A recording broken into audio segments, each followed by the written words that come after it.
We're back! Yet again. So, alright. Last time was a little bit... It was a little bit much, but I guess, I did get into level 65, so I'm at my limit right now. I did play a little bit off stream. I just did a little bit of soloing to kind of solidify my level, so if I die, I don't lose it. I did a little fishing too. I got 1 point of fishing, and in the time it took me to get a singular point of fishing skill, I managed to amass about 30,000 gil worth of blue tails. So, so yeah. I did a little bit of soloing just to round out, you know, that EXP, and then I did some fishing while I was doing other things. And also, while I was fishing in Kufum Island, I just went ahead and I killed the banshee that spawns right next to the fishing spot, and I got a scroll of escape. And some other things too. I think I deposited them already, but I got some cloth squares. The scroll of escape, I was a little sad. It doesn't sell for 20k anymore. The scroll of escape is only worth about like somewhere between 10 and 12k now. So it's it is rapidly devaluing. I would guess that more people are kind of aware that, oh hey, this expensive spell scroll just drops here, and well, we're out here fishing anyway, so might as well, right? I think the supply is getting a little too high for the demand, so the escape scroll market might be bottoming out soon. We'll see. But the lightning elementals, those are still very good cash. Like those lightning crystals are forever in high demand. There's never enough to go around, and the price is always fluctuating between 1,000 and 2,000. So that's always good money. But let's see if anything's sold. Some stuff sold. I think my scroll of escape probably sold. So yeah, I got some junk while I was out soloing, just around the quicksand cave. Lots of Antikin parts, but not a full stack. I wasn't out there that long. Oh yeah, I fished up a silver ring on Kufum Island. You can actually very reliably fish up copper rings, and copper rings, they require like 5 goldsmithing skill, and you can desynth them. So they're a very low-level desynth if you need the skill points. Yep, my scroll of escape, it sold for 12k. Well, that's nice. That's nice. So most of what I had, most of it sold. That's good. Alright, so I got some prism powders, silent oils, because if I'm gonna be hunting for coffer keys, I guess I will need to use some level of stealth, right? Then again,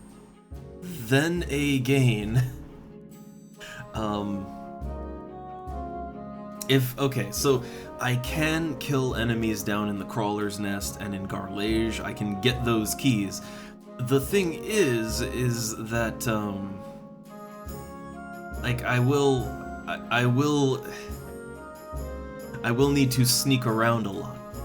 Like, no matter what, I will have to do that to get to the coffers. So I'm thinking, even though Thief would be better for the drop rate, and oh boy, did I join a Chinese link shell? I'm still a little questioning of joining that link shell, but they do seem to do missions every now and then, so I'm down for that.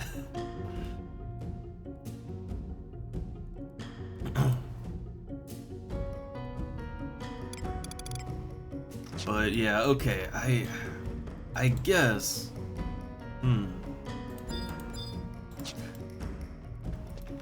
I don't know, for key hunting, I'll figure that out. I'll probably sub-white mage. But we're not gonna key hunt first. First things first, I need to go up and talk to Matt, and I need to start my limit break.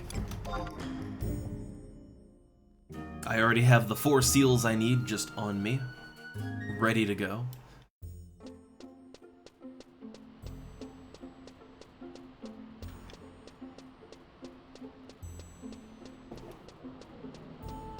It's kind of crazy to me just how quickly I like I'm rapidly approaching 75, and I think like I didn't really like that pet party. It was super fast, but I didn't really like that. Felt a little exploited to me. I'm not gonna do that again. I know to recognize the signs now. Like now I know what a pet party is. I know that if I see that coming, I will duck out in advance. But Beastmaster burn parties, like no, those are good fun, and like that is legit partying still. That is making use of Beastmaster. But I think in general, if you get into a good party, even just a normal party, like hell, in Valkyrim Dunes in a good group, you can go from like level 12 to level 20 in just a few quick hours, right? So I honestly don't think leveling up is that hard in this game, even in the higher levels. I don't think it's really that hard or time consuming with a good party. Solo, it is very time consuming. Like solo, if I have my EXP band available, solo I can expect to get 1 level a day still. Like I can still crank out a level a day with some EXP boost. So it's not terrible, but when you get in a good group, like the EXP just flies away. It just so fast, no matter what you're doing, really. So the idea of hitting level 75, it's not as far off as it used to be. The main thing is the bottlenecks, right? The limit breaks are, so I think more so than the actual EXP leveling grind. I think what kept me from leveling up in the past was the bottlenecks that you would hit. Limit break 1, 2, 3, 4, 5, etc. I think that's really that's the main thing. Ho! What? Wait. I see a Vexus, but 1 second. Hey! Someone's doing the Shadow Lord. Rank 5-2, Shadow Lord. I just had a mild panic attack, sorry. Mild panic attack.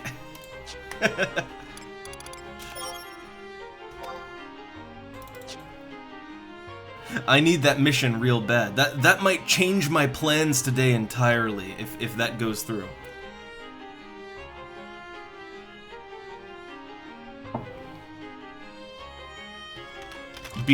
Beam me up.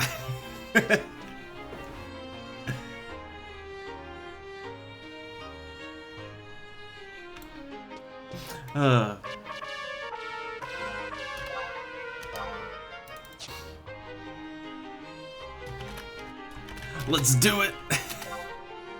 Like right now, let's do it. But yeah, that could change my game plan today. That could change it. I'm still gonna do my limit break, but this changes my plan quite a bit.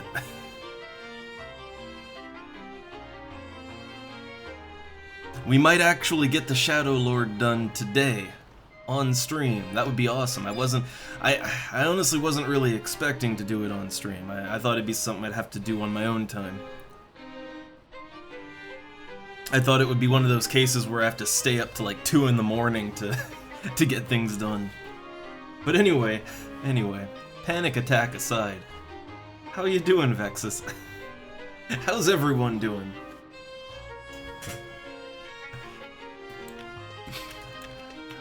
Okay, so, alright, it's gonna take them a little while to form this party, So while they're forming the party, I mean, actually, I can go do my limit break while they're doing that. The limit break is just traveling around, so I'll always be a warp away from town and getting ready. Well, I can get ready first. I can have everything I need on me and just take it with me.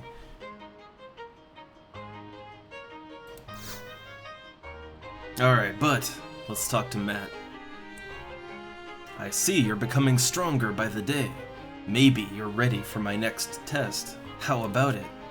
Of course. As always. Listen carefully. First, you need to get your hands on 4 kindred seals. I'm going to give you 4 hints.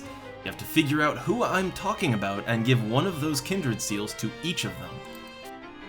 Oh man, this group it's forming fast. Alright, I've already talked to them, so all you have to do is hand over the kindred seal and they will trade you back a strange stone.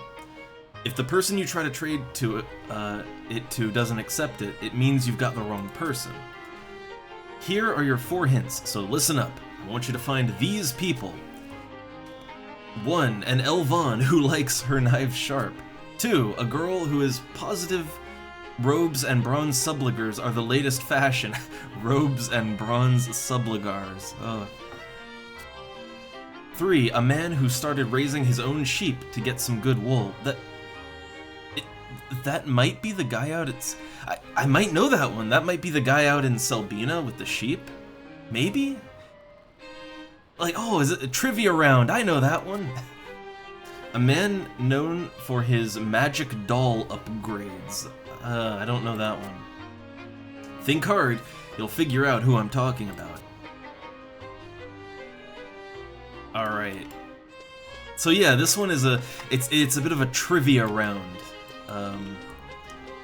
So I guess it looks like the party is forming very quickly, and I still need to kind of equip myself, prepare for what is to come. So I think, let me make a note. What I'm gonna do is, I'm going to write down. I have a little post-it. I've got a little post-it note. So I'm gonna go to the wiki real quick, and I'm going to look up what those hints mean, and I'm gonna write down exactly who I need to talk to. Alright?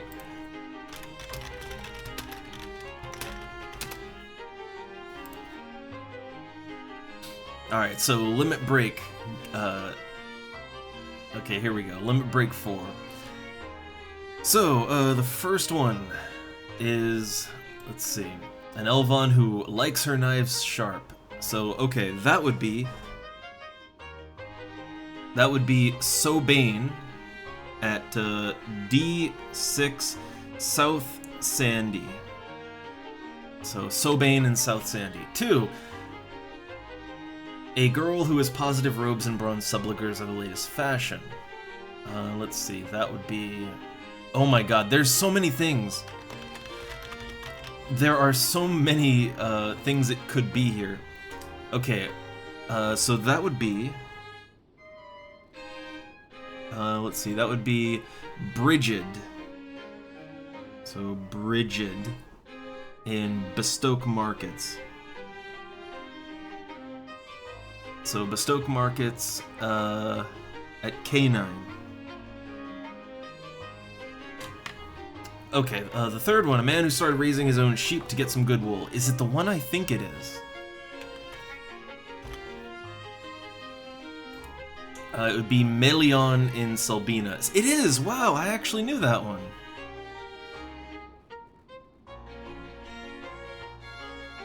Like, I don't even have to write down his coordinates. I know exactly where he is. And then 4, a man known for his magic doll upgrades. Okay, that would be... Koru... Yeah, Koru... Moru in Windurst Walls. In Wind Wall. At E7. Okay. So I have the names and locations of every one of the NPCs for this. I have it. And let me just make sure this doesn't like change over time, right?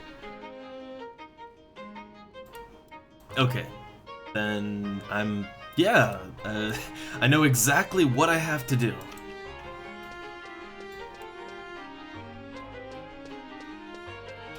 So, oh, we're strategizing. So I'm totally new.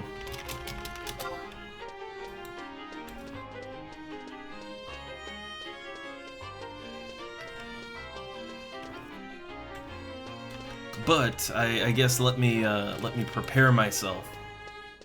Let me prepare my body for this one. So what am I going? Okay, what class, like what sub job should I go in with? So I'm the Beastmaster. We have 3 Beastmasters here. 3 Beastmasters, a Black Mage, a Paladin. I'm thinking I'll go in with White Mage as my sub. Honestly, for hard content, I find that White Mage is really the best sub job because it gives you so much extra utility, right? Like it lets you kind of help to toss out some patch cures and regens. You have Divine Seal. You can Divine Seal Curaga if you really have to, right? It just gives you a lot of things you can do, a ton of utility. Also, what have I still got up for sale? Those Tonberry lanterns just are not selling. They just aren't. That's really unfortunate. Oh, it looks like the problem with the sheep leather is that it has devalued. So let me just fix that real quick. So yeah, it's devaluing, so I can't sell it for 1,200.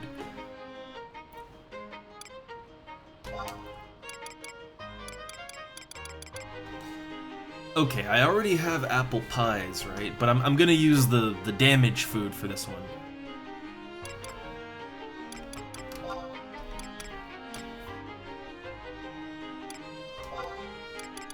Alright, so I'll use the damage food so that I'm cranking out that melee DPS. And I guess... Or do I wanna... Well, I guess once the fight starts, I'm never gonna have full MP again. My ability to recover my MP is a little bit more critical, I would say. Hold up, no, I'm not selling, I'm buying, So this fight, I'm not sure how long it will go. I'm not sure. And there are 2 forms to the fight. But I guess, it probably won't take longer than 4 minutes. I want to say it probably, or not 4 minutes, it probably won't take longer than 4 drinks, which would be 12 minutes.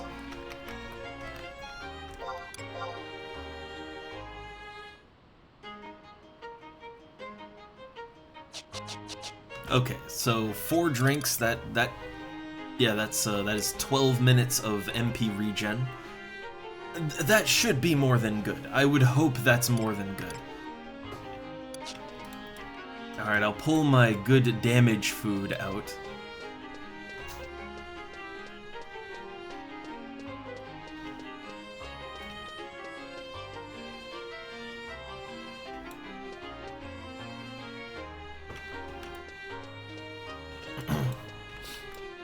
And yeah, this is designed for, like, it's designed for a 50 party, right? And I think multiple people are over level 50. I'm level 64 or 65. Yeah, I'm level 65 now. So I don't think I'll have trouble.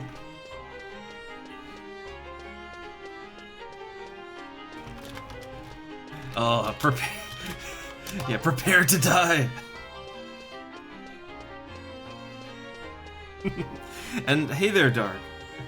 I think I might be getting in on 5 too. Yay! Yay!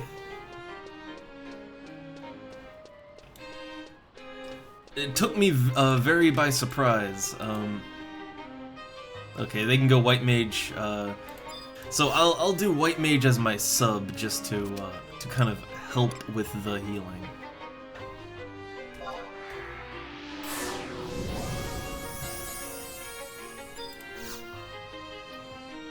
And I guess I should have a scroll of re-raise on me. That would be a good idea.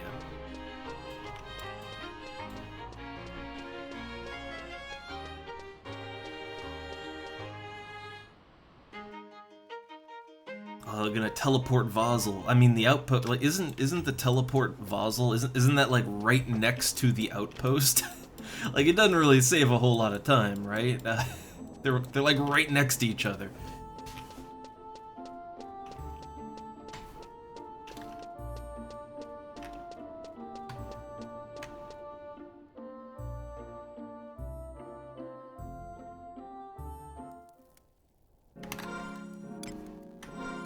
I just want to check my macro real quick. So I have regen set so that it'll hit the target. All right, that's what I want. So I'm gonna change my support job to White Mage just so that I can provide some backup healing, like I can throw some regens out, right? Throw some regens, maybe a Curaga, just assist like that. Take some stress off of the healer. And again, my pet is my main damage, so it won't really set me back too much. Alright, now which pet do I want to go in with? I like the rabbit. The rabbit is just a winner all around to me, but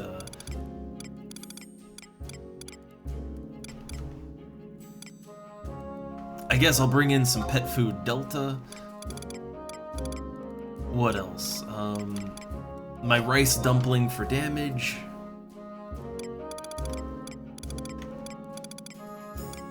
And you know what? Sure, let's whip out the sheep.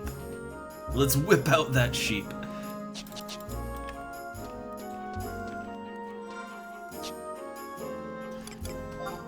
Okay, actually equip my half-decent armor.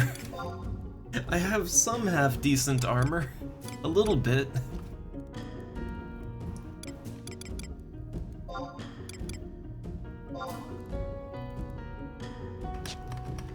Alright, do I have reward on my bar here? I do, okay. I don't always. But that looks good. Okay, Reglam.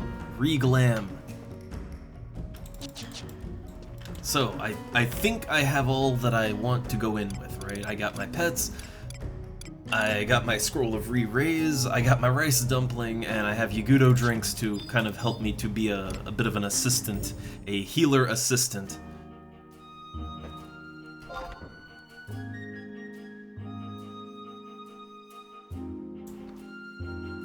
I'm not sure what to expect as far as like status effects go. I don't know if there's gonna be, like, is there gonna be poison, paralyzed, blind, like, or I'm not really sure on the status effect angle.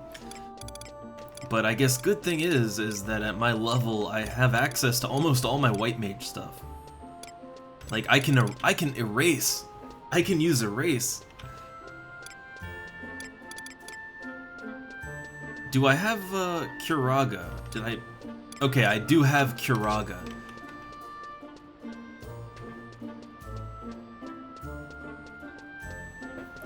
So I think I'll be able to help out as a bit of an extra support with that.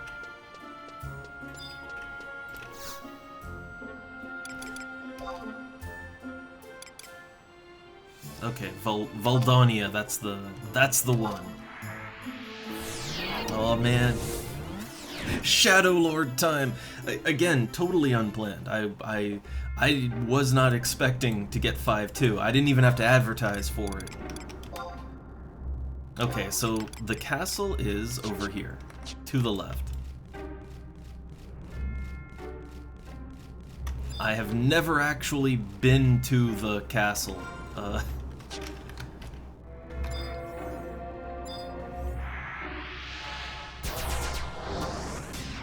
So where are they going? Like, so... I guess it's like over here, I guess?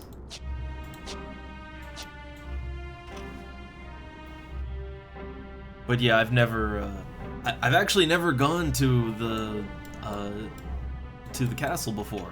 Never been there. Also, hey there, Tom.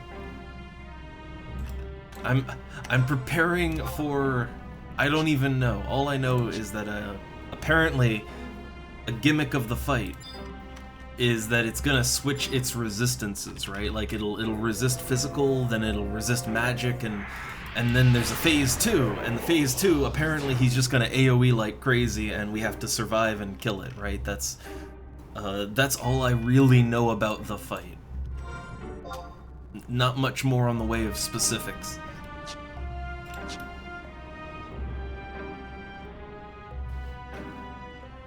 Yeah, every time, like every time I do one of these big missions or quests, it's pretty much new to me because I could never get help for this stuff back in the day. So, there is always that kind of nervous jitter feeling because you know there's a big penalty. The price for failure is very high in this game, right? So you don't want to fail, but you don't know what's coming, so you're probably gonna fail, and it's rough, but I like it. Oh,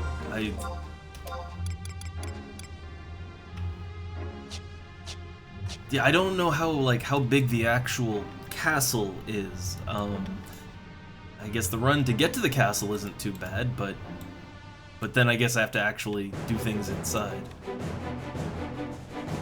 Oh, there's just people fighting out here? What are we doing? What are we doing?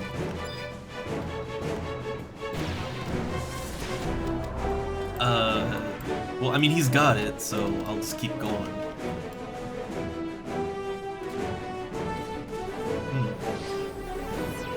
You know, I could crank my draw distance up, but I'm not sure if that would make this look better or worse. Let me see.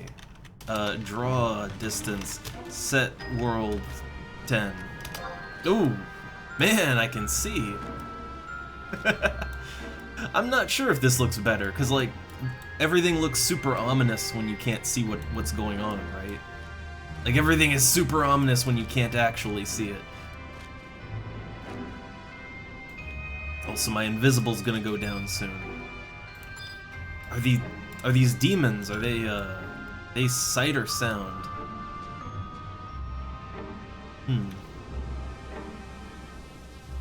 It was just enabled by default on Horizon. Like, it was just, it was something I could just do by default, but I think it's just called draw distance or something like that. Oh, here goes my invis. I guess as long as I don't run straight in front of things, then I should be fine. Okay, now I will have to re-invisible. I have to do it now.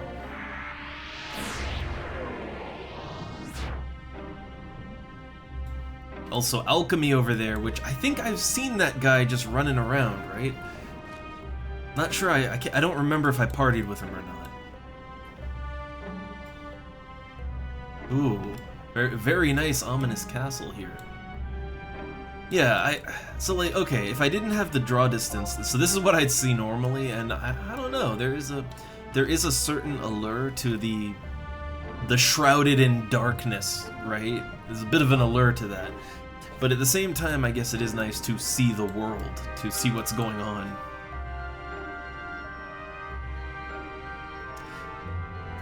I sort of flip-flop when it comes to draw distance. Sometimes I think having a low draw distance makes the game more atmospheric. Other times I feel like I want to see the whole area that I'm in, you know? It just depends. Ooh.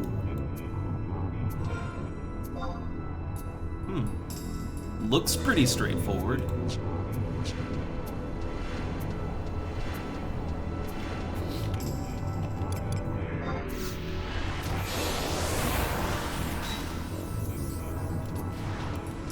Interesting soundtrack. Definitely sets an ominous mood. Gonna rest my MP up. So yeah, I never been out this way. I wonder how does this look with a lower draw distance? See, okay. This is one of those instances, right? So here you have this moody fog in the distance, and it kind of adds to the mood here, right?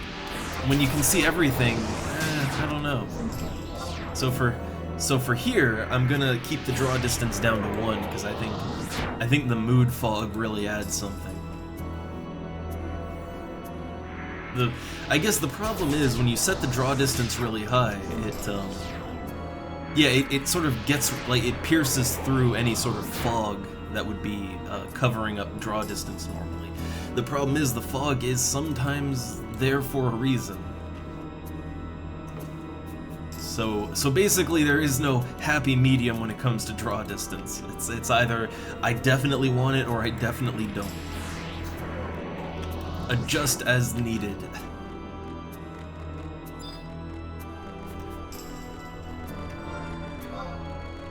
Alright, so I don't know where I'm going.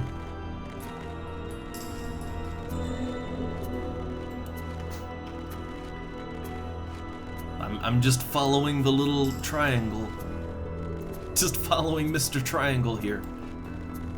I assume they know where they're going. And if I have to re-sneak and invis and all that, I guess I can do that myself. I have items for it too.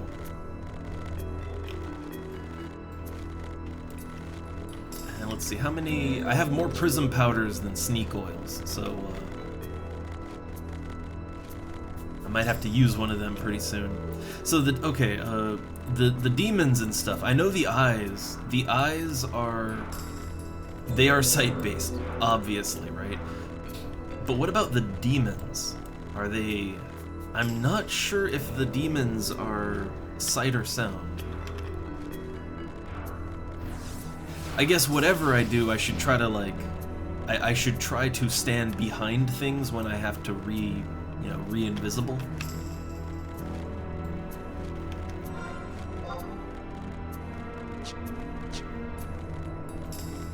Okay, so it's a very sight-heavy area then. Okay. I'm gonna have to re-invis here.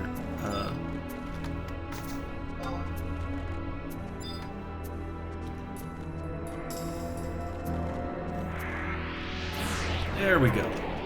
All good. This is another reason that if I'm gonna do something really hard, I like to have White Mage as my sub. It's good in the fight, but also it helps to get to the fight too, without spending a ton of money on items.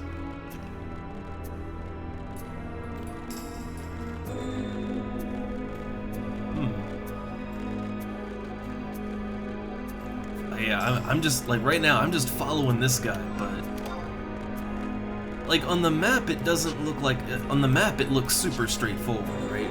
On the map, everything looks completely just go left, right? Like on the map, it just looks like go left. But I guess that is not how it's actually. It's not how it's actually gonna go down. Also, I will re-sneak and invis.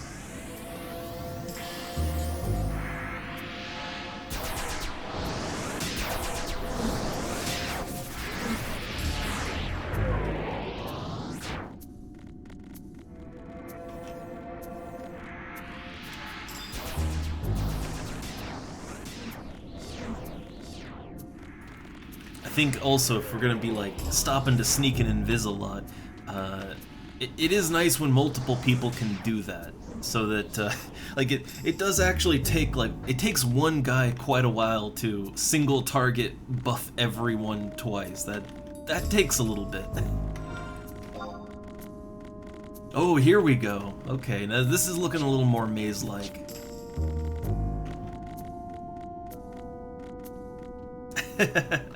Well, the great thing is that you can, with how sort of passive the game can be, Yeah, you can EXP and watch things at the same time. I do it all the time. But I got my fill of EXP last time. Like, that pet group did go really, really fast. I wouldn't do it again, because it's not really how I want to play the game, but I got my EXP fill yesterday. So today I want to get things done. Wait, what's this? Don't drop on these. Oh. Let's see. What? Like, all I'm doing is following along. That's all I'm doing here. I do have to say I really like the look of this place. I really, really like how all of this looks.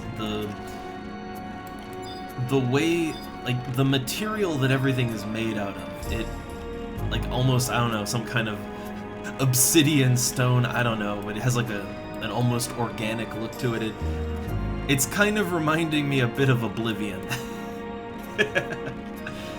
And you know, for me that's only a good thing.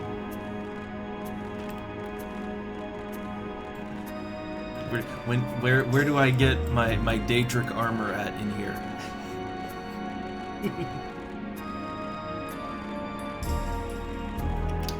This seems like a pretty good place to re-invis. Wait, go north, down the stairs. Like, look, man, ain't no one know where they're going. Also, is that guy wearing a diaper? I think it's like a subliger of some kind, but it does sort of look like it because he's a Taru, right?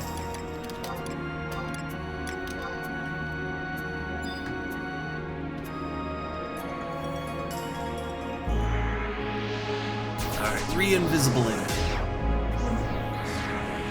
See, I'll take the time to just make the observation of like, wait, is that guy in a diaper?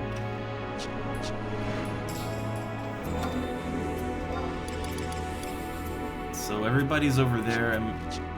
Is this the way that the other guy went? Like, he kind of got ahead of me, right? Am I going right? Where are they?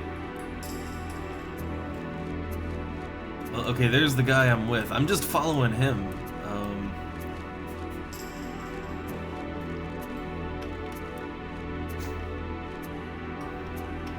Oh god, where are we going?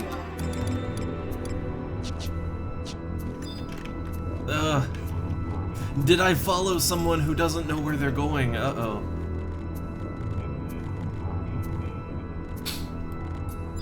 I think I might have followed the wrong person. Like, on the map, okay, on the map, I guess, what, we need to get to the north area? Then did we go too far? Yeah, I know, that demon just, he was doing some interesting things.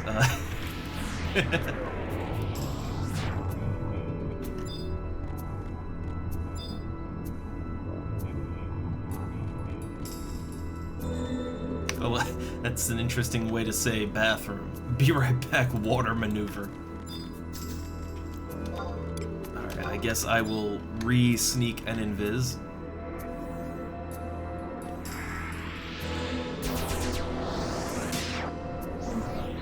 And if I need to do it again, I notice my MP is very low. If I gotta do it again, I'll sneak myself, but I'll use one of my prism powders. Like, this is why I have items.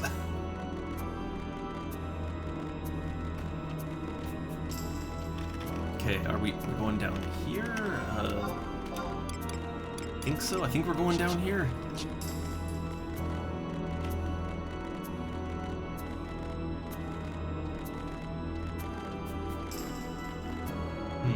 Oh god, I'm in my sheep. See, that's another reason I don't normally like to use the sheep. The goddamn sheep is, its model is so big. If like I'm just walking around, my camera might just get stuck in the sheep, right?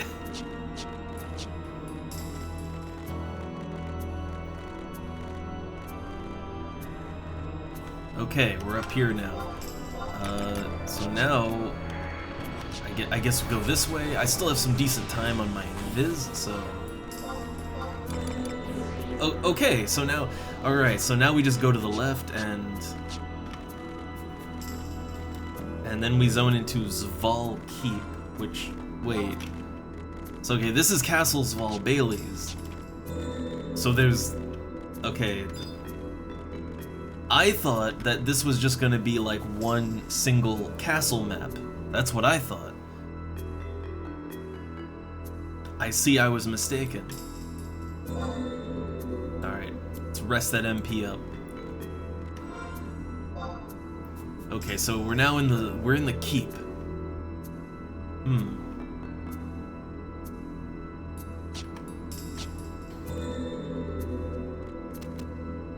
Yeah, it's the thing is the map. I think the map is deceptively simple. That's sort of true of most of the maps in this game.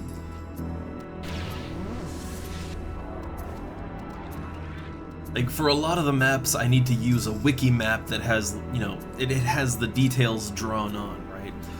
Because most maps in the game, it's like you'll be in some sort of maze, and all the game will show is just a big empty square, right?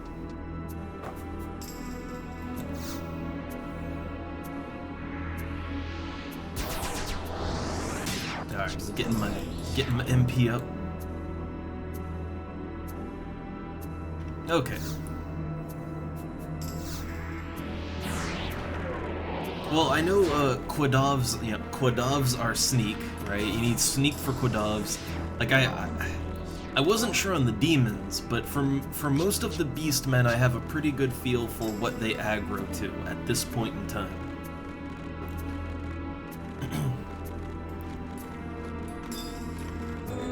I mean, at the very least, the enemies are only, like, they're not even level 50. At the very least, if sneak and all that drop. I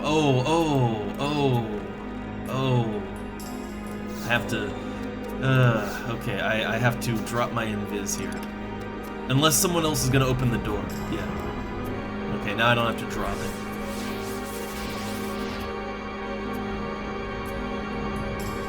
Oh, being raided. But, okay, I had a train of thought, I completely derailed, but... Oh, man. So, yeah, at the very least, these enemies aren't too high level so far, so if, oh, he's in a bad spot. So, yeah, if I have to drop... If I have to drop my sneak and viz whatever, and I get aggroed, I can fight them. I can kill them. It'll just slow everything down. Hold up, let me... targeting too much stuff here. So here's a really cool thing. I can tell my pet to fight, and that doesn't actually drop my sneak or invisible. I can command the pet, and I can stay invisible for that. Feels like it should drop it, but it doesn't. I mean, I'm just here doing my thing. We talk about completely unrelated things to the game all the time. This time, for once, I'm actually pretty focused on what I'm doing in the game, because this is kind of new territory for me. Oh no, I got attacked, because, oh right, there was a bomb toss, right? Okay, so now I do have to fight. Like, we talk about any and everything here when I'm just fishing or EXP grinding or whatever like that, but I'm trying to get this mission done, and so now, since I'm in a place I've never been before in the game, now I'm really focused on not messing up.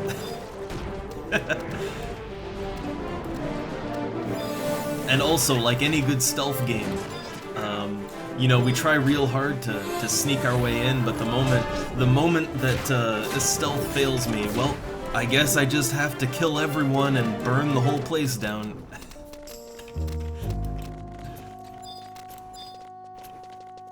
You know, as I do in stealth games. can't be detected if there's no witnesses.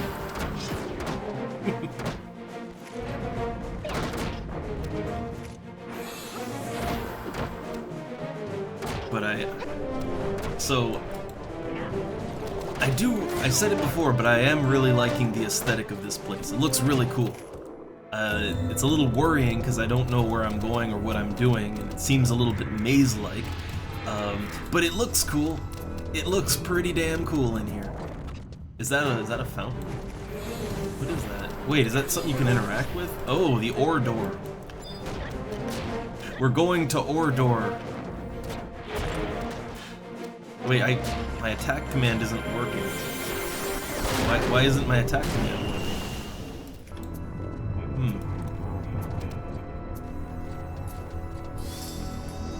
I think the party has given up on the idea of stealth at this point.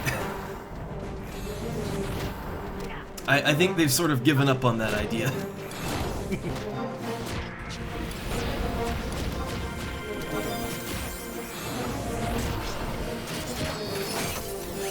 The good thing is we're pretty good at killing things. We're very good at murder, so I don't think it's a problem.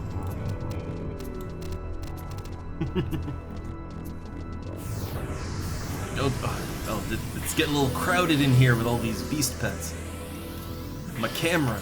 So where are we right now? Okay, so I guess we went through all of that, and now we're gonna loop around and go up, I guess. Oh, hold up, I gotta kill this. I guess we're stealthing again, are we? We're stealthing now, I guess.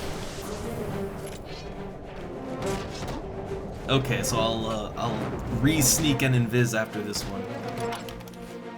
Like, make your mind up. I'm okay with just killing everything. I'm cool with that.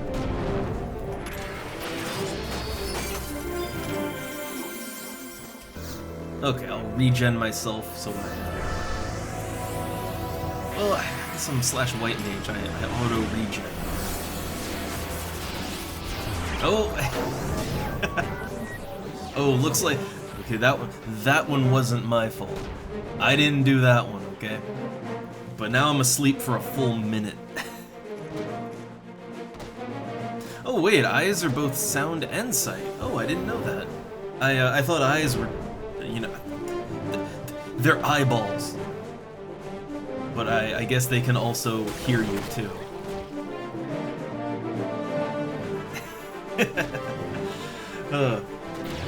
Man, so the thing is, when I solo, I fight a lot of enemies that can do Sleepka, and I know all too well the struggle of being put to sleep for like a full minute over and over again. I think I used to solo the eyeball enemies a bit when I was, I think around level 50. They love Sleepka. Absolutely love it. Okay. Let's rebuff here.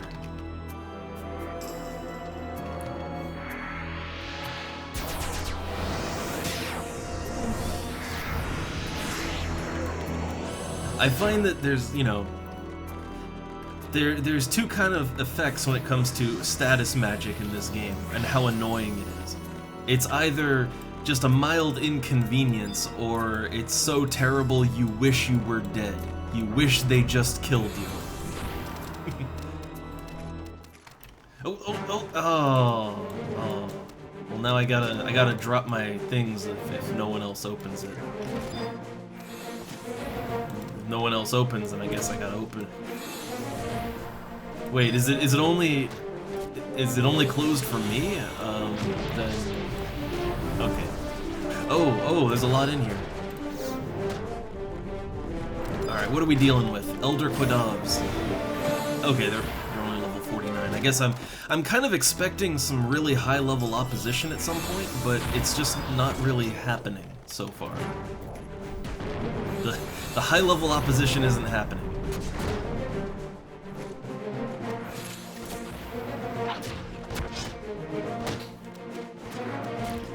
Like, no lie, if I had my... I wouldn't do it with the sheep, but if I had my rabbit pet out, I'd just, like...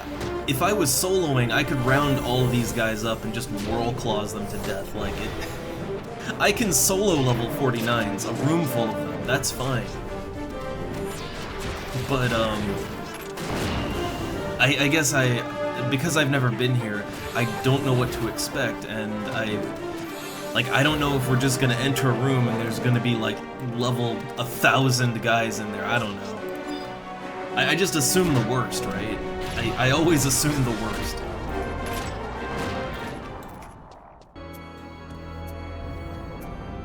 Ah, okay.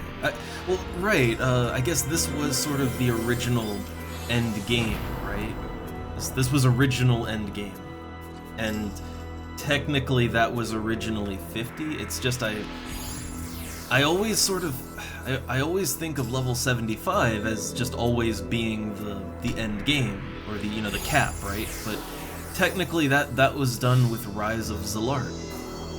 But at least in the US, where I hail from, so the game launched with Zalart, right? Like, by the time that it ported over from Japanese, Zalart was already out, so that was our base game, basically. If I remember correctly. Maybe the game came out before that, but I don't remember it. I remember just it being sold as FF11, and Rise of Zalart was just there. It was just a thing.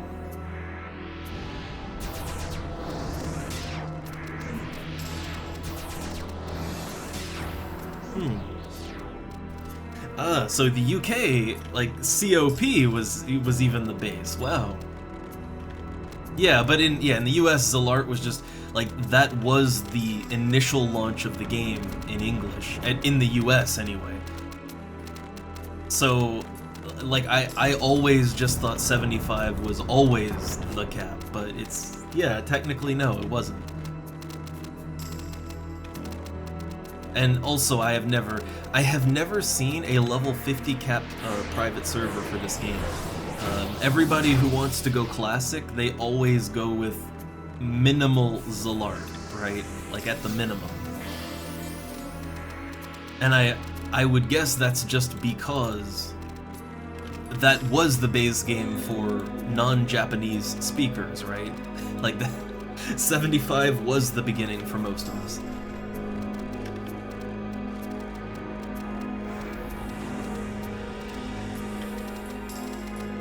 Maybe there's some Japanese ones. I don't know. I don't think they do. I'm not sure, but they don't seem to like private servers as much. And the Japanese very rarely venture into English-speaking, primarily private servers. They don't really venture into that territory. Not that I've seen anyway. I do kind of miss. I kind of miss the old days. Man, it was like the first game I ever played where there was a very large, dominant non-English speaking population on it. In addition to just being the early days of online games in general.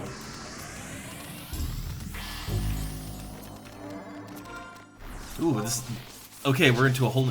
Okay, yeah, this is long. This is a pretty long walk. A morbid eye. Okay, now we're getting into the level 53 stuff. So we're over level 50 now. What is this? Is this a platform? Is this an elevator? Is it... It's nothing. It's nothing. I think it's nothing? What am I doing? I don't know. I'm just following everybody else. I know not what I do. But we're gathering up here.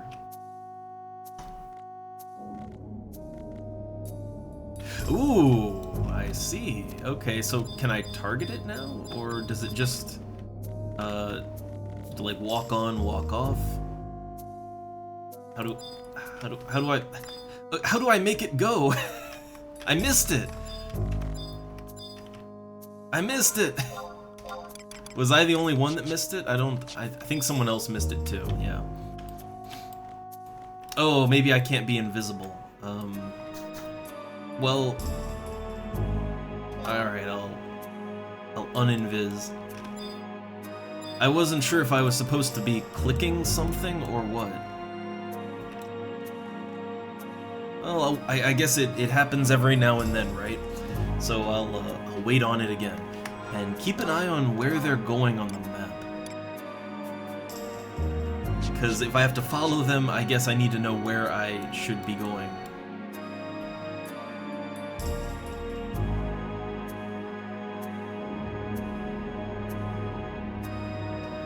So some of them you have to like... Okay, so I know that the teleports in the Prometheans, like you can't be standing on it when it appears. You have to like walk away and then walk back. So it might be a case of that.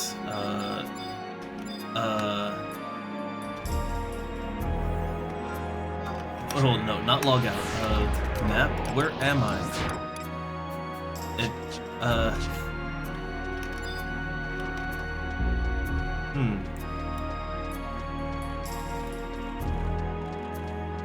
Alright, invisible should be enough to get past the demons, right? Just have to be careful when I see some eyeballs. Oh god, I don't know where I'm going. I'm falling behind. Okay, no, you can be invisible. You can still be invisible.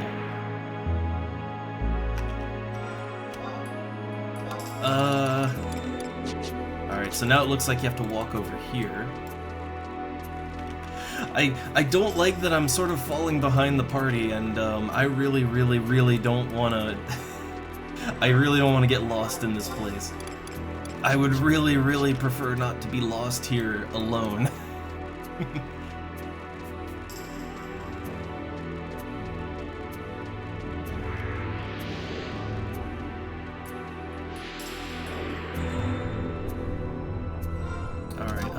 Where am I now? Okay, just follow them. Just follow the blue squares.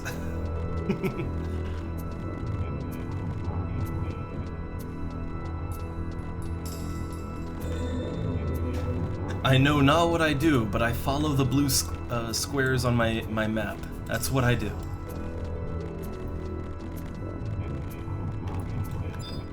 So the other guys, I'm caught up to them now, I think.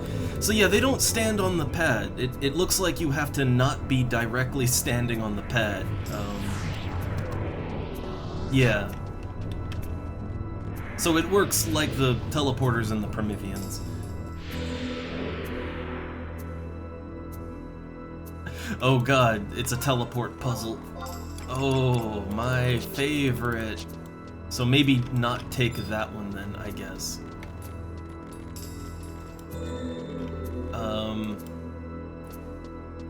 Where am I going? Where am I going? What am I doing? So everybody's over here? Can you just drop down? Like, I guess I just dropped down, right?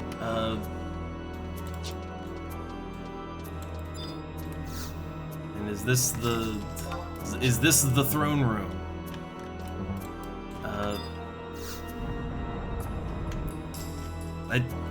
Did I make it? Ooh.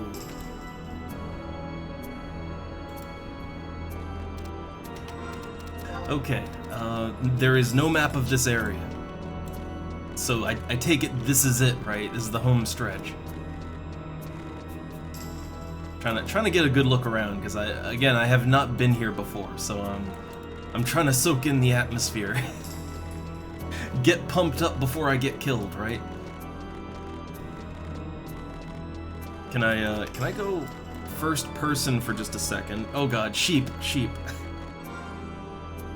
Alright, I just like to get a good look around. This is why I always fall behind, because this is new to me, so I really wanna to take the atmosphere in. So if we die, I guess we have to do all of that again, right?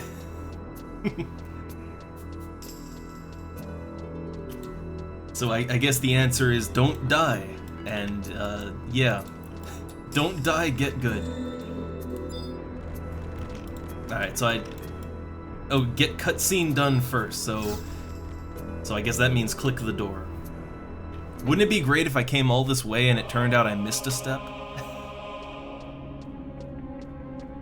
Yeah, where did this castle come from? It doesn't even look like it looks like it was grown. It looks like this castle was grown, not built. Ooh, could this be? Yes, it's the tomb of the Shadow Lord. How did you get here? Where did you come from? Oh, multicolored crystals. It's like a Final Fantasy game.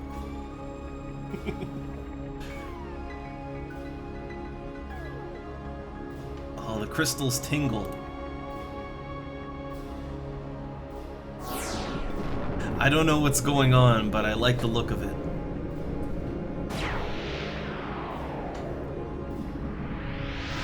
Oh, so is that like the tomb of the Shadow Lord there?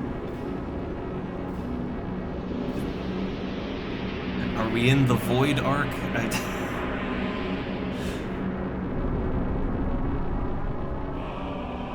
I like the effect though. I do like the effect. Now this better not be a generic skeleton man. That last boss fight, no. Okay. Alright, we're on track.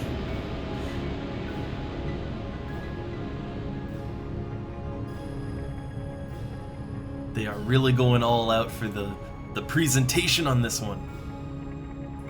Oh, it looks kind of like a Galka. In the face, anyway.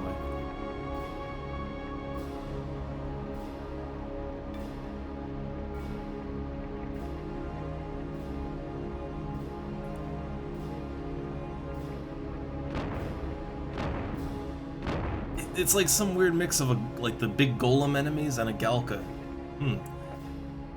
Ah, the Dark Knight. It's been 20 years since we last met, Zide. I'm not sure how his name's supposed to be pronounced. Now, how is this possible? I defeated you, but it wasn't even his final form. I cannot die, not until I have eradicated you and your kind from this world. So it's true. I suspected as much since we last met. You are a Galka! Okay, so it wasn't just Square Enix being a little lazy. Okay. 30 years ago, I was in a group that came to this cursed land, seeking to uncover the secrets of a lost civilization. And it is here that I fell, betrayed by one I trusted with my life. My friend, Ulrich, could not abide the fact that I was the best swordsman of the Mithril Musketeers, that I was advocating peace with the Beastmen. At the time was not to his liking either. Cornelia died protecting me. But I came back. Not even death could keep me from exacting revenge on those who wronged me. Oh, the plot twist. A power hidden deep beneath the earth. It gave me a new form and granted me control over the nether beasts. It was then that I became aware that I was made aware of the dark anger smoldering deep within my soul. I realized it was not revenge that drove me, but the old, undying anger of our race, the wrath of the Galka. Also, I'm just gonna, cutscening. Others cannot fathom the depth of our rage, but I cast myself willingly into its flames and broke the chains of mortality. So the Shadow Lord is not exactly what I was expecting, but I'm on board. Your kind awoke the fury within me, and I was reborn with rage incarnate, as the Shadow Lord. I swore to myself then to purge this world of your kind, and I will not rest until I crush every last one of you. Ooh, he's got some nice weapon. Very nice. Alright, and this will explain why he's not gonna join us in the battle, I guess. What? No! Things are happening. Stand there and watch, Zide. Search within for the dark rage, the flame that burns in the souls of all Galka. Look at this. Are you reading the whole thing? I hate that. Like, come on. It's a goddamn Final Fantasy game. Now, I will cleanse this world of your filth, unless I am first consumed by fury. come! It is the hour of reckoning. Death itself failed to stay my wrath. Let us see if you can do any better. Like, ain't no one gonna rush me in a cutscene, alright? I am actually into it.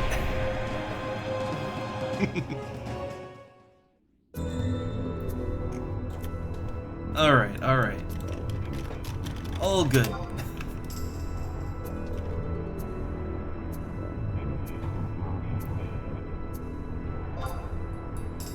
Though I might want to get my MP up. I might want to MP up real quick. Yeah, no, I like the story.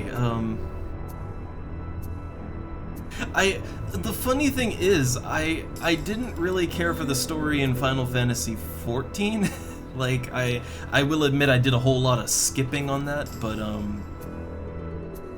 but here, you know, the story is delivered in a much slower fashion, and you really gotta earn those cutscenes. But I think because of that, because you have to really earn those cutscenes, and they are very far and few between, I really want to take them in, you know? I really want to make the most of my cutscene.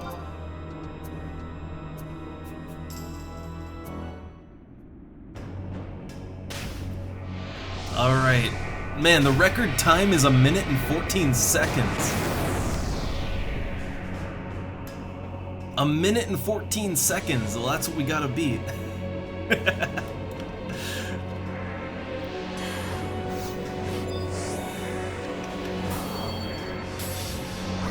Wait, are we level synced? What level am I then? Oh, okay, I guess it's a 75 sync. Okay, well, I need to summon up my pet, right? Fall Beast. Probably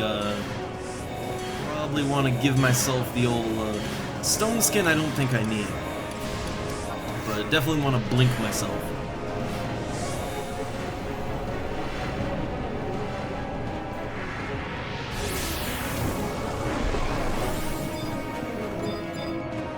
Some good music in here, though. I'm liking it. I am immersed.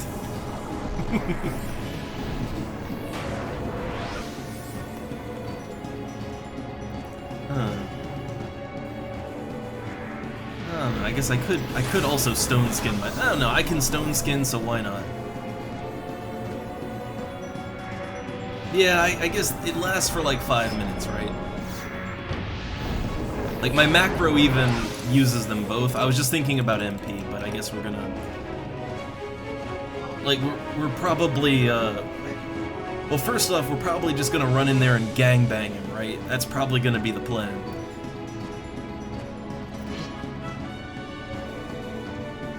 But, well let's see.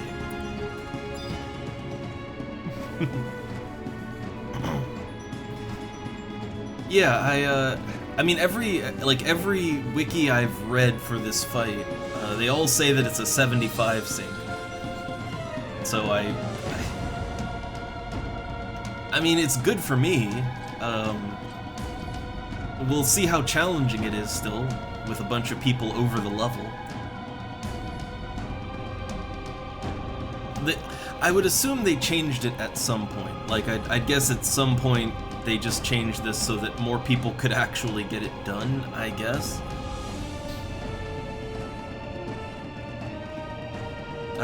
So look, it's bad, but I mean, back in the day, I never got past the dragon you have to fight for 2-3. I never got higher than that back in the day, because no one would even help with that. Like, I never got to do anything fun back in the day, because, like, I was always a little late to the party, and then everybody done everything, and no one wanted to help.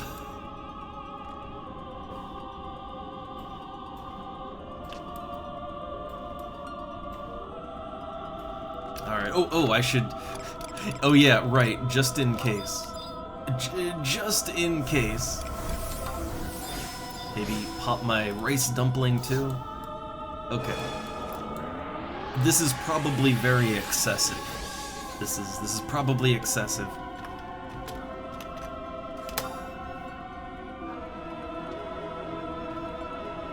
Well, I'd imagine nowadays retail, like, I would imagine nowadays you can just do whatever you want, but but I'm not sure exactly how it was back in the day. Okay, let's get in there, let's do it! So, he's gonna go, like, immune to physical at some point, right? Okay, let's... the old lamb chop. I did not make a macro for my lamb chop attack. I have a macro for my rabbit's attack, but not this one. Not this one.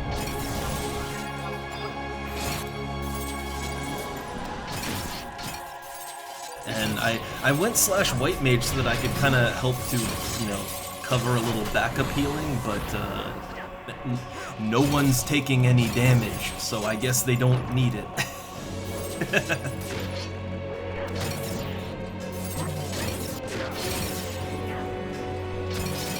So at some point he's supposed to go immune to physical, right?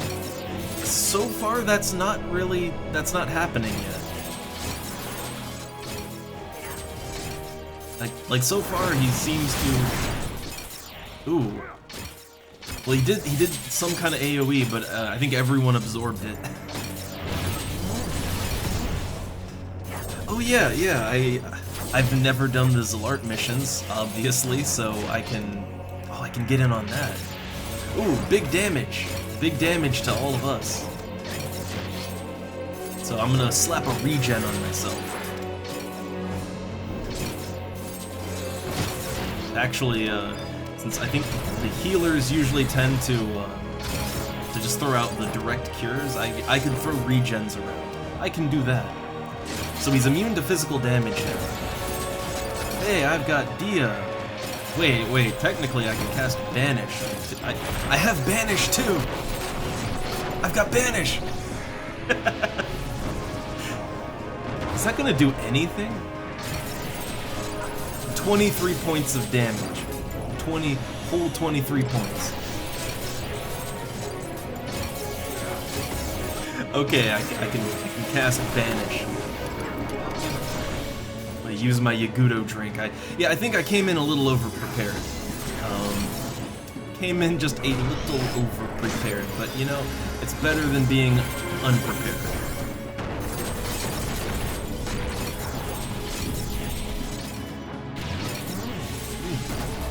Some big hitters he's throwing out. Okay, he's magic immune right now, which means... So, yeah, magic immune means lamb chop. Lamb chop time. I'm paralyzed. I'm losing all of my abilities. So every single one of my commands, every single one of them just got absorbed by being paralyzed. But okay, form one down. Form one down.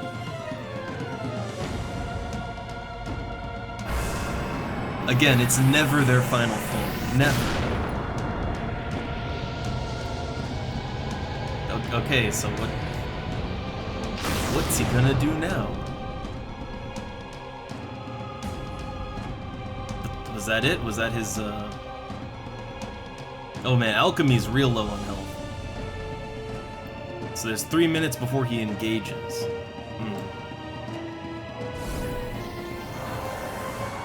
I sure hope there's a... no, he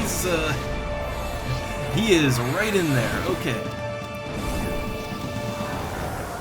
Yeah, I like that. They're like, oh, you got 3 minutes. No. So, okay, here's what I can do. I'm not sure if this would be a bad idea, but I could throw out a Curaga. It's not gonna do a whole lot, right? Like as a white mage sub, that's not gonna be super effective or anything. I'm just thinking to help take the edge off of healing for the healer, right? Let's see if this pulls aggro. Yes, it does. Yes, it do. I should... Okay, no. It pulled aggro for a second. That was it. Wait, is he dead?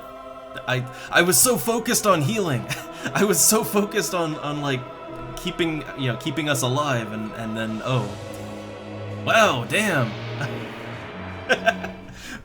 Well, alright then. Well, alright. I love how much of a mess the boss fights are in this game. I love it. It's just, like, our health was going down really fast there. Had me a little anxious.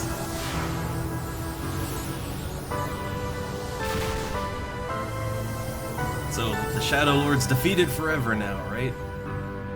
Huh. No, it's not over yet! I told you, even death cannot stop my revenge.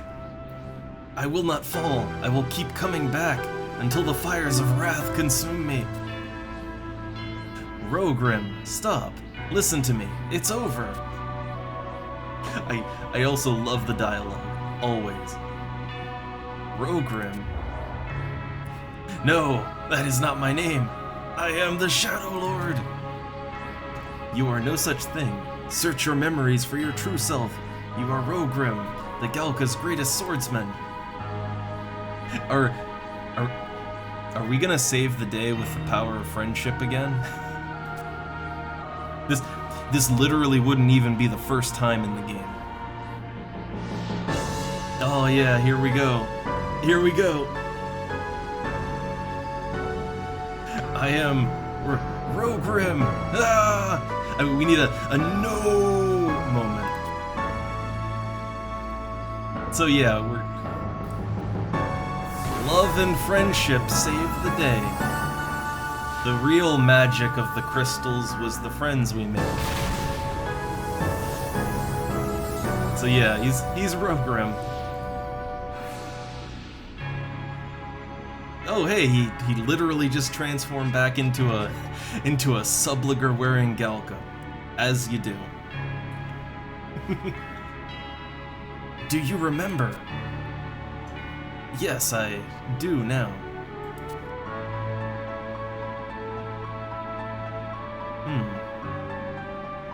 Like, I love it, he's just like naked Galka. Rogrim, it is good to have you back. How has all this come to be? As you know, I was the Tailkeeper of the Galka, the keeper of our race's memories. But there was so much pain, so much anger. I let myself become trapped in a dark abyss of swirling rage and madness. Rogrim, people are capable of kindness beyond angels, yet we also commit sins that would put a demon to shame. We all stand precariously on the edge between darkness and light, and when we fall, we are greeted by only madness and chaos. And so, I have fallen. Man, we're getting real deep. There is no salvation for me. The Rogrim whom you once knew is gone forever. I expect no forgiveness for what I have done, but this is dramatic storytelling right here. Oh, come on, this way, hurry. Where'd you come from? Where'd I come from? What are we doing? Is he gonna explode? Was he a load-bearing Shadow Lord? My true self died 30 years ago. All that remains is an empty shell. Cornelia, finally, we may meet again. So I guess he's just gonna explode then. But the castle can't explode because it's still gotta be in the game world after we leave.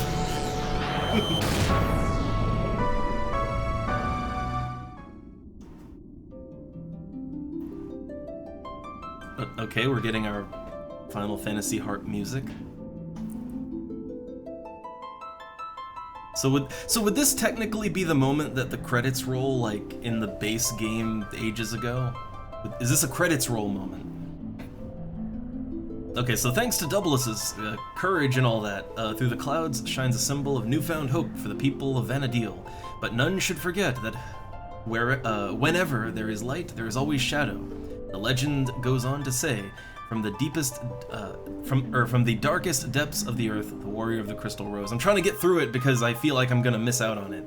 It's just auto progressing. So, I guess this is goodbye for now.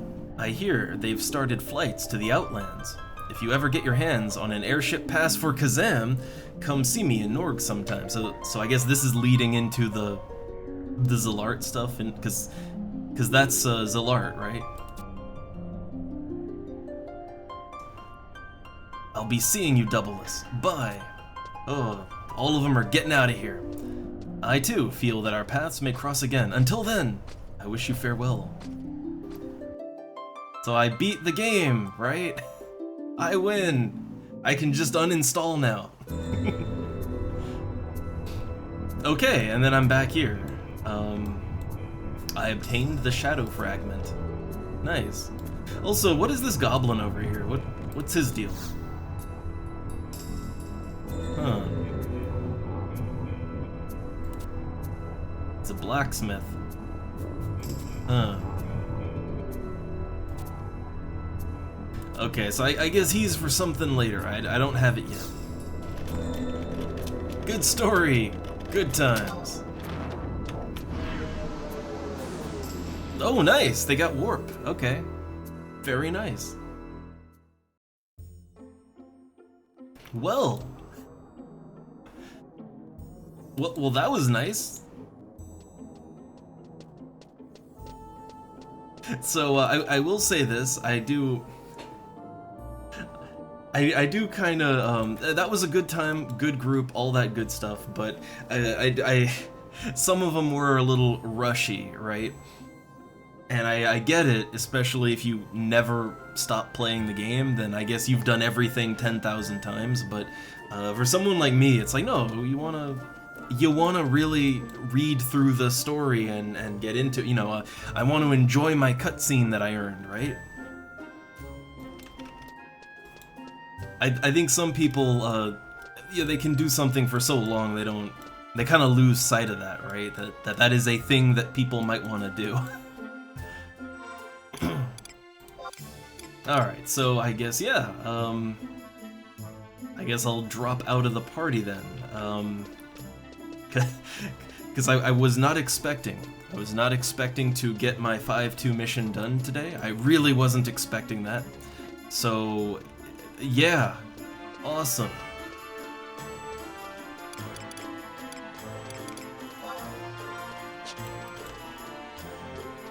Okay, well, then I still need to actually rank up, and I need to, I need to turn that in, right?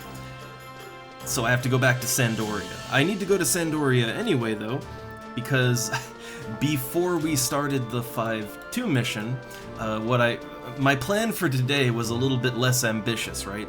My plan was to get my 4th limit break done, and to, maybe if I had time after that to turn in some fish at the fishing guild and maybe try to get a coffer key in the crawler's nest or something. I didn't have ambitious plans before that.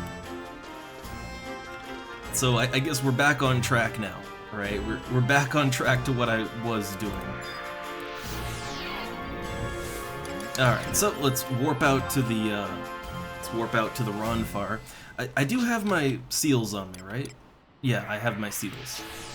So yeah, I need to talk to Sobane at D6 in Southern Sandoria. I'm gonna do that after I turn in the mission. I deciphered the clues, looked at a wiki, and I have the names and locations of everyone I have to talk to.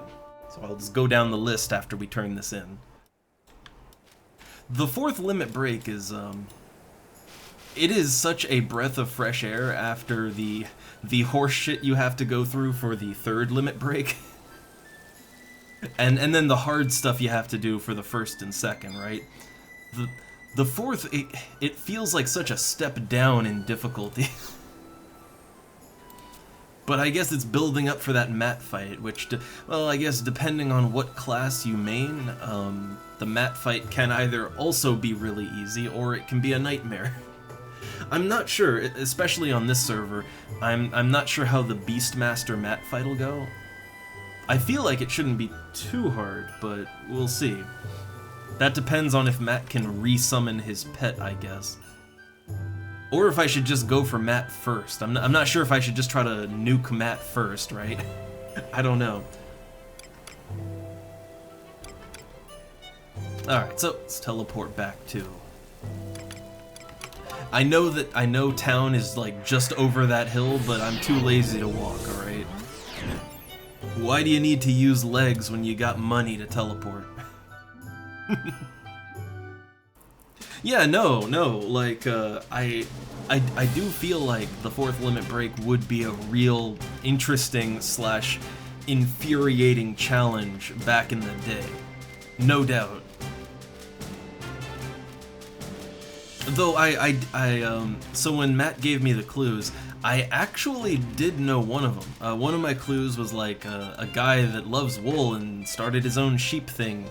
I mean, that's obviously it's that one fame quest guy in Selbina, right? Like, that one I knew. I didn't have to look that one up. But the other ones, the other clues I have no idea, right? I never would have figured that out.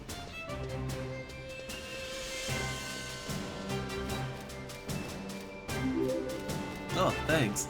But yeah, I could imagine just going around and trading seals to literally every NPC in the game. If you just couldn't figure it out back in the day.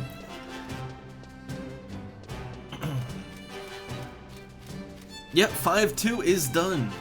I just have to turn the quest in now, or turn the mission in.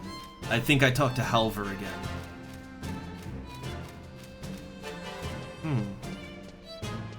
Oh yeah, if a clue about like an older sister, I mean, because I've done a few quests, right? Yeah, that'd be a Yame and all that. I guess what it's really testing you on, because I think each one of the limit breaks is trying to test your proficiency at the game in a certain aspect of the game. Like the rank 3 or the third limit break was definitely a test of your ability to stealthily navigate dungeons without getting murdered, right? And being a little clever about it. It was definitely a test of that. And then the first and second were, I mean, they were just a test of your ability to make a team and fight hard things. But I think the fourth one is a bit of a test of how much you've actually been playing the game. Like, have you just been level grinding, or have you been doing quests and stuff? And if you've been doing quests, then yeah, like the Selbina one, you know, you would kind of know that one, right? So I do kind of get it. I kind of get what they're going for with it. It's still really rough if you haven't done the particular quests that would give you some insight on some of those clues. Alright, so I return victorious. I knew you were the one for the job, but don't rest on your laurels. With the success of the last mission, I formally bestow upon you mission rank 6. Yeah. The terror of the Shadow Lord is past, but Vana'diel is never at rest, and our kingdom needs you to watch over it. Vigilance always. Go, Doubleless, His Majesty awaits. Yeah, 20,000 gil, and more important to me, 10 more Mog wardrobe slots. That makes it all worth it. 10 more slots. I think most of these things only give you like 5 slots, right? So 10 is very nice. I can cram even more useless items in there. Awesome. Well, yeah, I guess, yeah, I can see how maybe not just a test of if you've been playing the game, but also, like, having players work together to figure out the clues. I can get that too. It's just, I've talked about it before, right? But there is definitely a big disconnect when it comes to what the developers of a game intend. like how they think players will play their game, and then how players actually play their game. And I think this would fall under one of those. Alright, so I'm just gonna real quick, I do have the wiki page open for the 5-2 mission, and let's see. Is there anything else I need to do to kind of cap this out? So yeah, I went back to Halver, so I should, okay, so yeah, okay, check the Great Hall, and also, I wouldn't get the thing for it, but I could, I think, go back to Trion's room, but the main thing is the door here. Let me in. After all that, like after literally killing the Satan figure of this world, I feel like I should be king now. Like your crown, give it to me. That's my throne now. But no, I'm just an adventurer. Trion has spoken to me about you. At long last, we meet, Doubleless. I commend you for putting an end to the Shadow Lord. Wait, I thought weren't we already in the presence of the king before? Like, didn't that happen before this? I guess maybe we were in the presence of the king, but I don't think the king ever actually acknowledged that we were there, so Okay. You have fulfilled my expectations. No, you surpassed them. For that, we thank you. May you continue to serve the motherland. Yes, thanks to you, the Shadow Lord's return was nipped in the bud. We are all in your debt, especially in light of my elder brother's antics. I don't know about the crown. I don't know my game items very good. Alright, ever the complainer, I see. Father, let us not dwell on the petty details. The Shadow Lord is dead, and our greatest threat is no more. We must return our attention to Sandoria herself. Of course, our nation has fallen ill. Our long struggle with the Beastmen has prevented any recovery from the war. Much like the reign of King Ranper. The Dragon King Ranper. Yes, our great ancestor, but that king pulled our kingdom from the brink and brought Sandoria again to greatness. A truly legendary feat. You speak of the treasure of the Dragon King. Yes, the legends speak of King Ranper and how he used the treasure to save his nation. And where may we find this treasure? If only we knew. This is all but legend. But apparently the king sealed it away somewhere. I cannot fathom why. Would it be in his tomb? That zone to the southeast? Many were sent looking for it, but none succeeded. Perhaps now it is the time. We must find it and break the barrier that protects it.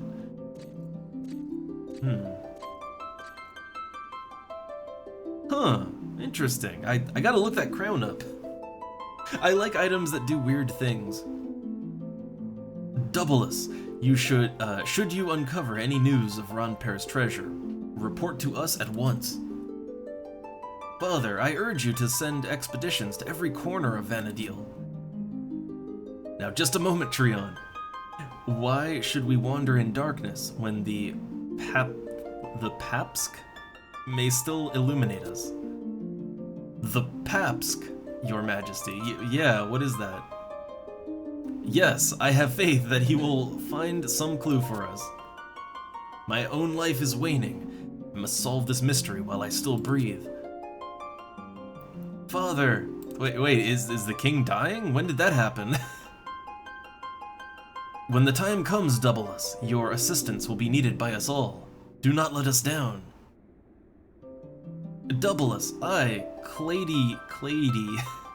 Thank you for your acts of courage on behalf of the motherland. When first we met, you were but a fledgling adventurer, and now you are a paragon of virtue. May you continue to strive for the greatness of our nation. Our prayers are with you. That is all for today. Go and rest, for soon enough we may call upon you again. You know, especially with the Final Fantasy, like, interlude music going on, this is a very, very classic Final Fantasy sort of scene, right? And when I say classic, I mean like Super Nintendo classic, right? Giving me some FF4 vibes or something. I like it. I like it. Oh no, Tigers! Hey there, Tigers. Been a while. I don't think I'm that popular yet. I think it's just that it's just that I'm playing Final Fantasy XI, which I like the game. I do play it a lot, but yeah, no, look, when we switch games out to something else, no, they'll all get out of here. It's fine. It's still a good cozy little channel. Everything's okay. No panic. All right, so I do believe I have done it. I am now rank 6, which I can get some more neat little items. I can get more trinkets from the nation vendor. I haven't really been making good use of the conquest points. I mean, I guess I did buy some things. I bought the Royal Squire collar, I bought the Knight's belt. Those are pretty good items. I know that I could buy like a new chest piece and new gloves. I could, but I'm kind of just like, yeah, I know those are terrible, right? But I'm a Beastmaster. It doesn't matter. I'm kind of trying to just get my other artifact parts. Like, if I can get the rest of my artifact gear, I won't have to worry about getting other different pieces that cost me money or conquest points. So I'm trying to do that. The only thing I'm a little worried about, or a lot worried about, is the chest piece. The artifact chest piece, apparently the enemies, they might be up to level 71, so I might not get my chest piece until I'm basically at the end of the game, right? That wouldn't be great. I would need some help to get the chest piece. I'd need help for that, but I guess the first thing to focus on with the step of the artifact stuff I'm on right now would be getting a Crawler's Nest key. A Crawler's Nest coffer key, that is. I think I can do that right now. I'm pretty sure I can kill the enemies that I have to do for that. And then I need a Garlage key. That also is not too bad. I think I can get that done. It's really just Beadu. Like the Quadav you have to kill for that, yeah, they are significantly higher level than the other zones. So unless anyone volunteers to help out to get a Beadu coffer key, that one's gonna wait a while. That'll be on pause. But for right now, I just want to get my Limit Break 4 done. So okay, I have notes. I have a little sticky note. So we need to go to D6. So that would be D6. So somewhere around here. Which I will be honest, I don't think I've ever gone to that part of town. Like, yeah, I've never been like, I don't think I've ever been further than about here. Like, when I was looking for the Paladin guy, I went through this area. I didn't go any further than, like, here. But, yeah, I've never been in this little corner of southern Sandoria.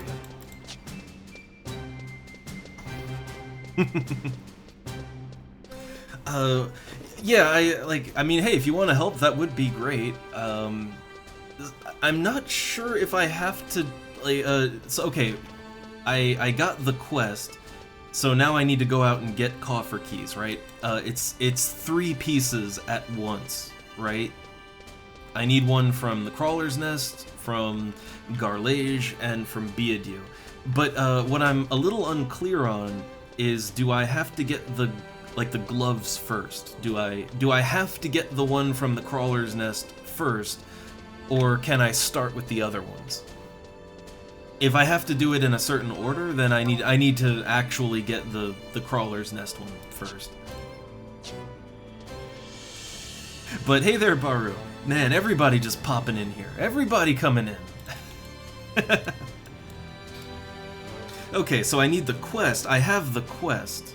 I have that. Like, I'm at the part where they're like, they have informed me that these parts may be in some dungeon. So I think that's, like, that flags it, right?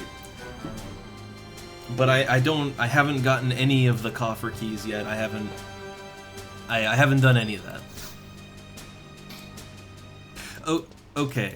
So when you say, like, you gotta flag the hands, so where I'm at in the quest, which is I haven't opened any coffers yet in any of the 3 zones, so I could do that in any order now.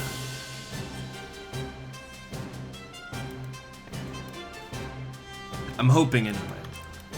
So okay, I've never been in this house before. I'm sure they have a quest or something, but that's not why we're here. Take my seal. They don't even say anything. Oh, that's disappointing. I thought they were at least gonna say, "Why, yes, you're the one. I see you found me." Like, no, I'm a little upset at that. You just trade it and you instantly get an item. That's It's fine. It's fine. I don't know. Maybe after all that cutscene with the Shadow Lord, like, now I expect cutscenes everywhere. Yeah, let me just make sure that the quest, like, if I'm on the step I need to be on, it should be flagged in my quest log, right? Yeah, here we go. Borgert's Wild Hands, which sounds a little suggestive, but still. Yeah, the gauntlets lie hidden somewhere in Vanadil. But, so even though they want me to get the gauntlets, so technically I could start with any of them, right? Or do I actually? I don't know. The thing is, the other coffers would be easier for me to just do on my own. That's the thing.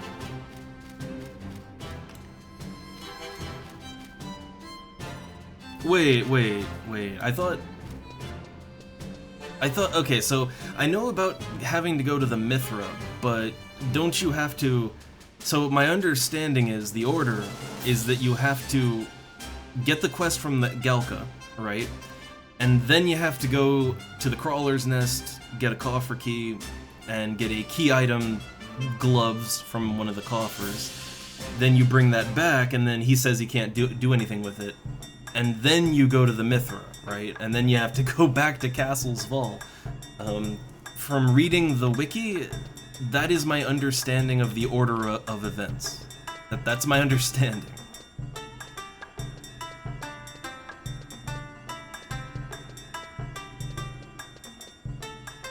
Well, I thought they were all 61, 63 mobs, which would be hard. That would be hard for me at level 65. Like, it would be a little risky, and it would take a while to kill them, so it'd take me some time to get the coffer keys. But I could do that on my own. It's just when I looked at any wiki, the Quadav, specifically the Quadav in Biadiu, they seem to go up to level 71. So I don't think I can do that one. Unless that is inaccurate, but mostly the wikis are all accurate. Well, I will admit, because I would go in as a /white mage so that I can sneak in invis and physically get to the coffers without fighting everything in my way. But that would mean I'd have no treasure hunter whatsoever. So getting a coffer key would take a really long time if I'm unlucky. So it would be helpful to have a thief along, like a proper thief, not just a treasure hunter 1 sub, right? Like, which that's all I would have. But before I do anything about that, I'm gonna get my limit break done, because that one shouldn't take too long. We're already 1 out of 4. So I need to go to Selbina. I knew that one without even looking it up. And let's see, we need to go to Windurst and... Oh god, I wrote something down and my handwriting is so bad, I can't read my writing. I think I wrote Bestock Markets, yeah. Okay. So, Bestock, Windurst, Selbina.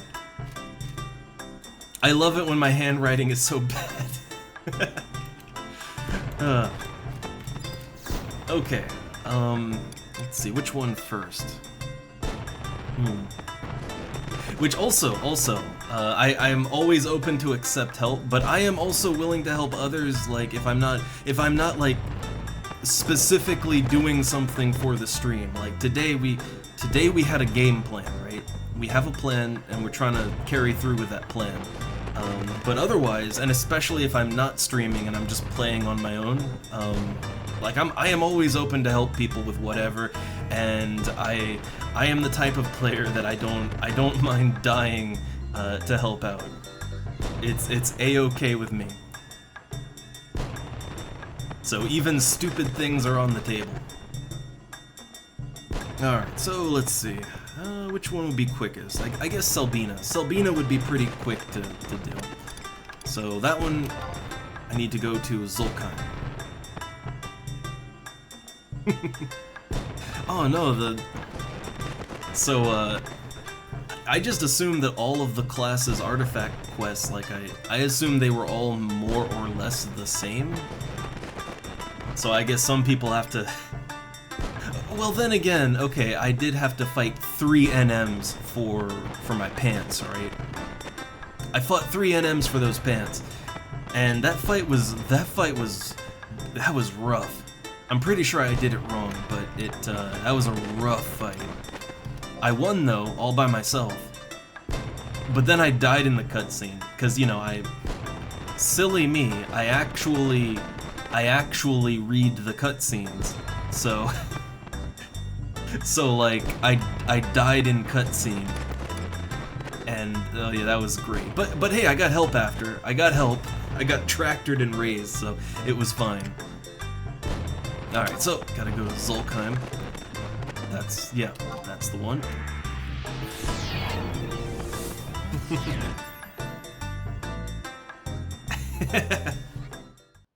I don't know. The thing is, in this game, I find that it is really easy to sort of get lost in the daily grind, right? Whether that daily grind is leveling or fishing or whatever, it's very easy to just get stuck in a loop, making number go up. But there's so much more to this game than just making number go up, and I like to experience as much of the game as possible. So I am always down to help out with weird stuff. Though, that said, there is a lot of things I need help with. There's... like, I'm only at Chapter 2 with Chains of Promathia. I haven't even... yeah, I can only now start the Zalart stuff, so I guess I have a lot to do before I can really get in there helping with tons of stuff, but I don't know, I like to mix things up.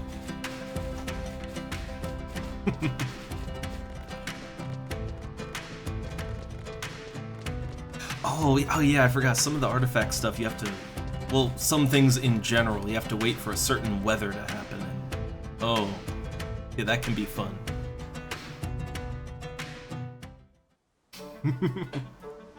Oh no, the invisible number go up. 0 plus 0.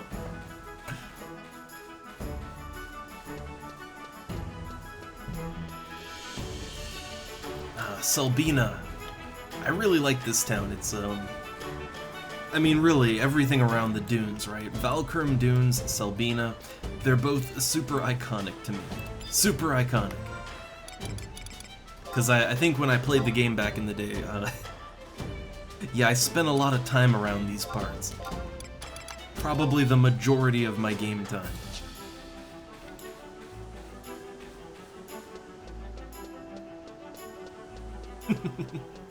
Oh no, you got that hyper focus, you can't...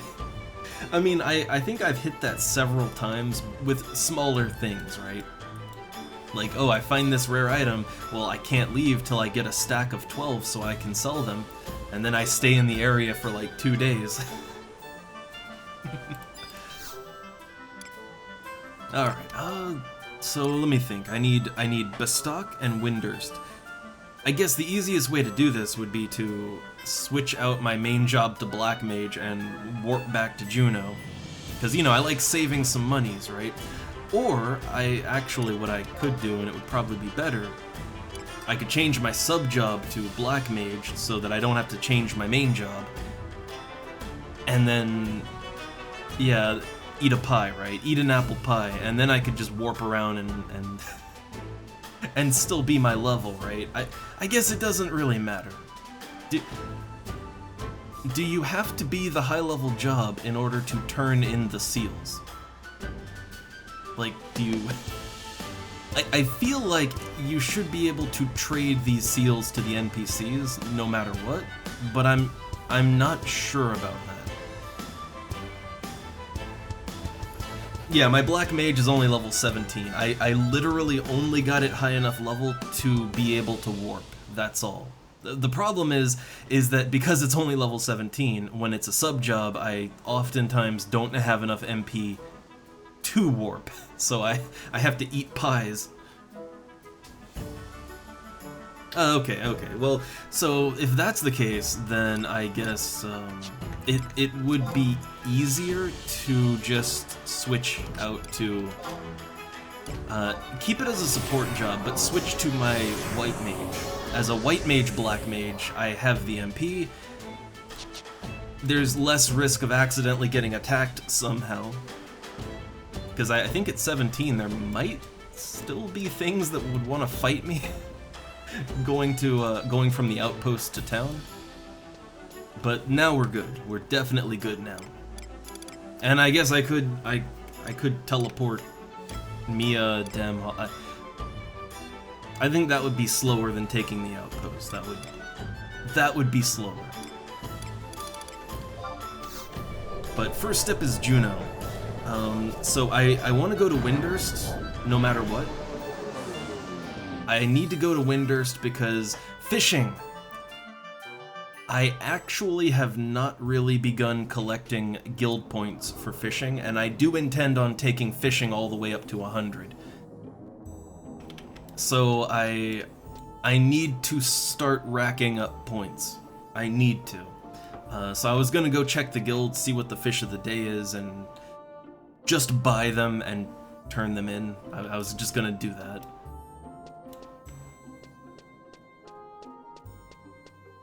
Yeah, some MP plus gear would help. I sort of cheaped out on it, and I just bought a bunch of apple pies, so whenever I need to warp as a Beastmaster, I just eat an apple pie, but that is not ideal. That is by no means ideal. But there is probably gear I could get. I mean, really the answer is I need to suck it up and just level up Black Mage a little bit more, and then everything would be fine. Like, really, that's what I should do. But man, leveling up sub-jobs, even though I can always slash Beastmaster, you know, so leveling them up solo's no problem. It's just, I hate to play a class that I don't really intend on going anywhere with it, right? Like, it's only for a sub-job. It's always very tedious to me. So I have to kind of pump myself up to do it.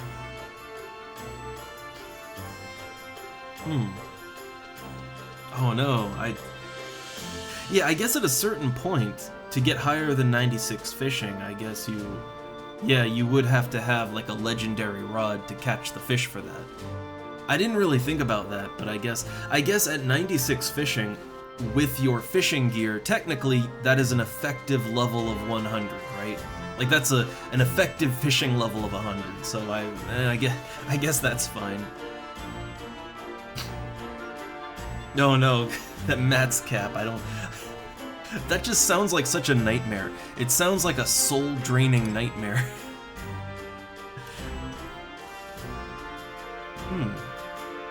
Yeah, when I solo, I'm a Beastmaster main, so when I solo, I just go /Beastmaster, and I'm basically just playing a not quite as good BST, right? No matter what class I'm playing. But it works for me, because I like the gameplay of charming things and all that, so it works, it's just not... You know, it's just tedious to me, that's all. So, okay, let's hit up Windurst, because I have other business in Windurst, too. So, closest would be Saruta Baruta. I know I could take the airship, but I sort of debate with myself, like, what is faster, to take the airship? Like, I oftentimes have to wait several minutes on the airship. Like, I spend a lot of time waiting for the airship and waiting on the airship. And I'm just not really sure that it's worth it, right? I think outposting is the faster way, I think. But, I don't think it matters too much. At this point, I think it's a preference thing, and preference-wise, I'd rather not sit and wait for the airship. I'd like to keep moving, you know?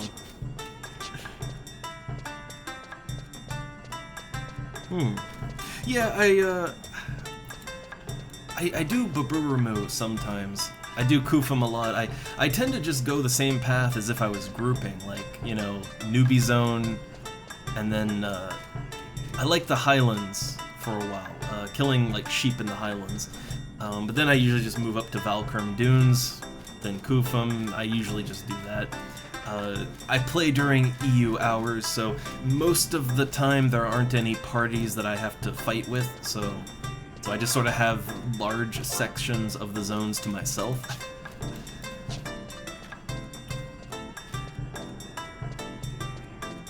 Oh god, Warrior. Right, so okay, when I am eventually done with Beastmaster, and by done in quotes, I mean when I have Beastmaster up to level 75, I have my artifact armor, and for the moment I can just say, I won, right?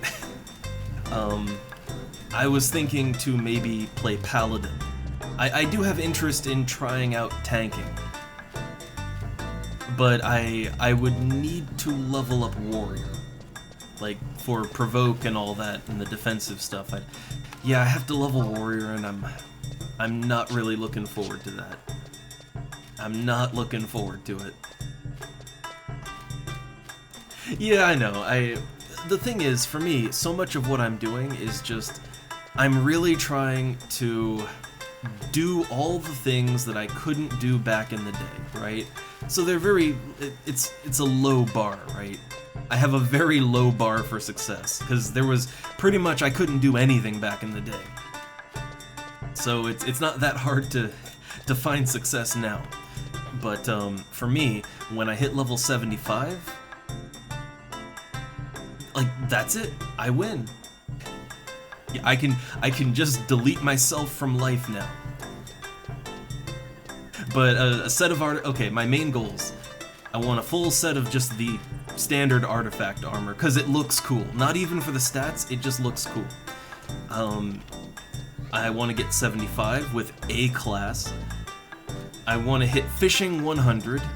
I want to also level up a trade skill to 100. So cooking for me. That one's gonna be real fun. I have little goals like that. I want to complete as many of the missions as I can. But yeah, those are my main, I guess, for me, my end game. That is my end game, my personal end game.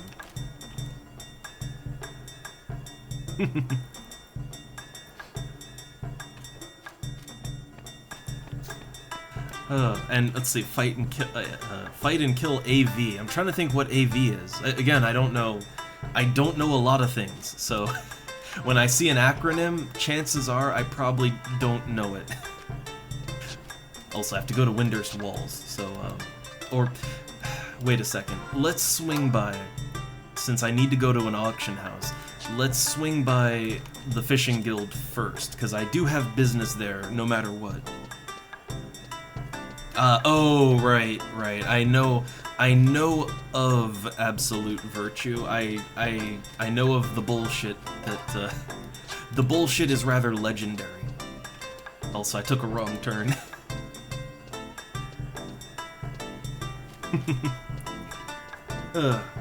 But yeah, I guess, so, you know, when people talk about the end game of this, for me, when I talk about end game, I have a personal end game, right? I have my end game, and it's very different from most other people, but it's my little bucket list, right? Things to do in Final Fantasy XI before I drop dead.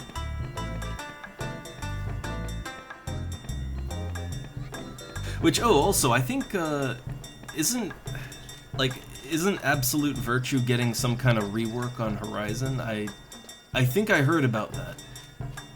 Because I don't think anybody really likes, how it works, right? At least, that's what I've heard. The only thing I've ever heard about that encounter from other people is that it's not fun.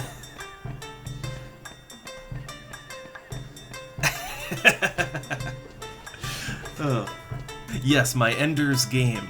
It's, it'll make a great book.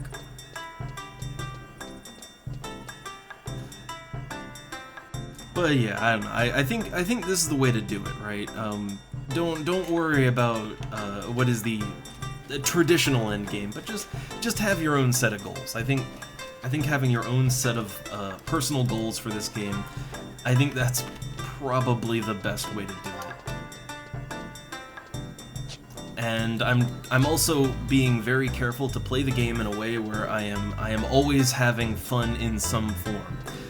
Because one of the things that would always stop me in my Final Fantasy journey is that I would do things to advance, to make progress, but they wouldn't be fun, right?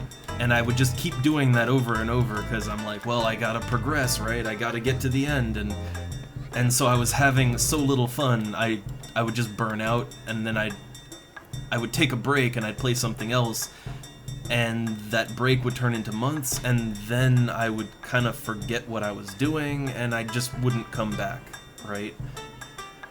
So that's another thing. Play in a way where I'm always having fun. Big goal.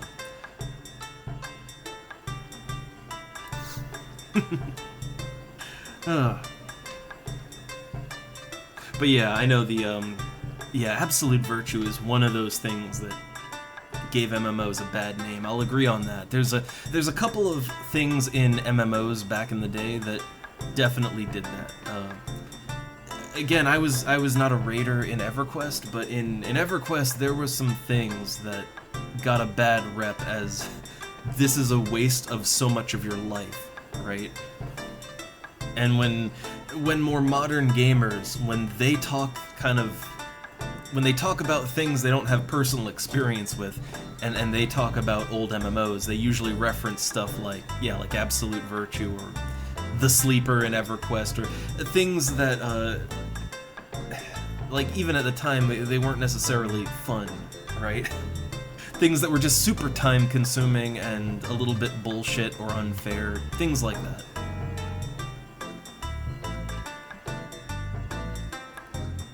Alright, so they want an ice fish. Current item is an ice fish, which I think you can catch those at the little pool up in Bucidine, I think. I think I've seen people catch ice fish there, but I just want the points, so I'm just gonna buy them if they're not too expensive. As long as they're not too expensive, I'll just buy a stack, I guess. Oh god, yeah. Hey, I loved Enchanter in EverQuest. That was good times. Enchanter was awesome. But yeah, I never had good gear or anything, and I did play Enchanter a little bit. It was rough. It was rough being a gearless Enchanter, especially if you were a race that had bad charisma. Like, back in the day, I don't think we really understood exactly how important having a high charisma was to Enchanter. Like, everybody just thought intelligence, 'cause spellcaster. But, like, if you were a Dark Elf enchanter, which was very popular, Dark Elves have, like, some of the worst charisma in the game. Like, to the point where it kind of cripples them, and playing a Dark Elf enchanter was just pain. It was just pain and suffering. See, nowadays, if I were to, like, hop on Project 1999 or something, and I wanted to do enchanter, I would go, I'd go High Elf enchanter, and instead of putting all my points into int, I'd just dump them just straight into charisma. It'd make playing the game a lot more fun.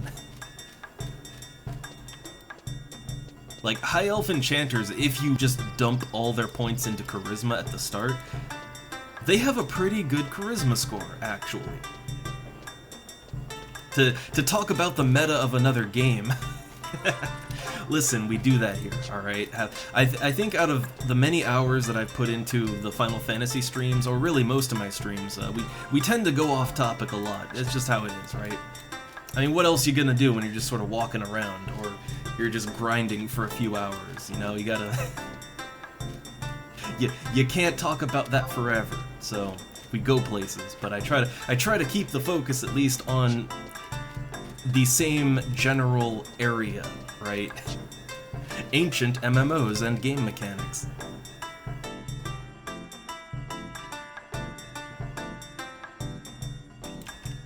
Alright, Windurst Woods, this is where I can hit up an auction house. Now, I guess I could check the wiki, but I'm not sure if there is a limitation on how many ice picks I can turn in.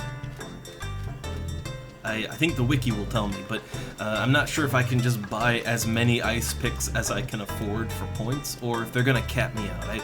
I feel like they're gonna cap me out at a certain point. I'm just not sure what that point is exactly, and I guess I'd have a quick look at the wiki. But I need to see how much these things cost first. Also, I see a lot of people with that re-raise Gorget.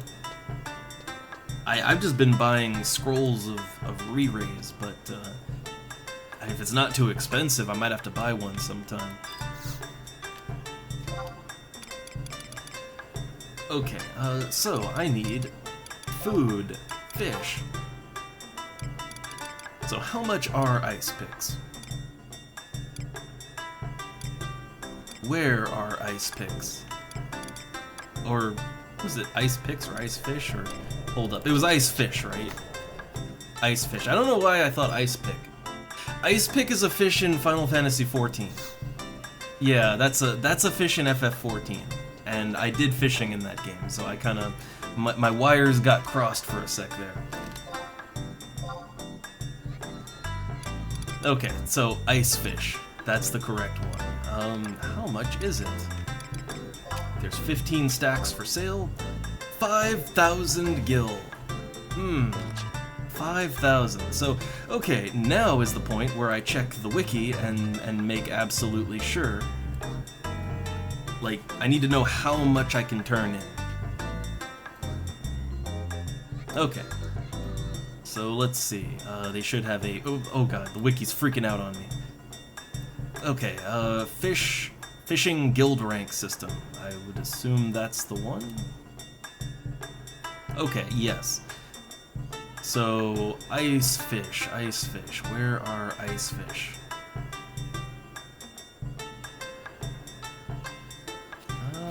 Here we are. Okay, ice fish. So, for ice fish... what are these stats? So there's the amount needed, guild points per fish, guild points total. So amount needed. Okay, so I assume there is like a proper cap then. So it says I need 8 ice fish. Well, that's less than a full stack. Man, okay, you know what? Just let's buy a full stack and then I'll sell the ones that I don't need. I'll sell those off individually. So, okay, can we get a little bit lucky and maybe not pay the full 5,000? Okay, well, 4,900. Alright, that's 8 ice fish. Oh, a Discord! Well, yeah, I use kind of a mix of resources. I use quite a mix of resources for this. But, okay. What am I doing? So, there is an NPC I have to talk to here. They're in Windurst Walls, which is to the north. Okay, here's what I can do. I can just walk up to Windurst Walls.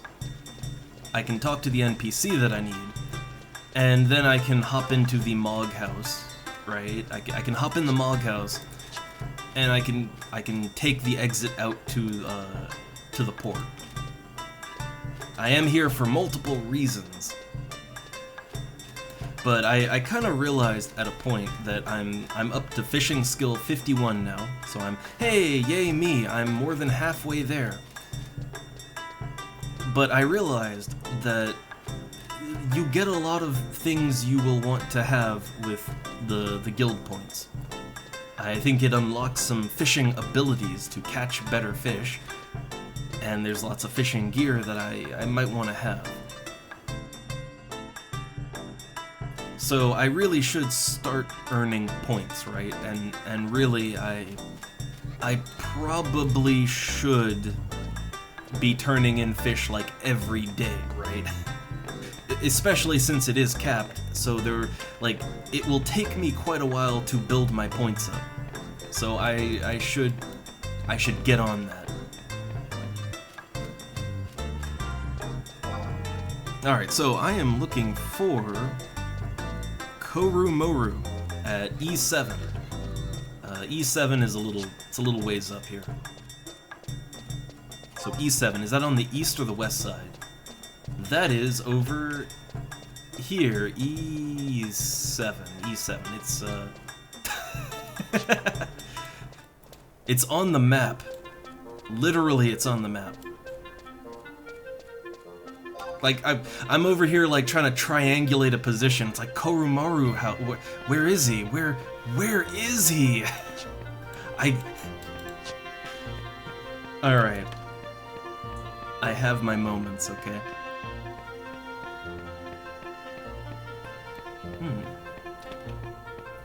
Oh, bee camping. Oh, are they a type of bee that happens to drop beehive chips? If ever there is an opportunity to get some beehive chips while EXPing, I always go for that.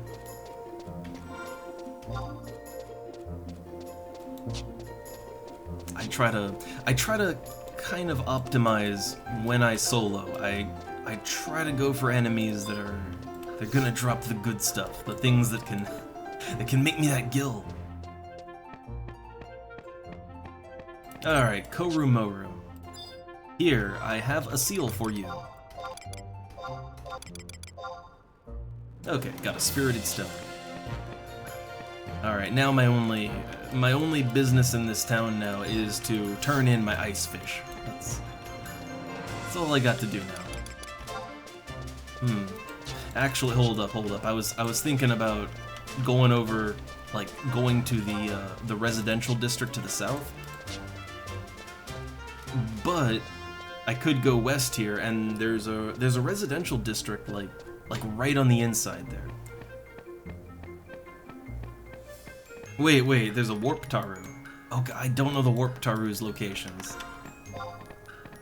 But wait, hold up. Yeah, the Warp Taru would be the faster way, because that would go straight to the fishing guild. Going through the Mog House would get me there too, but it wouldn't dump me out straight in front of the fishing guild. The problem is I'm not super familiar with where the Warp Tarus are. The only one that I really know is the one that's by the fishing guild. So the one that's down in woods, are they... well, I know that when they teleport you to woods, they teleport you to kind of the town square area.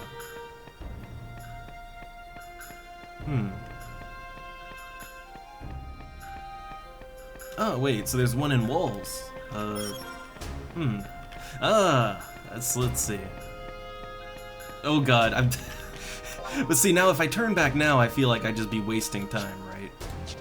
The problem is that I'm being indecisive, so like if I just keep going back and forth, I will literally never go anywhere. So I guess I just have to make my mind up and make a choice, right? Even if it's the bad one. But apparently, what? Apparently here in Walls, there's a warp guy right here. So where does he go? So they can take me to Port Winders. That would be the fishing guild, right?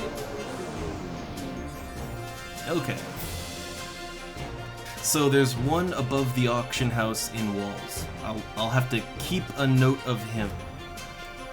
And that puts me out here, which is next to the fishing guild. Yeah, okay. And oh wait, is this little guy a teleporter too? Where does he go? Okay, so he'll take me to the Great Star Tree. All right. So if I want to go to Walls, then all right. I will try to make note of these guys. I can't promise that because my memory is like a goldfish, but I'll try to make note of it. Because Windurst is such a big town, and getting around it, it's rough. But the teleporters, yeah, if I can remember where they are, that'll definitely help out. Alright, so can I just trade my ice fish over? Okay. I get 3,600 guild points. And I still have 4 ice fish. Alright, 3,600 points. What can I do with that? So I have 3,690 points already. At some point early on, I traded in a few fish. Yeah, I can't help it. Windurst is the one town that I don't really know much about. I only really go here for the cooking guild and the fishing guild. Like, I don't really do much in Windurst other than that, or if I have to go there for a mission, but I've never made a Windurst character. I've never leveled up through their newbie zones. Like, I'm not super familiar with the area around Windurst. Like, if you were to ask me what you can do to make good gil around Windurst, I have no idea. I'm super familiar with Bestock, because that's what I used to play back in the day. I'm pretty familiar with Sandoria now, because that's what I play on Horizon. But yeah, I know nothing of Windurst. Alright, let's see. What are my the current limits? You have 5 more days to provide us with the requested item. Okay. Okay. It changes every day, so. Although there's gonna be maintenance in, like, what, 3.5 hours, something like that? Plenty time away, but... Alright, I'd like to use my points. Okay, so there's the robber rig. Oh, okay, I can preview them. The robber rig. I think you can just buy that, though, right? Like, it'll cost a bit because it's a point item, but you can just buy that. And really, I have the gil, so buying it off another player would save me some points. So the Fisherman's Belt. Enchantment fishing support. Ooh, that's pretty nice. That is pretty good. Now, something I'm very curious on. So this Fisherman's Belt, right? It has 15 charges, 30 second, which I assume that means like 30 seconds to kind of warm it up and use it. And then it has another, I'm not sure what all the timers mean. So then it has like a 30-minute timer. I assume the 30 minutes means that you can only use it once every 30 minutes. And then there's that last 30 seconds at the end. Does that mean it's a refreshing item? Like, does it get its charges back? Because like the custom top, like that refreshes.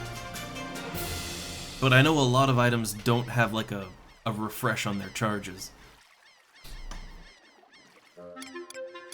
Let's see, a pair of waders. So that is, ooh, nice. That is fishing skill +2. Very nice. Like that would be better than, oh, and it's level 1, all jobs can use it? that would pretty much replace my fishing boots, right? Like, that would be a total replacement of my fishing boots. It's 70,000 points, though. Ouch. And then a key item. I can get a key item. Frog fishing. Okay, so I think the first thing I should probably work towards, those waders look real nice, but I guess the first thing I should work towards is frog fishing, right? Like, I think you can't catch frogs without that key item, right? So it's a very costly item, but I guess it would unlock more things I can catch. So, alright. Well, I guess I know what I'm working towards for the moment. I want that, and then I want the waders.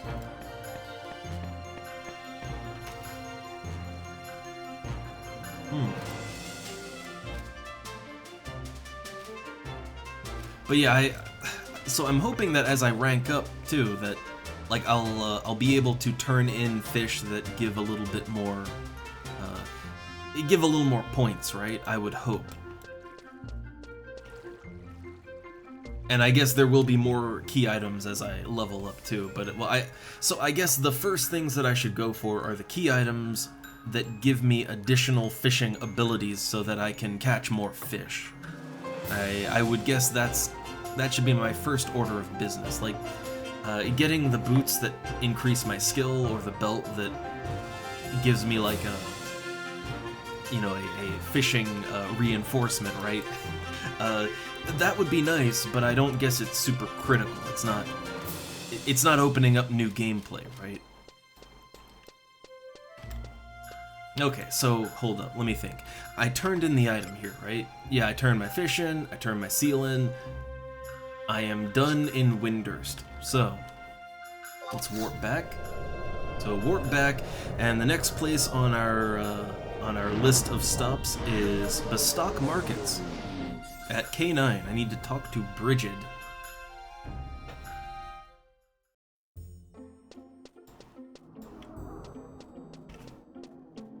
So the fourth limit break, not so bad. Not so bad. And oh yeah, I have these ice fish. I can just sell those.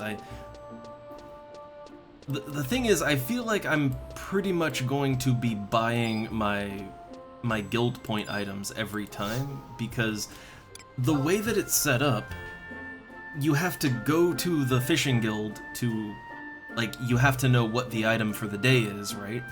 So you have to go there, and then you have to either buy the fish, or you need to leave town and go, like, you have to go to the fishing spot, get the fish, and then bring them back. So the way that that's set up, it kind of encourages you to just buy them if you're turning them in for points, right? Now, I do have a little bit of a question about the guild items, though. And that question is, are the guild items of the day, are they the same for everyone who is the same rank? I know it's not the same for absolutely everyone, because it doesn't give you items you can't get. But like everyone who's on, say, the same rank as me, is their item of the day also ice fish? Like, is everyone of the same rank looking for the same items? If that is true, then I do see a bit of an opportunity there. Like, at the start of a day, I could go to the fishing guild and I could see what the item is needed, right? At least for my rank. And then I could go out and just mass fish that item and turn a bit of profit, because people will want to buy them on that day. If that's how it works. I don't know. I don't know how anything works. Alright, I'm gonna sell off some of my Yagudo drinks. I thought I needed them, but I didn't. Maybe I want to keep a few though. You know what? If I'm gonna be stealthing around for my coffer keys, really I should have a few, just so I can keep sneak and invis up. Okay, okay. See, that is one of those really helpful to know things, like super helpful to know. So, okay. Yeah, I can use that. Or wait, I could ask people too, right? Like if so like what rank am I? Hold up. What am I? So I am a journeyman fisher. So technically when the day rolls over, I guess I could just like I don't know, I could just shout in Juno or whatever, and I could just ask, "Hey, what's the fish of the day for a journeyman?" I guess technically you could do that, right? That would save a trip, like that way I could go and fish the fish myself and just have it ready.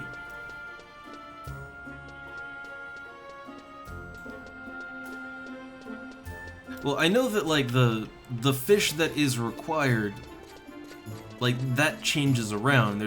There's multiple fish in each rank, but okay, but yeah, but for everyone of that rank, the random item of the day will be the same for all of them. That's my understanding. Oh, the Discord does that. I am in the Discord. Not right now. I don't tend to get on Discord while I'm streaming. I like to keep my processes as minimal as possible. That and I don't want to have pings happening. But I haven't really used the Horizon Discord very much. I have it, but I don't really know quite what to do with it or how to best utilize it.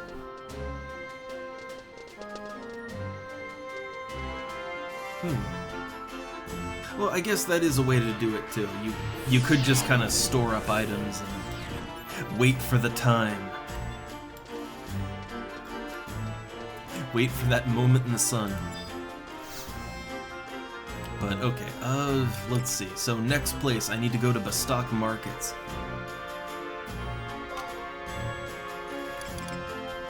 Man, I hate warping back to Bastock. I always hate doing it because it's the only town where the outpost is not really close to town. Like, not really. Alright, well, I need to go to Gustaberg. Here we go. May Gustaberg.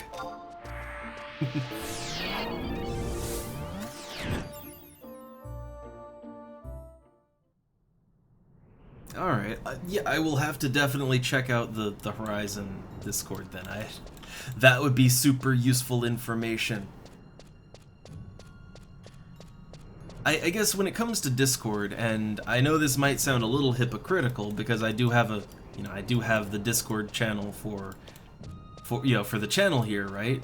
Though I mostly started it so that I could ping people and let them know, hey, I'm starting in an hour or two, right? Or like it's more of a coordination thing.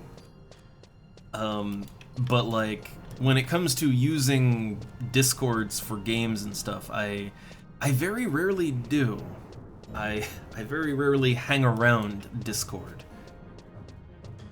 But there is useful stuff in there. It's not all horseshit. Gotta be open-minded. I think though it's just there are a lot of Discords that I've run into, especially when I more actively played Final Fantasy XIV, that they could just be useless and full of drama. Useless and full of drama is a kind of a common thing for Discord servers, but not all of them. Not all of them. There is useful information to be had.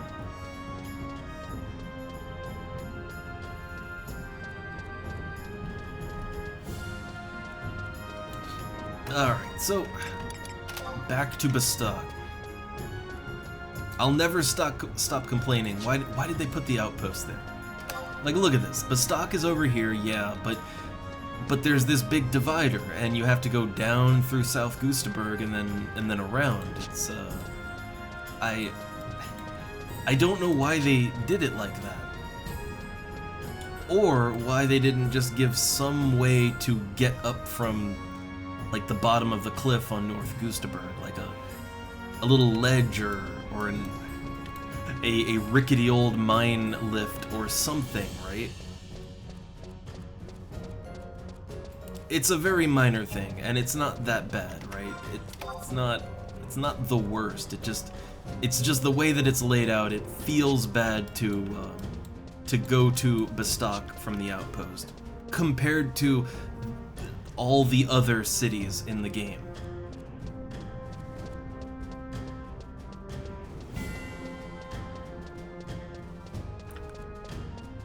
But not being perfectly symmetrical it's fine. I guess it would be a little bit boring if the outpost was always like how it is in, say, Selbina, right?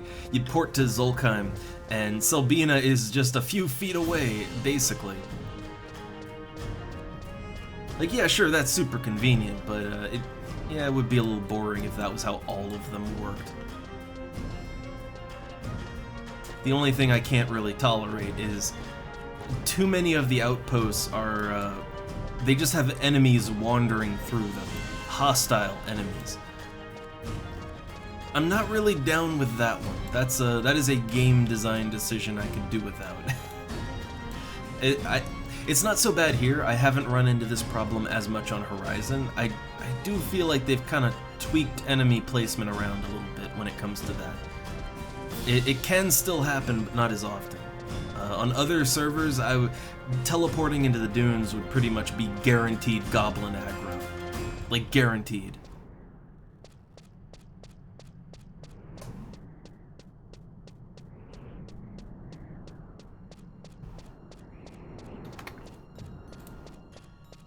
Alright, so I'm just kind of... As I'm walking, I'm thumbing through the various wikis, and I guess I can put the one away for the 5-2 mission. So the next one is 6-1. Wait, what is the... so the next one is 6-1 series, Rise of Zillar. Oh yeah, that'd be the actual expansion. Okay. But I guess, yeah, I can start Zillart stuff now, too, so... I guess I have to figure out where that starts. Again, that'll be another thing I have to look up on the wiki, but where Zillart missions begin. And apparently that opens up Dynamis, I think? Which I don't guess I really have to worry about that yet, right? I mean, that's a level 75 thing, right? That big end game that I may or may not ever see. Zillart is Sky. Well, then you have to have Sky access, right? And I don't remember unlocking that anywhere, so I guess I have to unlock it.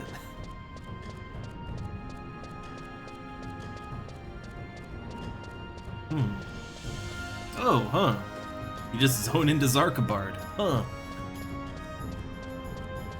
I guess I really don't know how Dynamis works exactly. Like, I know that the Dynamis is kind of based on locations in the game, but like, where do you actually, like, physically enter into them? Like, where's the dungeon door, so to speak? I've never seen, like, a dungeon door for that. Or that I was aware of. Maybe I have seen them and I just didn't know what I was looking at.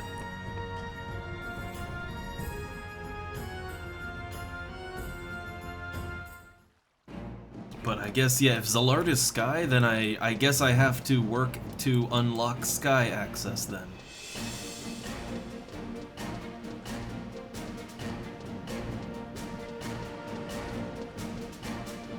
All I know is that people keep saying that you beat 5-2, you can start Zillart stuff.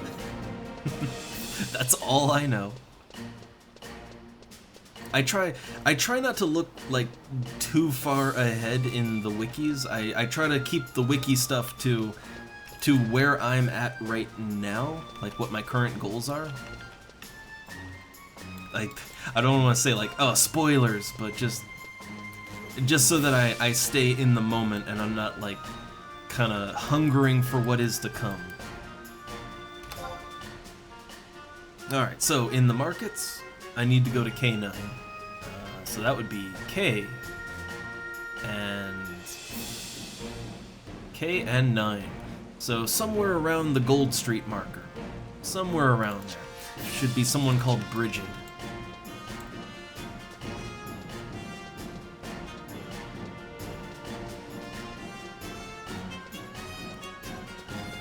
But I guess I turn this in, and all I have to do is go back and talk to Matt, and then I can keep on leveling up. Which I don't really plan to do any EXPing on stream today. I'll probably do some EXPing on my own, like I'll just do a little soloing and or partying later, just off stream. Maybe. Because I did want to play another game at the end of the stream today. Wanted to split my time a little bit. So we're around the area, right? Like, where's Bridget? There she is. So this is apparently someone that thinks that that coats and subligers are the future of fashion. All right, got the Smiling Stone. Then I think that's all I need. I mean, oh hey, while I'm here, I could buy a bunch of cornets and I could do that Windurst Fame quest again, but I don't really want to go back to Windurst right now. I'd really rather not go back to Windurst at the moment. So, despite having, like, you know, I bought some things for the fight, right? That most of it I didn't even need. Man, I'm still over 1.6 million. I do have things I want to do with that money. I need to start buying furniture for my house. I really want those storage slots, right? And I was gonna go straight for bookshelves. Oh wait, right, cornets. Like, Bastock has to be at a certain place in the conquest, right? Like, they can't be third place, I think. If they're third place, I think they don't get it. But right now, yeah, Bastock is number 2. So they should have their cornets. And I'll just take a look while I'm here. Yep, cornets, 233 gil. At some point I want to level Bard up again too. Way back in the day, Bard was pretty much my main class. I just like the idea of Bard. But I'm having so much fun with Beastmaster, I don't, like, you know, I'm already so deep into Beastmaster, I'm gonna finish that off before I take on another main job. Because I know too well the problem of splitting my focus amongst a bunch of classes and then never going anywhere with any of them. Alright, I don't think there's anything else I need in Bastock. If there is, it's too late now! Don't worry about it.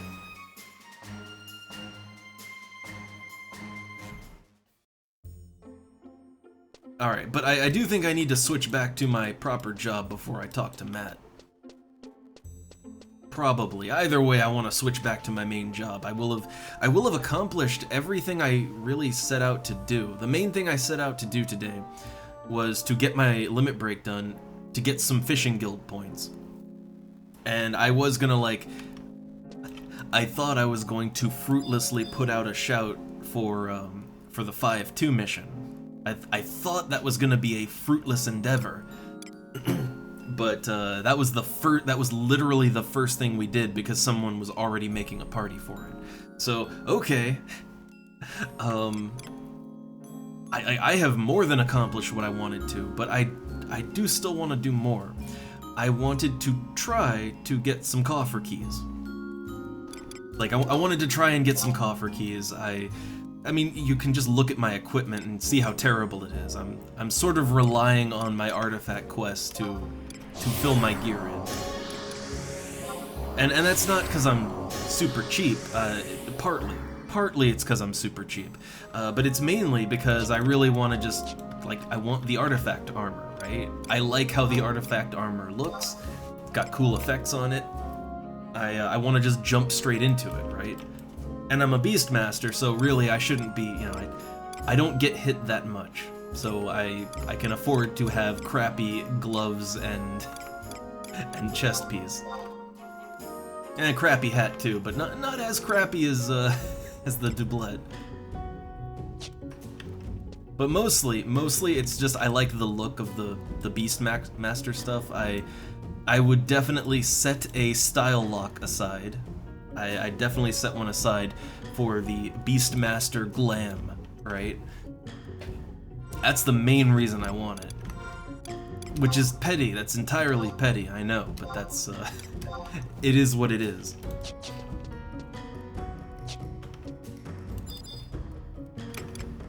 Okay, anything in my delivery box? I like to check, I like to see if anything... Oh, my Yagudo drink sold. I had some extras, I still have extras. Okay, I have my stealth items. I got my dumpling, I got some Yagudo drinks, I got pet food, I have my... I think I have 3 different kinds of pet, right? Well, no, I have 2. 2 kinds of pet. Got sheep and... yeah, sheep and rabbit. I like both of them. I like the rabbit because it has a really strong AoE, but it's a very limited radius AoE, so it's really good for pulling aggro off of me, but not also getting more aggro, right? Because a lot of the pets, a lot of them, their AoE attack has a massive AoE radius. Like the crab's bubble shower, that thing will pull everything onto you. So I like the rabbit. Very, very nice for that. Okay, so I am Beastmaster / White Mage. So I'll roll with that for coffer keys.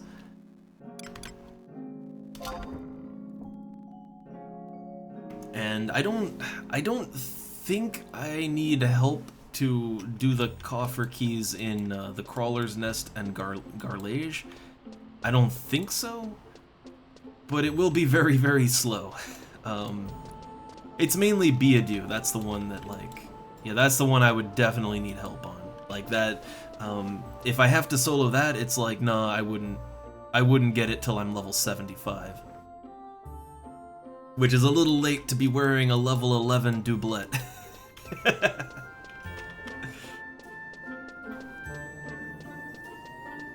I know that I could literally just go and buy... I think I can buy a pretty good piece with conquest points, but it's the principle of the thing. It's the principle of it.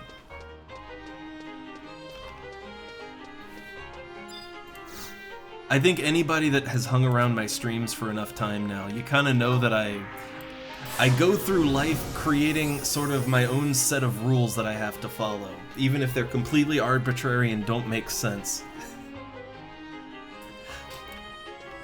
I think that's called being neurodivergent. However, when I kind of decide on something and it's like, okay, this is how we're doing it, well, I have created a game in my head and I have to play by those rules, so okay, we're doing it.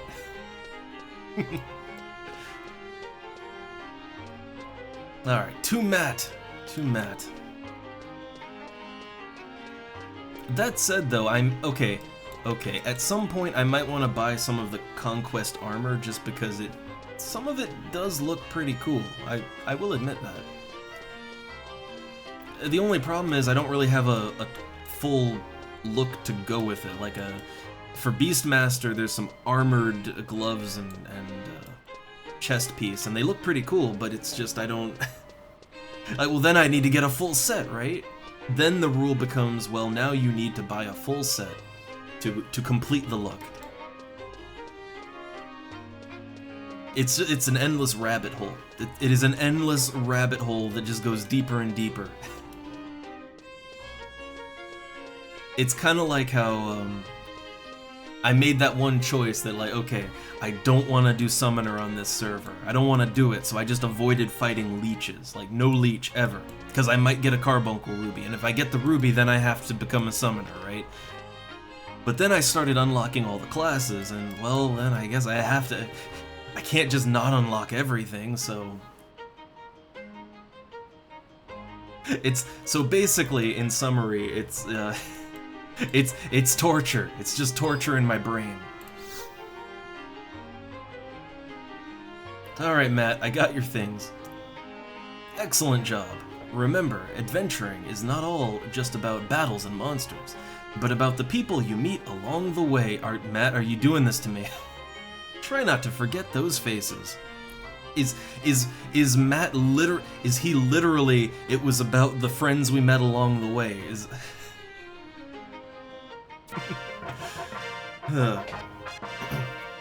Okay, my level limit is now 70, and 5 more slots. 5 more Mog Wardrobe slots. That is 15 slots total.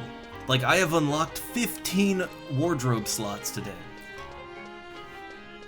My wardrobe is already just half full of junk that's purely there for cosmetic reasons, so... So getting 15 more slots, like, man, I don't even know what to do with that now. Well, the One Piece. Also, hey there, Burn! You missed the Shadow Lord! We beat the Shadow Lord with the power of love and friendship. And also, hitting him a bunch. We hit him a whole lot. We got the Final Fantasy interlude, and I think I beat the original game, I think. But no credit roll. No credits rolled, which... So I did ask the question then, and if someone answered, I missed it, unfortunately. But beating the Shadow Lord, that really felt like a... you just beat the game moment. Like, that felt like the end of the base game. There was no credit roll, but it like, that was all it was missing to me.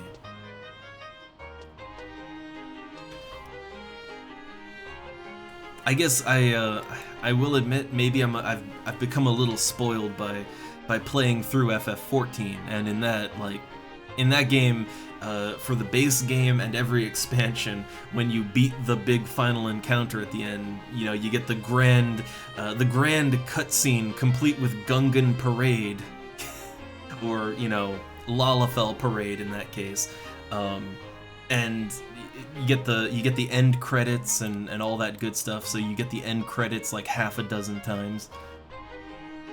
Not as much fanfare here. Not so much here. Huh.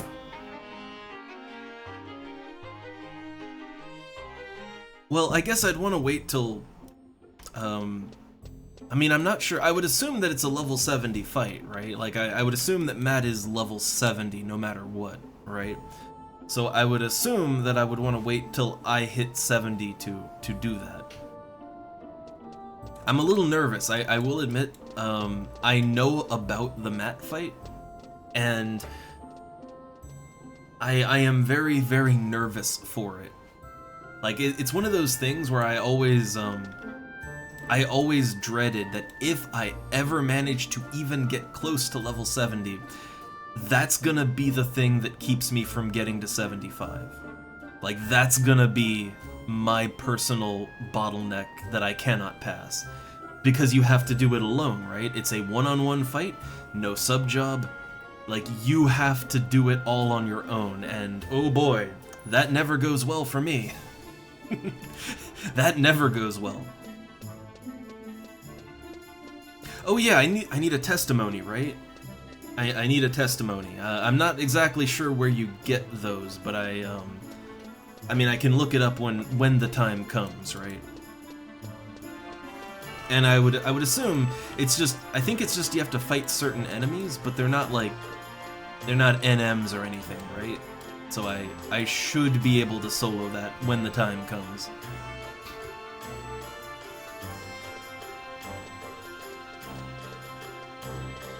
So, man, I will be honest, I never thought I'd make it this far. Like, I'm level 65 on retail back in the day, like back when, you know, the Promathia era and the Zillard era. I think the highest I ever got was level 50 Bard. Like 50 Bard, that was as high as I ever made it. And I could never do anything on my own, and no one would help me with anything, so I never went up in my nation ranks, I never did the Prometheus stuff, I never... Yeah, I couldn't... I literally couldn't even do the first limit break, because no one would help me, and I was a Bard, so I couldn't do shit on my own. On other private servers I've had more luck, I made it all the way to level 55, and then no one would help me with anything. So, like, this really is, like, I am as far along as I've ever been. It's almost surreal to me that after, like, 20 years, finally, I might actually make it to the end, right?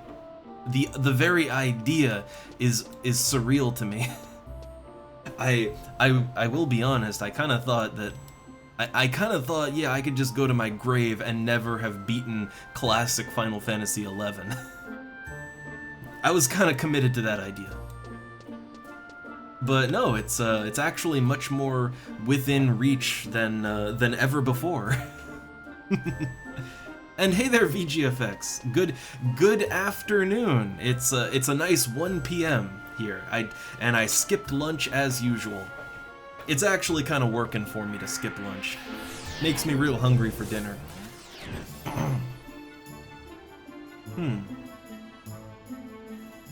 I know that sort of thing definitely happened back in the day, Burn. Like, if you were a particularly, I guess no other way to say it, if you were particularly asshole-ish and you just did not play well with others at all under any circumstance, yeah, certain people would just get blacklisted and you just couldn't really advance. Like, you just couldn't advance anymore because no one would help you with anything.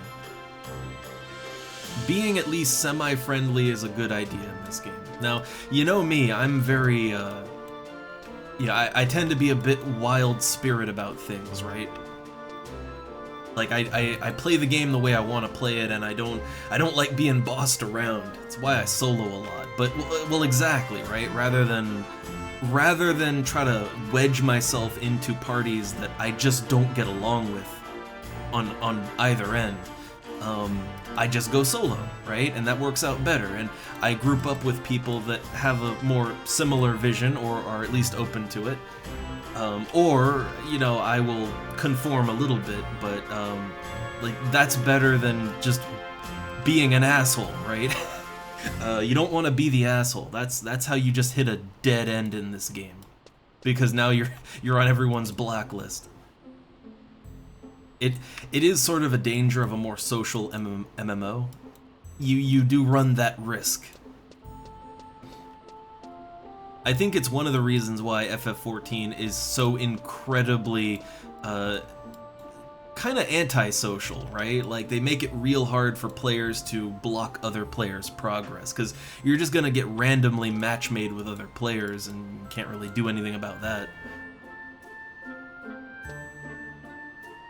Alright, so let's see. I guess I am Beastmaster White Mage right now. I still have some items on me to fight things. So apparently, to my understanding, I have the quest in my journal for the gloves. I don't have the gloves, I have nothing. I have not been to any dungeon, I haven't done any coffers. But my understanding is that I can do them in any order, right? So, I don't know, if anybody wants to help out, if anybody wants to help out with, like, Beadu, because, I mean, that's the hard one, right? That's the hard one. Then I guess, or if anybody else needs Beadu, then, well, I'm open for that. Otherwise, I'm not sure what my plan is exactly. I guess I could go to the Crawler's Nest, and I could try to solo it out. I think the Crawler's Nest and Garlage, I think I should be able to solo the enemies for keys there. I think. Like, yeah, it'll be slow with no treasure hunter, but I can do it, I think. And I'm willing to. Which actually, if I'm gonna go to the Crawler's Nest, then actually what I should be doing is I should be going down to Lower Juneau and taking the Chocobo out. Like, that's what I should be doing. Well, then again, wait. I mean, look, it's gonna cost more in Lower Juneau. It's gonna cost a lot more. So going out this way is probably the better financial choice.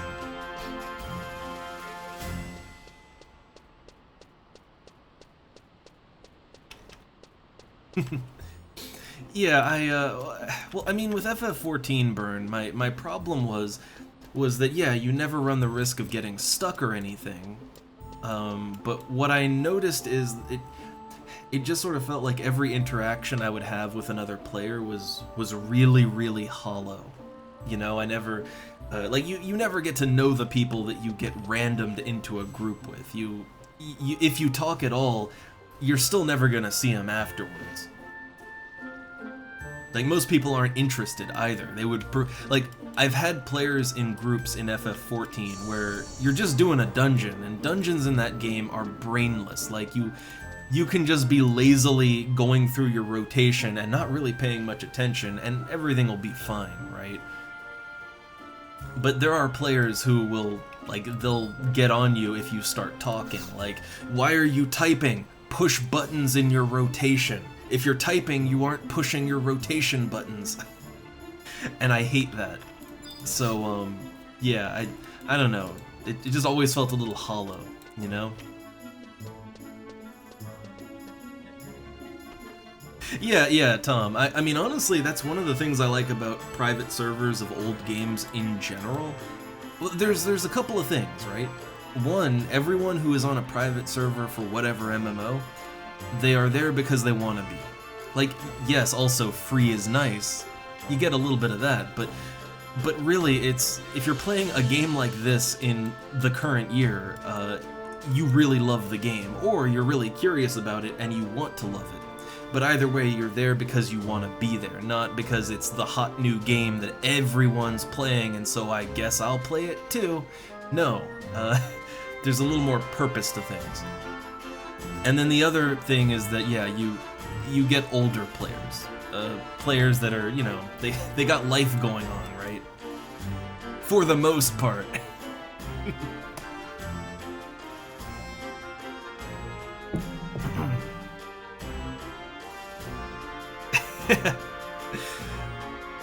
But yeah, Burn. No, I've seen it. Like, and it makes sense, right? Like in this game, right? In this game, like I can be fighting an enemy, and because this game is all about auto attacking. Yeah, you have abilities and stuff, but you know, for the most part, you're gonna be auto attacking. Or if you're a spellcaster, you're gonna be sitting on your ass meditating.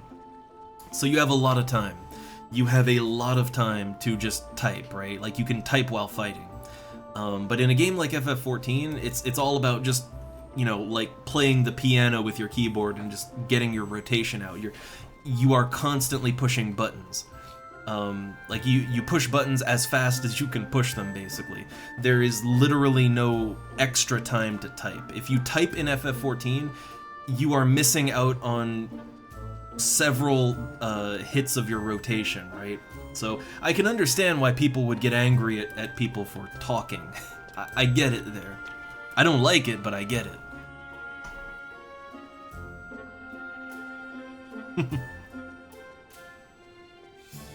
Yeah. I see. My problem is that I because of the hours that I play at, like I sometimes for some content I need to stay up real late. But I kind of have a game plan for that. So, like, if I need to, like, if people are only doing the thing I want to do at 2 a.m. or whatever, I make a game plan of just sleeping early, right? Like, I take an evening nap, basically.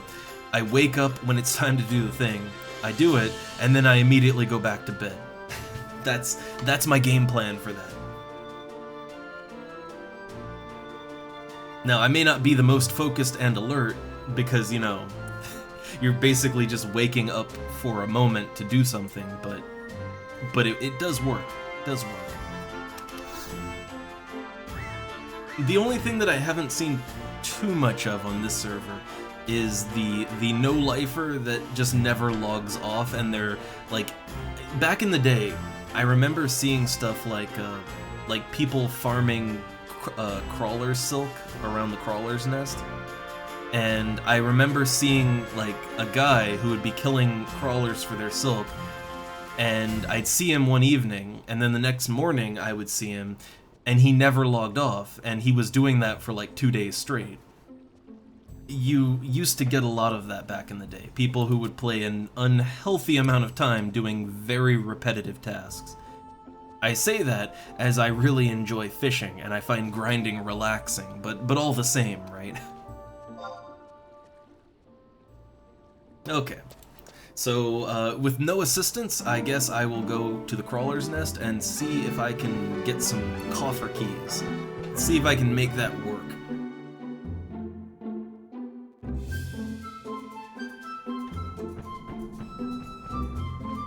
Needs me that artifact armor. And I like the visual of it. Right now, like, I only have the pants and the boots, right? And visually they go together, but they don't really blend, right? They don't... like, they don't really make a complete look, so I'm not using it. But once I have all the parts, at the very least, I will mix and match them to make an interesting look. It's funny, I'm more interested in the cosmetics of it, right? But as far as stats go, I mean, they're pretty good too. They boost my Beastmaster abilities. Like, the boots enhance reward, they enhance charm. Everything seems to enhance charm. Enhances the killer effect too. They do have some good effects on them. They have some very nice bonuses.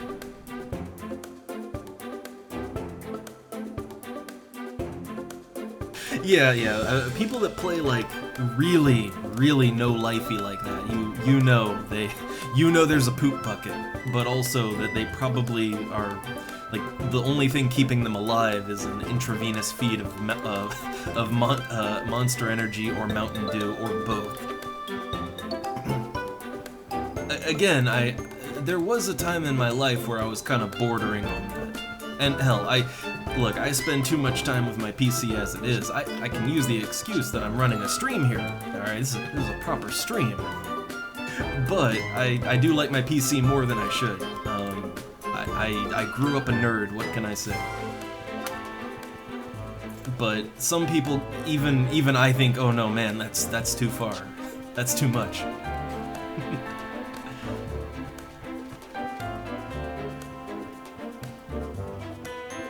But hey, I guess, you know, if you have fun doing it, I mean, really, as long as you're not completely destroying your life, as long as you have fun, I guess it's all good. I just find that a lot of people aren't actually having fun. Like, if you want to camp something and not get a drop for a long time, that's fine. Or, you know, you want to try and fail something and it's tedious and frustrating and time-consuming, that's fine. Or you just like to grind, whatever. I like that. But it's kind of as long as you are enjoying your time, right? Time isn't wasted if you're having fun. It's just, I think so many people play games like this and they're not actually having fun.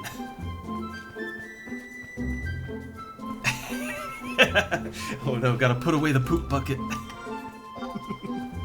I need an elite gaming chair that has a built-in toilet with bidet.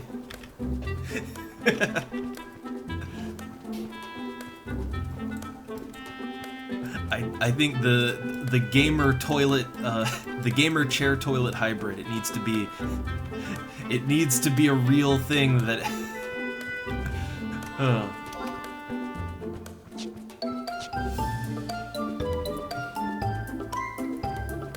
Although I will say every now and then I do kind of miss the days when I would just exist on energy drinks. I know that was terrible for me, but especially as someone who enjoys the taste of energy drinks, yeah, there are moments where, yeah, I wish I could just, you know, I wish I could down them like I used to, but as a 35-year-old man, if I do that now, I just have a heart attack.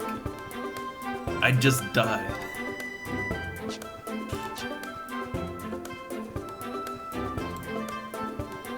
Oh no. Oh no, burn.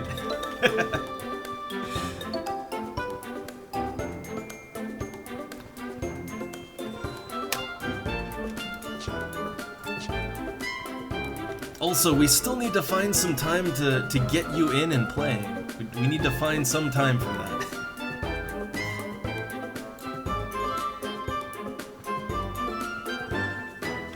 I try to, look, like any good pusher, I try to get everyone addicted.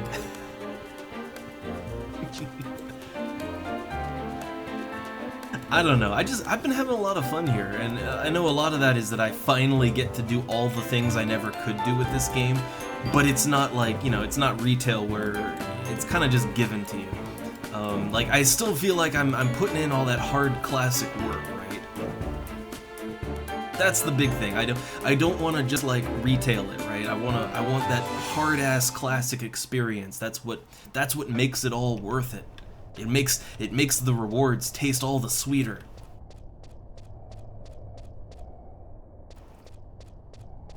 Oh, you know, hey, I'd love to be playing Baldur's Gate 3 as well, but that thing's expensive for me. All right, that's too expensive.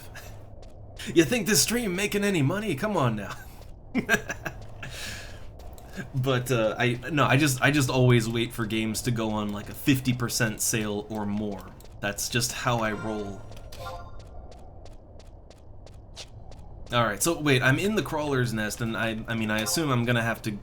So I'll check my, like, I'll look at the wiki and all that once I get to this middle room here, but I'm gonna have to get a certain ways in first. It's not gonna...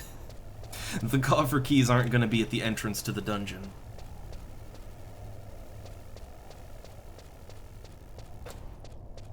But, oh, you know, on other games I do have that are kind of adjacent to that, I never played that one game. I have it, but I didn't play it.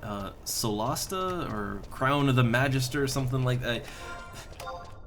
Seems like a good D&D slash, or is it D&D or is it Pathfinder? I don't know. Either way, it seems interesting. I bought it, I just never played it. I bought it, I installed it, and I never did anything with it. So I have RPGs to play. Also, I have the Pathfinder games. I bought both the Pathfinder games, and I'm like halfway through Kingmaker, I think, and then I just sort of forgot about it. So I got games to play, right? I have many a game I could be playing on my own time to chill, but so I shouldn't be looking at Baldur's Gate 3, all right?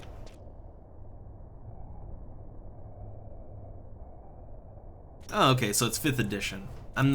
I will admit I'm not a huge 5th edition fan. When it comes to D&D, I do have 5th edition books, but I have a ton of 3.5 edition D&D books. That was 3.5 is when I got into D&D, and I don't know, maybe it's because it's my first system with it.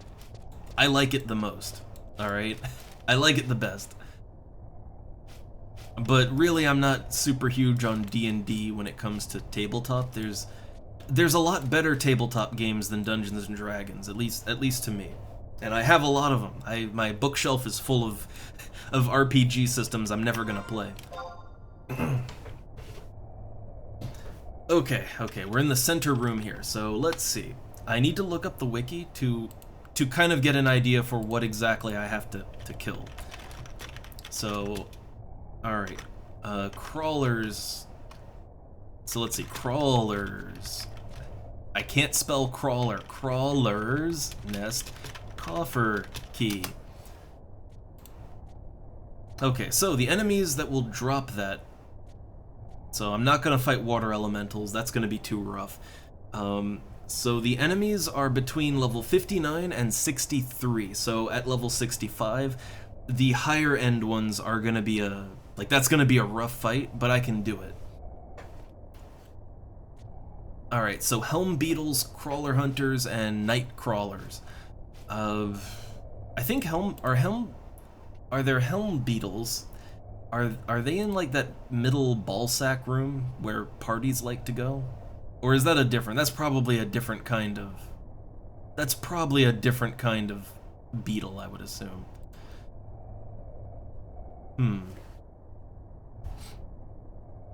Also, I need a map. I need an actual coffer key map. Do they have one on this classic wiki here?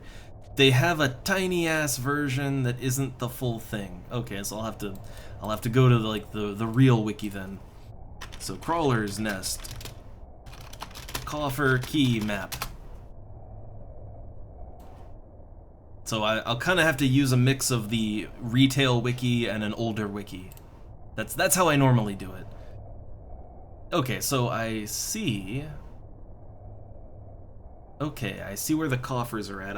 I've actually found a coffer in here before. Like when I had a chest key, I found a coffer, so I couldn't open it. So I do have an idea of where they can spawn, like possible places they can spawn. I'm gonna go straight to the south here. So I don't know exactly where the enemies are. I'm not 100%. But I'm gonna feel it out. All right, I'm gonna feel it out and see how things go. All right, I got my famous carrot broth. I will pop that pet out. All right, have my pet food Delta ready. Biscuits are good to go. Possibly buttered also. Okay, so yeah, I'm gonna start my treasure hunt, or my coffer hunt. I'm gonna start down in the big open room. It's the one that I am the most familiar with. I know that room. It's kind of my point of reference. And then we'll just explore from there and see what we can find. We're gonna feel it out. Okay, yeah, this room. So I know I've seen a coffer key, or a coffer chest. I've seen one like over there. So I would assume if the coffer chest is over there, I would assume that also coffer enemies would be over there too. We'll see. We'll see about that. Okay, the enemies in here will in fact aggro me. So sneak and invis time.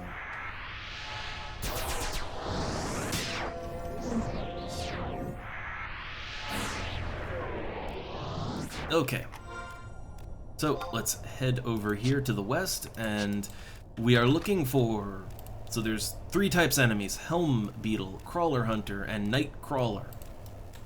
So those are the enemies. Only 3 enemies. But I guess keep an eye out for them. Oh hey, there's the exo rays that you need for the first limit break. Oh, it's been so long. Okay, that is a blazer beetle. That is not what I need. Not the correct type.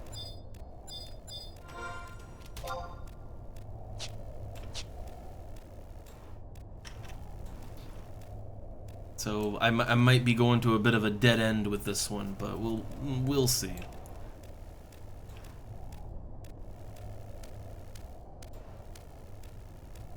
What's over there? Now, okay, what is the deal with Frank? It seems to be a meme on Horizon. It seems to be some sort of Horizon meme. Why is there a scorpion named Frank over here? I don't get it. I don't understand. I've killed it once, but I don't know why it exists.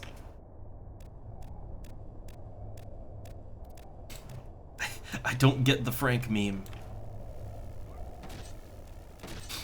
Okay, there's rumble crawlers over here. I don't think rumble crawlers. I don't think they're a coffer thing. So yeah, I once found a treasure coffer. I once found it in like this corner right here. Oh my god, I forgot I have wide scan. I keep forgetting that, right? I actually never use wide scan because I don't do NM hunting, right? I don't hunt NMs. I only kill them if they're literally in my way. But Yeah, hold up. Right, I have wide scan. I guess this would be an ideal circumstance to use it. So there's soldier crawlers, hornflies, helm beetle. Okay, okay, we are in the right section. Good. We're in the right place.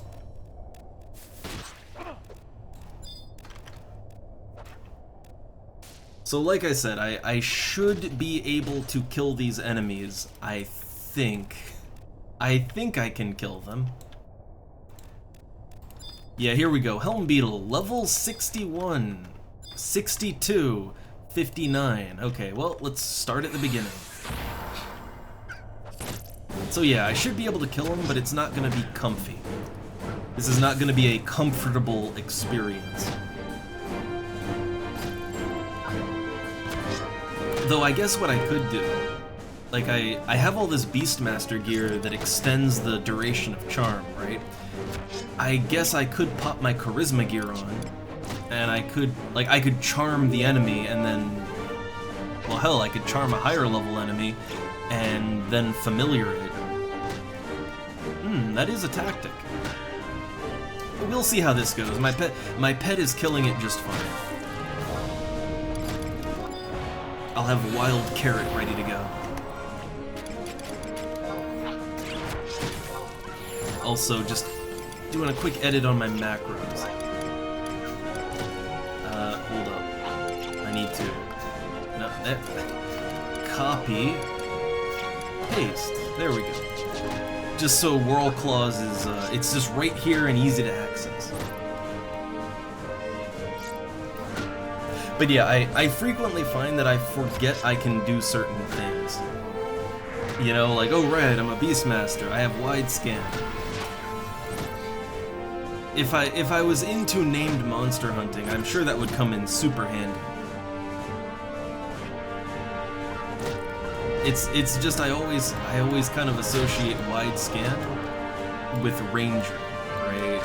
That's a ranger thing right there.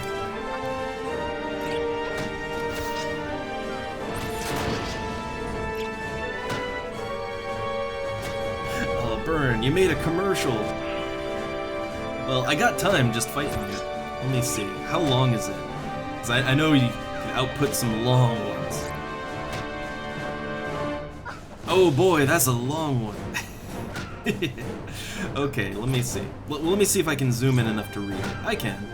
It's a little tricky on the phone, but I can get it. I can get it. Alright. I'm gonna have my pet rest. I'm pretty much gonna have my pet rest like every fight here.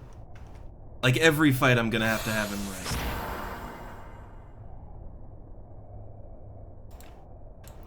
Alright. He is... I think he's recovering. Also, those rumble crawlers might respawn on me, right? I gotta be careful about that. But I'm just gonna take a quick skim here. Take a quick skim.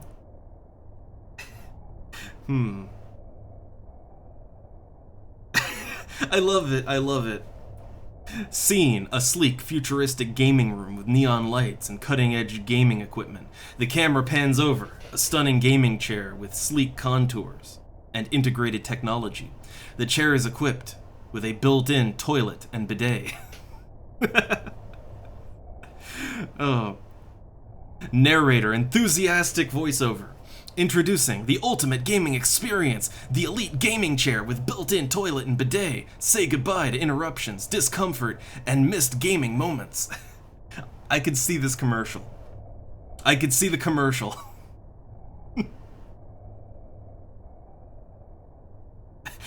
Cut to gamer immersed in gripping virtual world, suddenly pausing the game and looking around in desperation.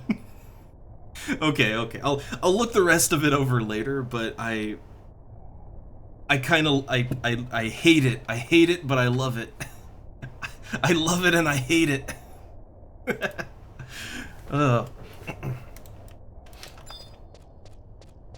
Alright, did these... Oh, they aggro. Okay, I wasn't sure if these were like hostile aggroing enemies. They are.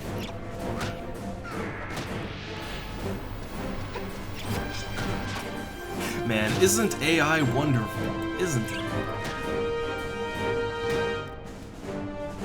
Oh, that reminds me. I saw something that really kind of blew my mind. Apparently, I mean, it's jank, and you have to hook all kinds of third-party stuff up to the game, so it's not really for me. But apparently, there are like Chat GPT powered companions for Skyrim now. And you can even like plug voice into that too, so they're actually voiced. And it actually seems pretty cool. Like, it seems very immersive. I'll say that.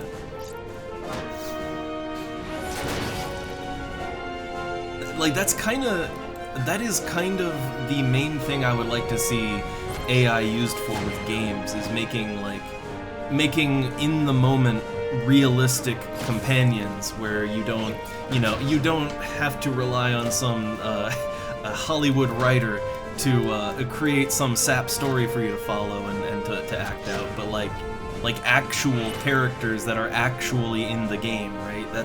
I think that's been a dream for most gamers since the beginning, and we're not quite there yet, but we're getting there. Soon, I guess. Yeah, they can get really long-winded. I think that's the problem. They can get too long-winded sometimes.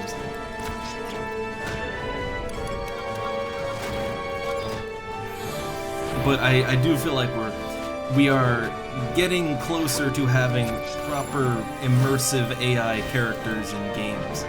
Although that does sort of bring up a bit of a moral quandary, like if you have an actually intelligent character in a game, that sort of goes into that like sci-fi moral question territory, right? Of like, should we be killing these things? Like, is this okay?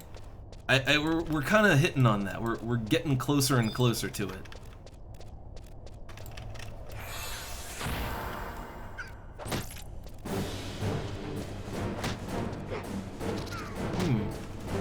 Oh, that sounds like a fun idea, bro. That sounds like an interesting concept.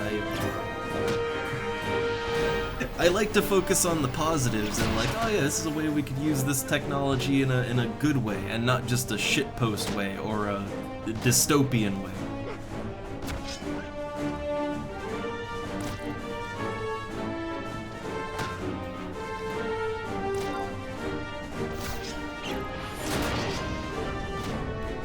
Ooh, so vaudeville. Okay, take a quick peek at it, but I'll have to kind of look at that later. Ooh. Alright. Yeah, okay, this is one I will definitely want to take a look at after the stream. Give a more thorough look to.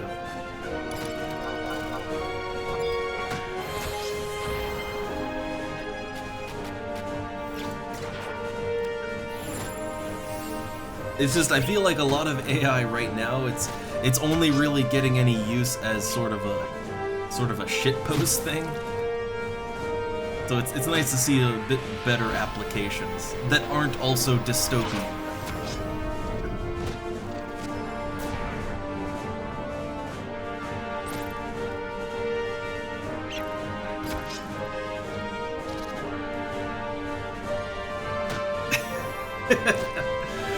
Well, I think the best way, like, to kind of do an AI would have it, know it's just kind of acting out a video game, but to treat the AI like an actor, right?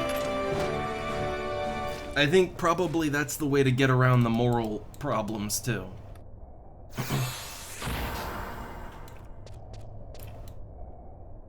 Like, if on some level the AI knows it is just an actor in a play, basically, then that kind of, okay, that solves the moral issues.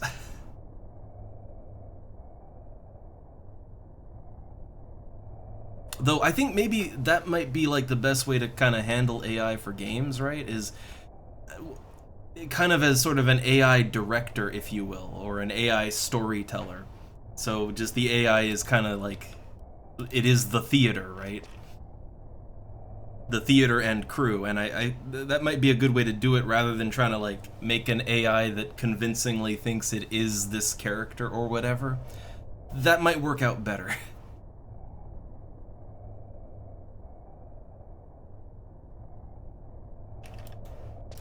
Alright, so let's see. These enemies. So, I can kill them.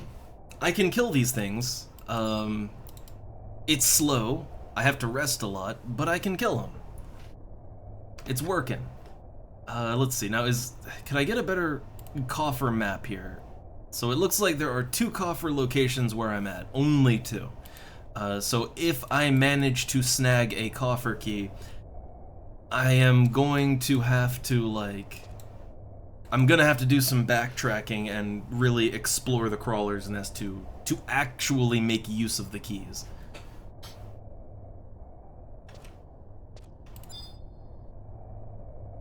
My pet's almost full again.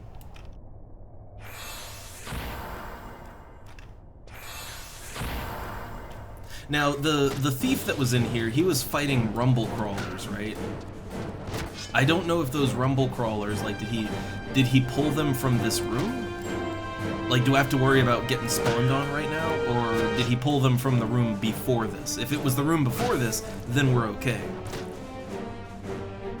But if crawlers start popping in where I'm at right now, then this might not be a position I can hold. We'll see about that. We'll see about it. Also, I think I've joined a Chinese link shell. I mean, they said they do missions every now and then, so I'm gonna hold them to that. I don't want to, like, I don't want to find out that, like, this is some Chinese gil farming operation that I've stumbled into. I don't need none of that, alright?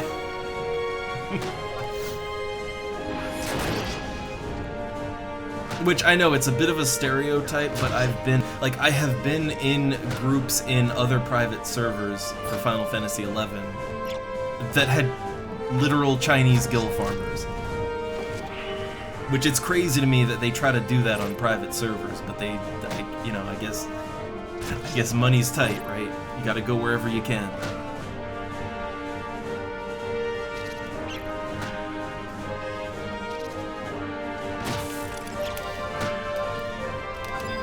I'm using my pet's, yeah, I'm using his charges mostly to wild carrot, like just keep him in action, I guess. Though I could, I guess ending the fight early would help to keep his health up, right? Like, Moral Claws is a good attack. That would end the fight quicker. Man, I really wish I really wish that I'd gone down here with Thief as my sub job. I really wish I went in with Thief as my sub. I guess I thought I would have to do a little more stealthing just to get to where the enemies are. I thought there would be much more stealthing around that. God, what I wouldn't do for just Treasure Hunter 1 right now.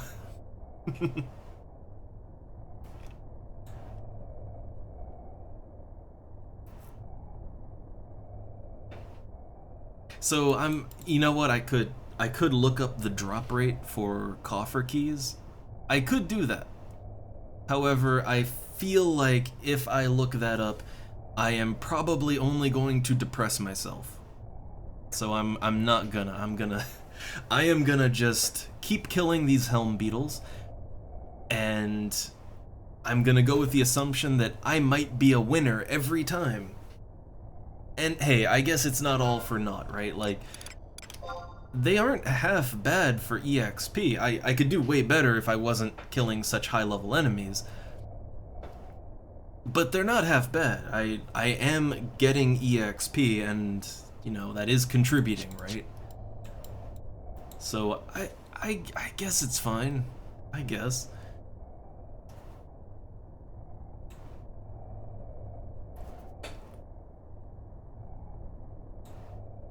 Waiting for that last tick of my pet's health.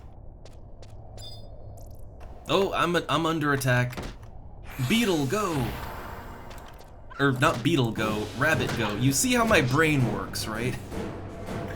I want to fight the beetle, but my pet's a rabbit, but I'm staring at the beetle and I'm focusing on it, so then now my pet is a beetle.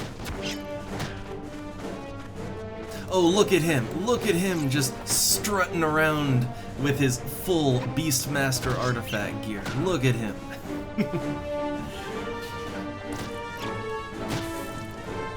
One day I'll be that cool. One day.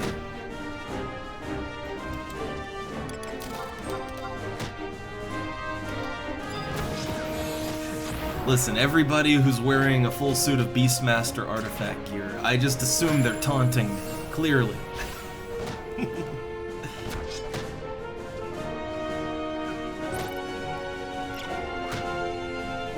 Yeah, I've played games like that. It tends to mostly be those super grindy Korean MMOs that have stupidly low drop chances. Like in this game, a bad drop chance is like 1%, right? I think there's a few items that are less than 1%, but it's drops that you could probably get through other means and, you know, easier. That's usually to encourage you to do the harder thing for the item. But like, no, I've seen games where you have like a 0.0001% chance of an item, and it's an item you need, and there's no other way, right? I seen them.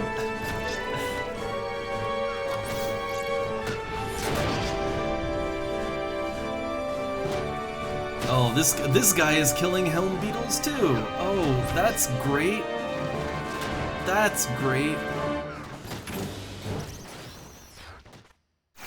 Wait, was that a key?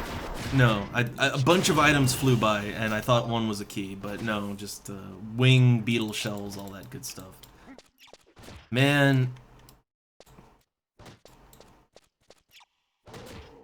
Oh, look at that, taking my beetles, panic!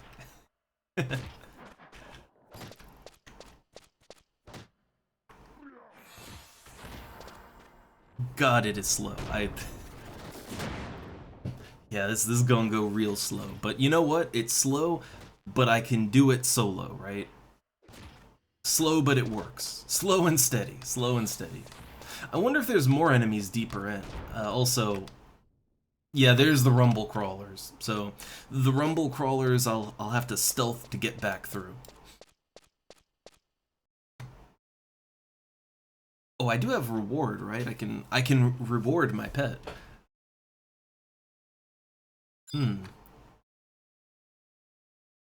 Also, I am kind of looking at like other maps of the Crawler's Nest to see.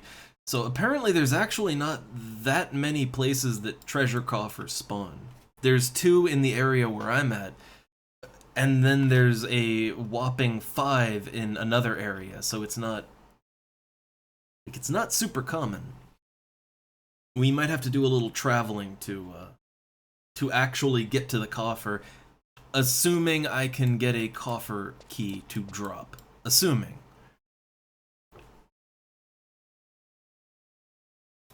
And you know what? Even though this game does have some low drop chance items, I mean, you can always use the excuse that this game has ways to affect your chances, right? Like this game has Treasure Hunter, and there's multiple levels of Treasure Hunter, and that increases your loot chances. So, you know, I guess there's things you can do about those low chance items. In most games, there's nothing you can do. It's just tough shit. Farm forever.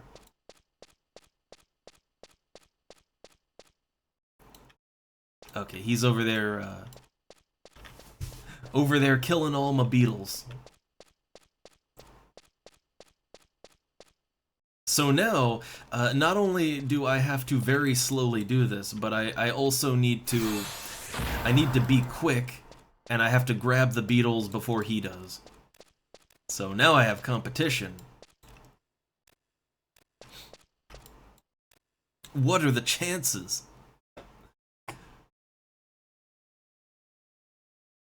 I guess he's just, I'm trying to think, like, he's wearing, like, a full suit of artifact gear, so I assume he doesn't need the coffer keys, I assume.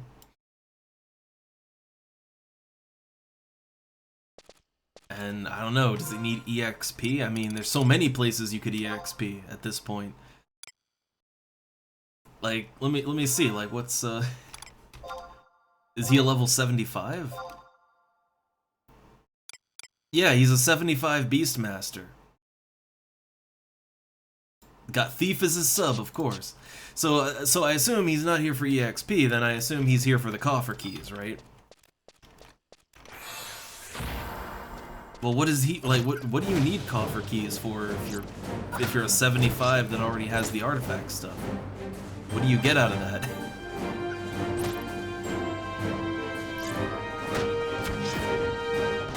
I mean, I guess it's okay because it takes me a while. Like, it takes me a good long while to kill these beetles. There's no risk I'm gonna run out of beetles to fight, even with another guy here.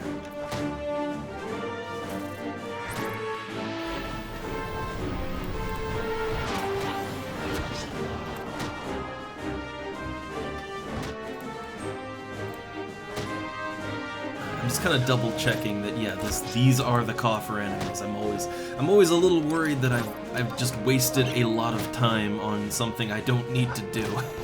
I'm always a little paranoid of that. Also, wait, I wonder, would any of my other white mage debuffs, would they actually be able to land on this guy? I would assume not, because white mage is my sub, and it's, you know, like it doesn't have the stats to support that. But if I could, like, let's see, where's my offensive stuff? Like, paralyze, right? Could I paralyze this beetle? I would assume just because I'm, you know, my white mage is 37, I don't have the stats for it, I would assume, yeah, there's no chance. I'd assume it's a no chance kind of thing.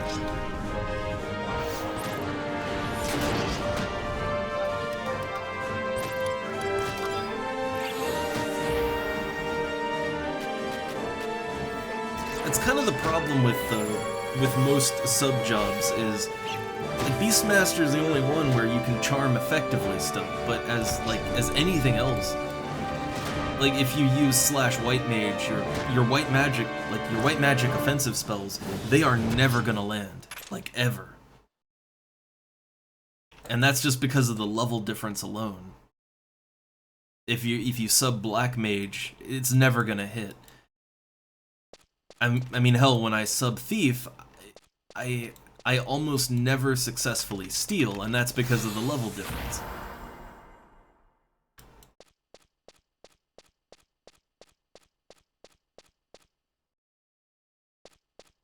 So I don't know if it would break the game. And there are circumstances where it would work, like if you're if you are a red mage, for instance, then subbing white or black mage, you would get full use out of those spells, because they use a stat that you have, right? If it's using a stat that your main class also has, then it works out, but otherwise it just doesn't really work out so good. But I do kind of wish that you could use spells and abilities at the level, like at your real level, right? I really wish that was a thing.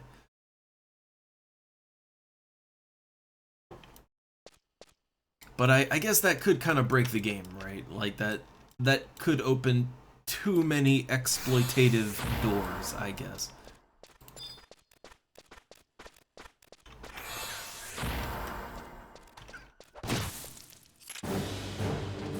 Well, so I gotta be careful, because if I get two beetles at once, things can get really hairy. Although, I guess well, yeah, I can charm. I have charm gear, I can do that. I don't have the best charm gear, but I feel like I could probably pull it off. Also, I can always just summon up a second pet, right? Can always just summon more pets. So yeah, the only offensive ability that I have from White Mage that like actually does anything, that would be Dia. And it's only because Dia is it's an automatic hit. Like, Dia and Bio are the two debuffs that, no matter what, they will always automatically hit the target. But most of them don't work like that. Yeah, you gotta watch out for that Dio debuff.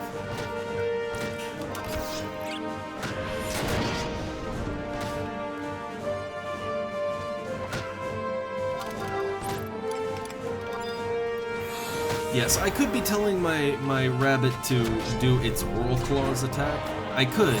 Normally that is what I'd do. Normally I'd just be whirl clawing all over the place. But the thing is, these enemies hit hard. My pet's dying constantly, and the whirl claws wouldn't really add. It wouldn't add a whole lot of damage against such heavily armored enemies.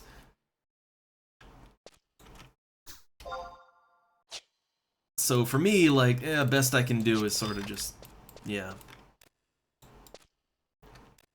Hell, go in there. Get in there. I have pet food. I can reward my pet. Yeah, look at that. Boosts his health up, nice and good.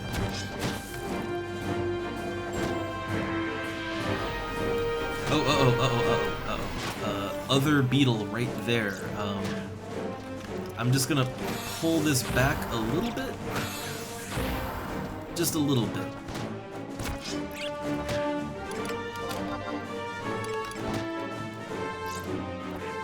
Yeah, because I'm killing things kind of slow, I have to be very, very mindful of what's around me.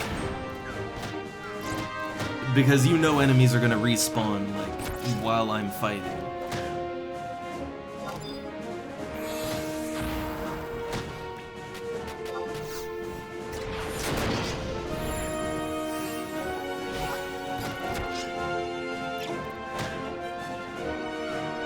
So I am kind of thinking for the next coffer, I may want to just buy more stealth items, right? It might be a better use of my time to just buy stealth items, like more than I have, and just go in with /thief. That way I have a better chance. I won't have to waste all of my time down here.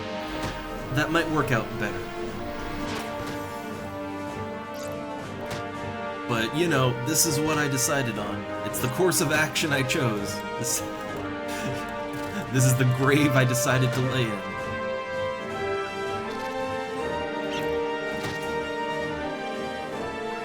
Also, got real quiet in here. I know, we're just kind of... We did all that super exciting boss fight fun times. We beat the game. But, you know, now we're just slowing down to coffer key farming, right? Like, yeah, I get it. I get it. But this is, yeah, these are the moments where you really want to have something to talk about. Also, hold up, I gotta swivel that camera around. I need to make sure nothing is behind me. Very easy to just kind of get focused on the fight in front of me, but things are spawning all over the place here. It's fucking dangerous in this crawler's nest.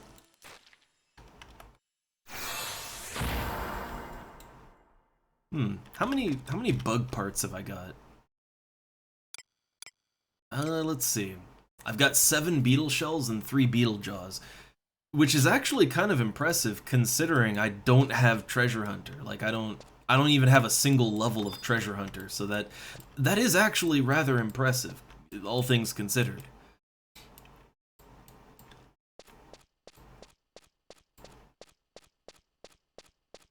Okay, more beetles are popping over there.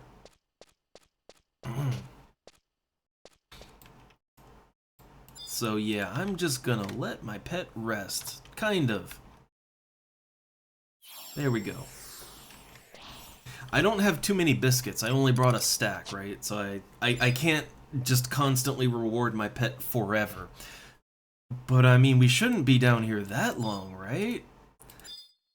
Surely RNG will not be so unkind to me that I will be down here longer than a full stack of pet treats. Surely not. Surely not.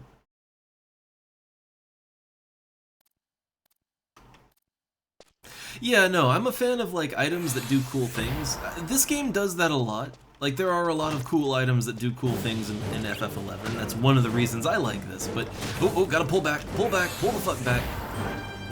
We got beetle spawn.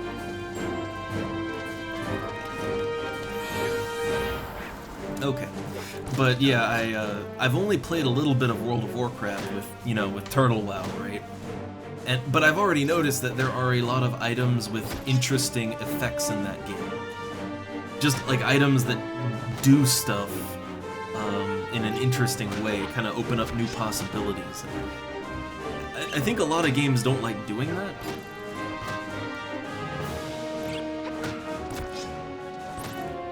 Oh, but hey, I mean, if you like that sort of thing, I would point you to City of Heroes, because City of Heroes is literally all about that. Like even though City of Heroes is a game that, like, it literally does not have items in the traditional sense, right? There are no equipment or items in the game, but it kind of has equivalents.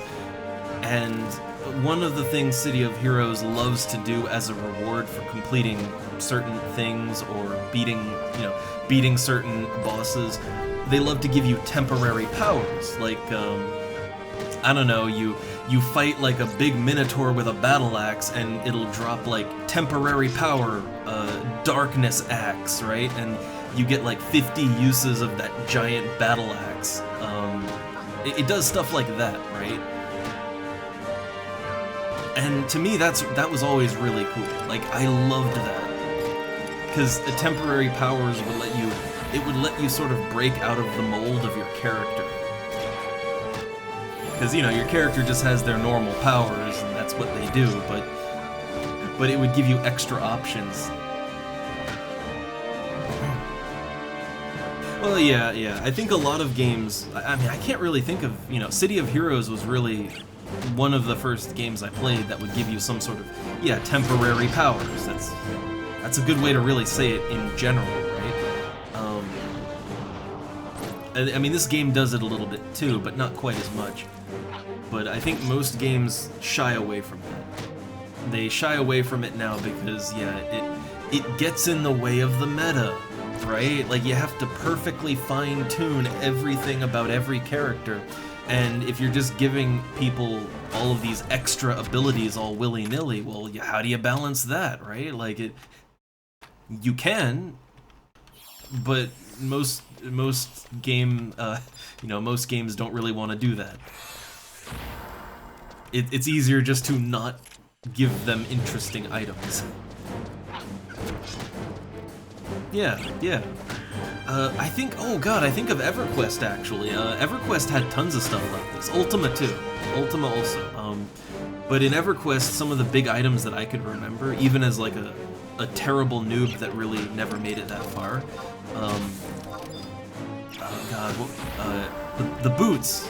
The journeyman boots. Right, yeah, the journeyman boots was one of those items that, like, everybody wanted. Because they gave you, like, Spirit of Wolf, which was a massive speed buff, and otherwise, if you weren't a class that could cast that, there was no way to get it without asking, like, a player shaman or something to do it on you. And having a crazy high run speed, that changed how the game played. Like, if you were a class that relied on slowing the enemy down and kind of kiting them around, that literally changed your character for the better. Just forever. But I do see why, games don't really do that kind of thing too much anymore. I get it.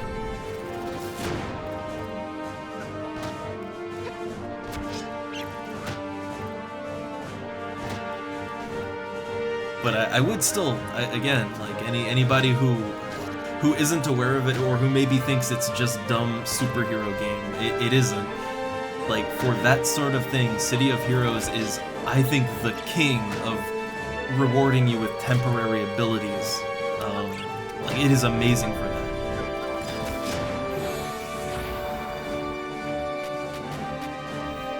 But just in general, I love the flow of City of Heroes. I absolutely love it. I had actually wanted to play it today, but I will admit I'm kind of getting into my coffer grind here. I'm kind of getting into the zone with it, so we might not end up playing City of Heroes. We might not. We'll see. It depends how quick I can get this coffer key.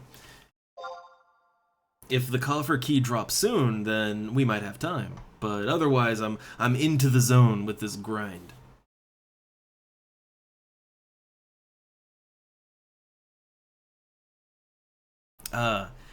I think the thing about City of Heroes, look, we are literally just grinding coffer keys here. We got time to talk, right?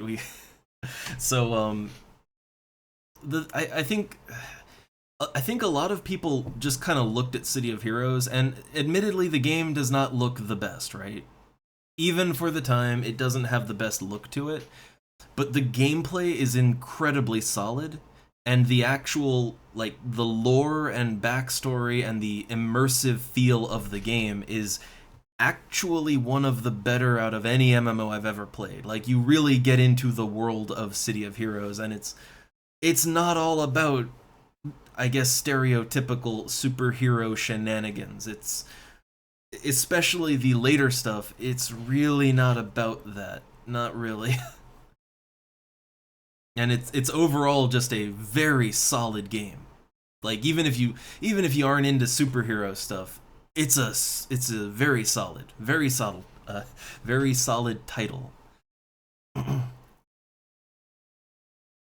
DCU Online, I tried. The thing is, because I liked City of Heroes, I eventually tried other superhero MMOs to, you know, kind of fill the void, right? And I tried Champions, I tried DC Universe. Neither one really did it for me on that level. Like, neither one really felt nearly as immersive. The gameplay didn't feel as complex and intricate as City of Heroes. I don't think either one is bad or anything. It's just didn't do it for me like that.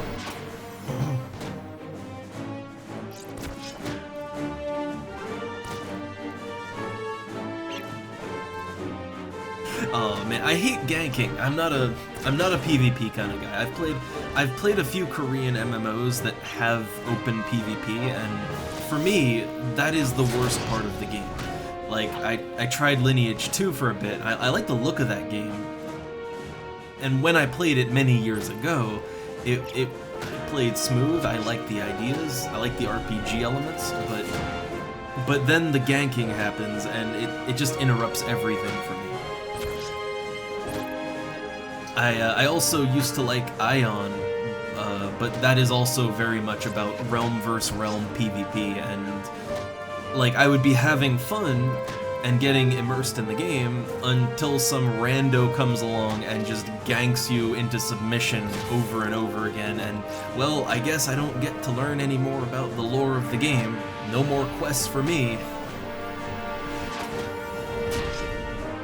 You know, no more crafting and gathering for me to immerse myself in the world. There's just a ganker hanging around there now. So that, yeah, for me, open PvP, theoretically, in controlled doses, it can be interesting, but more often than not, it just sort of ends up getting in the way of doing other things. Like, for me anyway.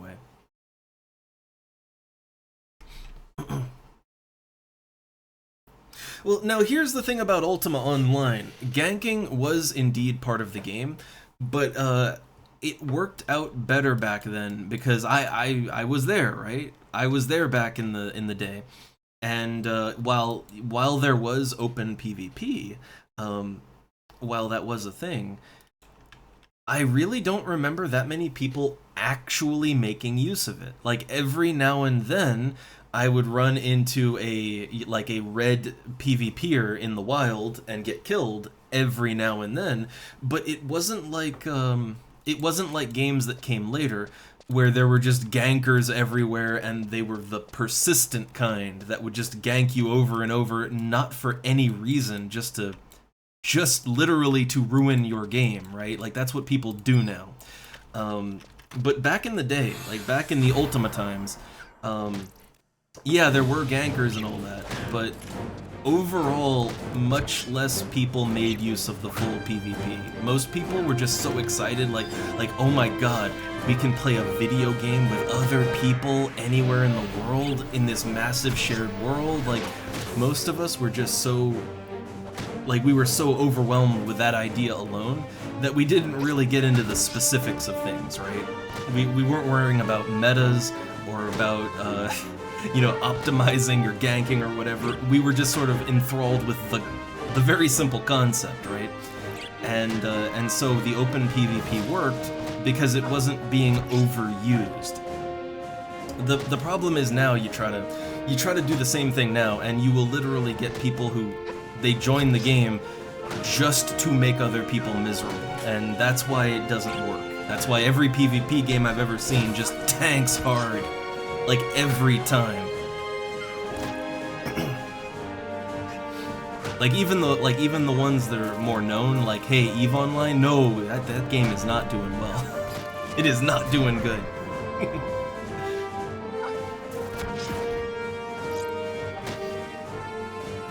So it's just one of those things where the problem with PvP is the players. It's entirely the players.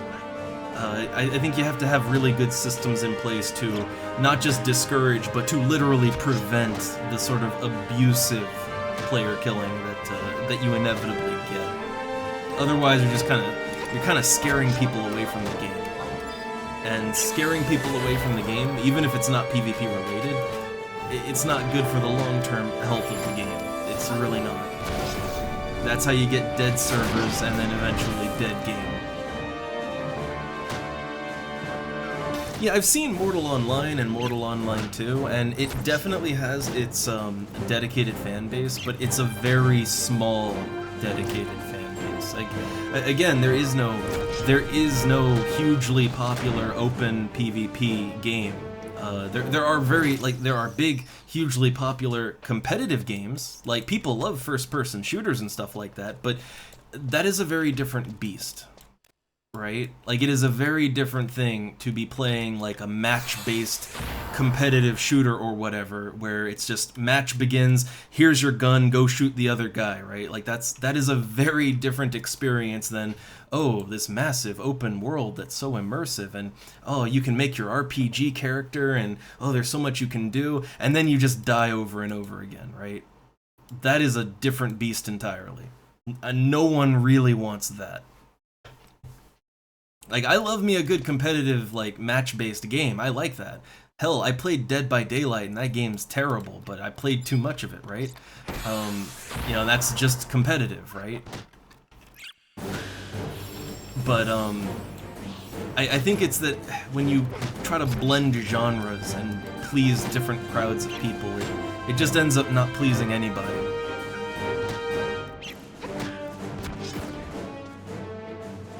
Well, and again, like Tom, that's a different thing too. Like in that game, you can flag for PvP. You know, if you don't want to flag, then you don't, right? Like it's opt-in. So if you get punished, well, you opened yourself to it. So you know.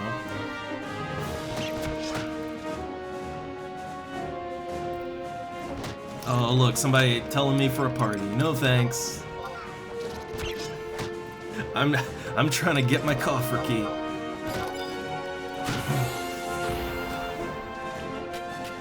Like if it's like if there's open PvP but it is opt-in PvP, like you have to flag up for it, that's also a totally different thing than, you know, non-consensual open world PvP. That's a different beast entirely. Like, it really is all, like, what it comes down to is if there are multiple ways to play the game, and, you know, more than one of those ways especially is not related to the PvP, you're gonna get people who, like me, who would join up because, you know, they're interested in the non-PvP stuff, right? So for someone like that, if PvP is in the equation, it is taking time away from what you want to do with the game. Like, it's ruining your gameplay experience.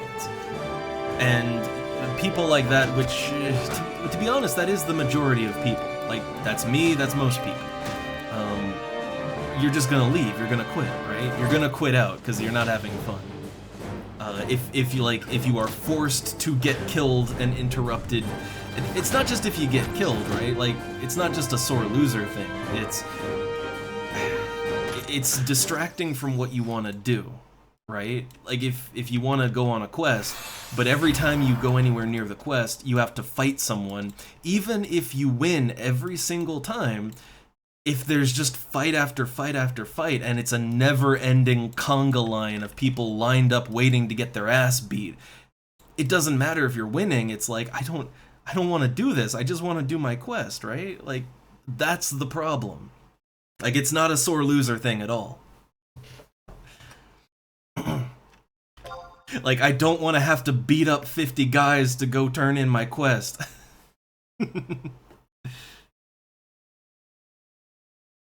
Yeah, also, I've heard of Ashes of Creation, and I have been led down the false path of hype many a times. I've gone down that path, and it never really seems to end in a good place. So, I'm gonna, I'm gonna wait and see. I'm gonna wait and see. Like, hey, you know what game I was really, really hyped for? And we were sold a big box on that one. Shroud of the Avatar. Hey, how'd that go? How'd that go?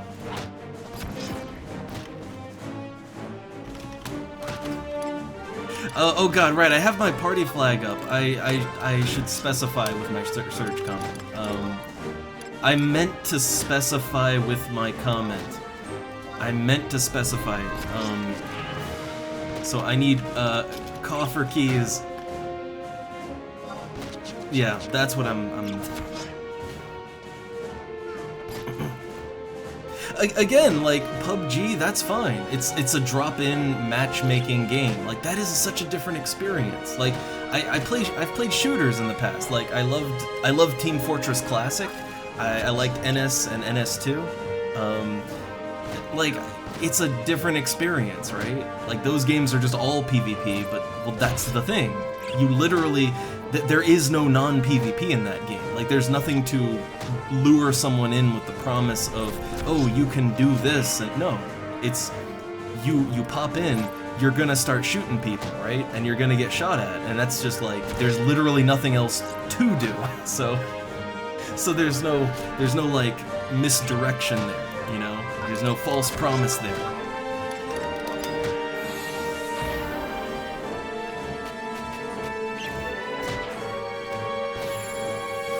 But I never got into PUBG. I've known people that really, really like it, and I never got into it. I guess when it comes to matchmaking games, like competitive matchmaking games, I guess I'm pretty old school. I really like Team Fortress Classic. I'm not huge on shooters or anything like that, but I really like Team Fortress Classic. People still play it too. And I liked Natural Selection, which was just a Half-Life mod, but still. People play NS2 though. They play the second game, and it's good. It's not as, for me, it's not as fun as the original, but it's still pretty good.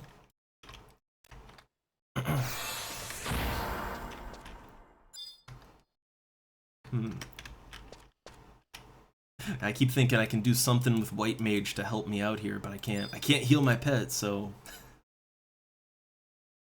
Oh yeah, DayZ. I briefly played that, but I don't know, it didn't quite do it for me, and if I'm gonna play like a zombie survival game, I honestly have more fun with more immersive single-player experiences. Like, well, I don't know, I know it's not perfect. Oh god, I always forget the name because there's a lot of zombie games, right? I always forget the name of it, but I have it installed right now. And you can multiplayer with it, but let me see. Where's God, why do I always State of Decay? I really like State of Decay and State of Decay 2. That's super fun to play with a friend. I think I did a bit with Burn playing. We did some co-op with that. But that's a cooperative game. I think though, for more recent examples of competitive games I played, I did a little bit of well, for a while I was really into Dead by Daylight. for a while. The wife likes that one too, or she used to. She got fed up, like she got so angry with it, she had to stop playing. It was making her so angry, it was causing problems. I found the game really frustrating most of the time, but as someone who likes horror movies, and you know, I am a film nerd too. There's a lot of stuff about the game, like there, you know, everything's a reference, right? But the actual game was really frustrating to play, very anger-inducing. I would say Dead by Daylight is it's really good in short bursts, especially with friends. If you can do it with friends, it's great. But if you try to really get into it and like be good at it, it's just frustrating.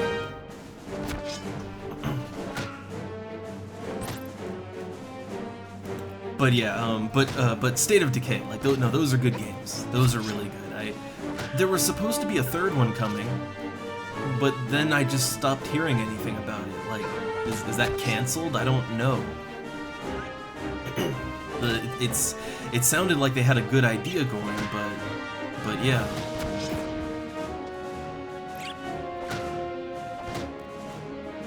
I mean, they are still updating State of Decay too.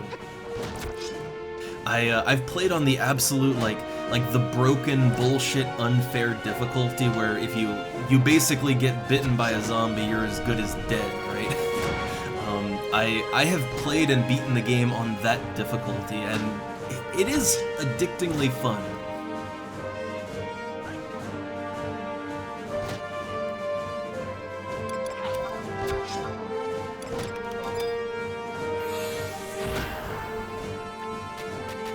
But I don't know, for me, I guess for an apocalyptic zombie survival / life simulator, State of Decay probably, yeah, that comes as close as it gets, I think. Like, most zombie games are they're a little bit too focused on the, you know, run and gun, zombie shooting fun. That's how most of them are. Or they're just super into the horror element, right? It's all horror all the time. I guess for me, what I'd like out of the zombie genre is something a little more, well, yeah, like State of Decay, right? It's bordering into life sim territory, honestly. Like, it borders into city management / life sim elements.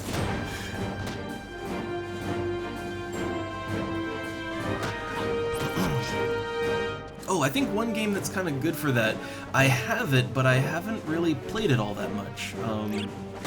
Project Zomboid. It doesn't look that nice, but it seems to kind of have that angle covered very well. I really should mess around with that game a little bit more. I really should.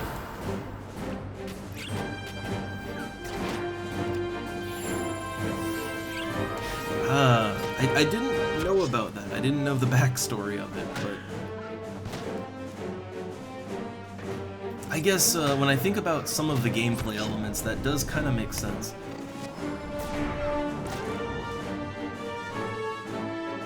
Oh no, I've played Kenshi. I think I streamed it like once or twice, but I've played it on my own time a lot. It's very fun. It's a little frustrating at times because it is difficult to get things going. Much time will be spent just floundering around, and then getting your limbs chopped off.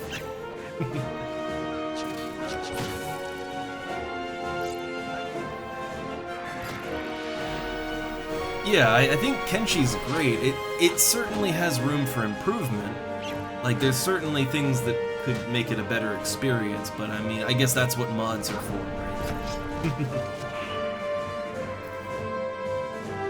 And I think there is like isn't there a Kenshi 2 coming? Which I'm a little mixed feelings on that. I kind of feel like Kenshi is such a great, like, that feels like such a great base of a game. Like, you could do so much with it. I feel like they should just keep making that better, but I guess there is, you know, as a developer, you, like, with how they go about it, since they don't, like, charge for DLC pack, you know, there's no, like, endless DLC packs or whatever. I guess if they want to continue eating food and paying rent, I guess making a second game is the way to go, right?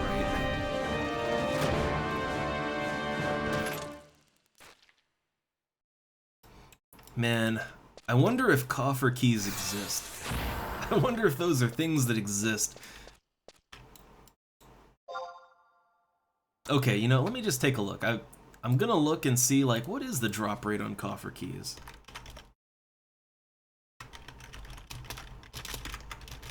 Okay, let's see. Crawler's Nest, coffer key. Or I could look at Helm Beetle. The Helm Beetle, which is the enemy that I am fighting. So, okay. Nest coffer key. There is a 5.4% base chance of it dropping, which is actually way better than I thought. I mean, honestly, I thought it was going to be like 1% or under. That's not terrible. It's not the worst. I really wish I went down here as a slash thief, because then I'd have like a 10% chance, right? Like, I really wish I was slash thief. I really wish I was. But I guess it's fine.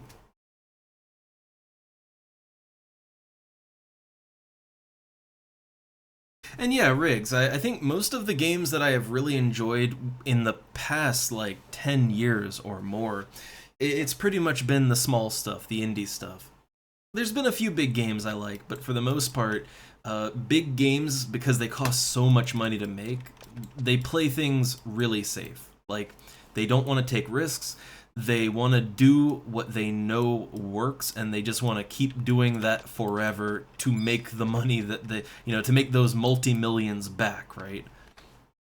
But some of the most innovative games I've played, and the most interesting and time-consuming, have been small games. I mean, well, your Dwarf Fortress slash RimWorld type of thing.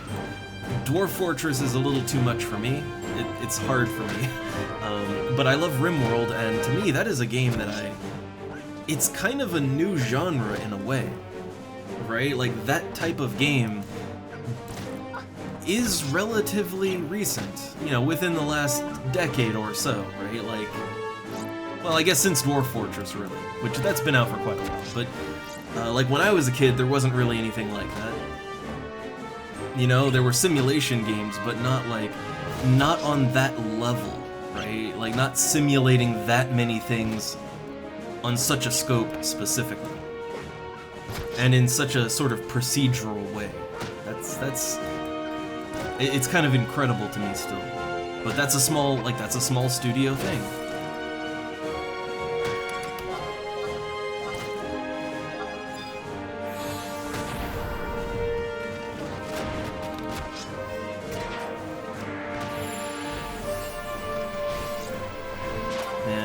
Hoping I can get that 5% chance. Every beetle I kill, it's just fingers crossed. Come on, 5%! Give me that key!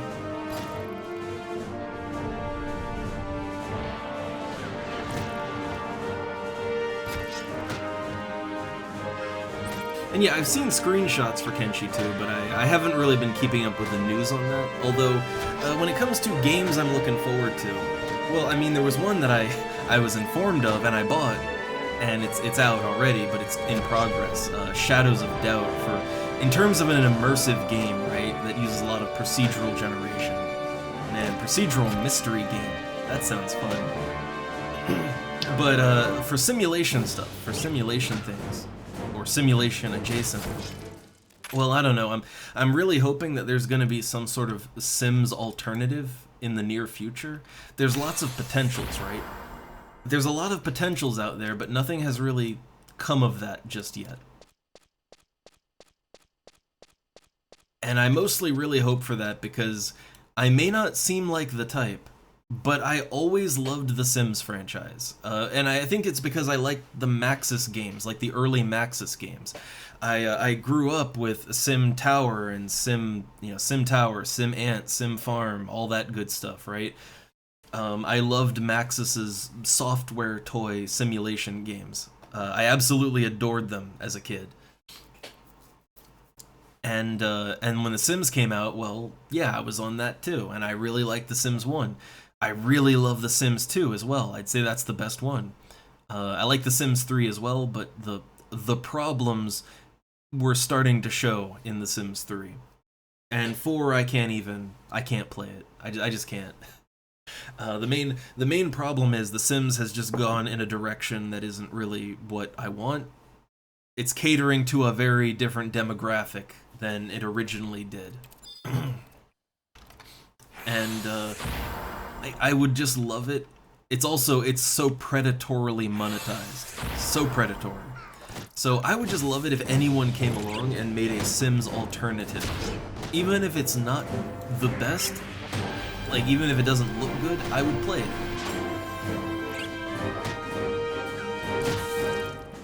Yeah, no, The Sims is always, like, all of them, they're great for just terrible playthroughs where everything goes wrong. When things are going wrong, that's actually when the game is the most fun.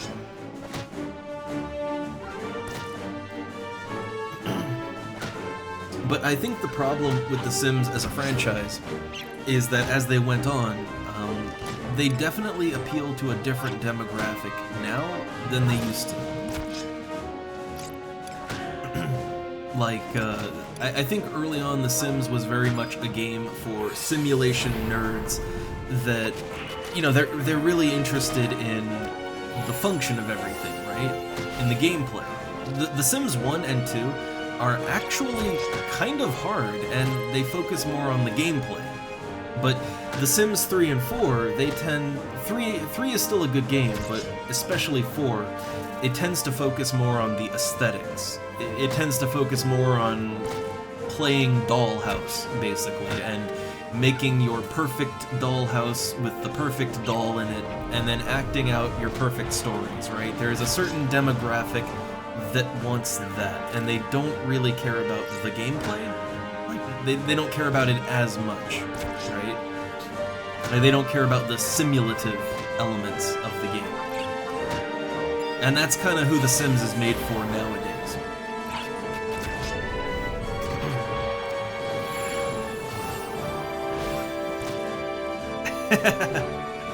Yeah, even like The Sims 3 is still, I think The Sims 3 is still a really good simulation game. The main problem with 3 is that you can really see EA, like you can see the EA claws in it. That you can see the slimy tentacles wrapping around the game. And that comes in the form of all of the monetization. Like, The Sims 3 isn't as bad as 4 for this, but it has a cash shop, it has way too many expansions and little packs. Like, it's not as bad as it could be, but that's the problem with 3, to me. The game itself plays very good, though. For me, personally, The Sims 2 is kind of I think the overall most fun gameplay experience. It's not the best simulation. I'd say 3 has the best simulation with the huge open world. But 2 is probably the best balance of good proper gameplay and simulation with none of the cash shop stuff, right? I think it's just right for all of that. No, The Sims 1 is crazy. The Sims 1 is a little... I've gone back and played it on stream not too long ago. But The Sims 1 is hard to get back into. Not just because of how it looks, but it's very archaic in design compared to the later games, but it's still a fun game. The main thing with The Sims 1 is that it is actually a hard game. Which... that might sound like I'm making a joke when you look at the modern Sims games and how simple they are. But The Sims 1 actually really did, like, it treated the player like someone who is in for a challenge, right? Like, keeping up with your bills, keeping up with your Sims needs, and advancing them in life was actually very difficult in the first game. It's hard. And because of that, you get into shenanigans a lot more, because there's always, there's always something you're failing miserably at. Also, I'm gonna try to pull that beetle back over to my pet. Don't want to go too deep here, since I kill things so slow they respawn on me. Yeah, oh man. God, I love The Sims 3. Like, that's a good game too. I like 2 more, but I like 3 a lot. Especially fun if you have a witch sim, right? Or a magic sim. There's all kinds of ways to kill people with that, but there's, with the magic stuff in that game, there's like an alchemy table, right? And you can make gold there. But if a very unlucky sim uses that table, it'll turn the sim into a gold statue, killing them, of course. But you also get a statue of the sim kind of frozen in their death state, right? And I remember making an evil wizard character, and they had like a mansion where the outside was a garden that was populated with just golden statues of Sims, right? Like all the Sims that had died at the alchemy table. So the house was full of ghosts too, of course. Things get weird in The Sims. That's what I like about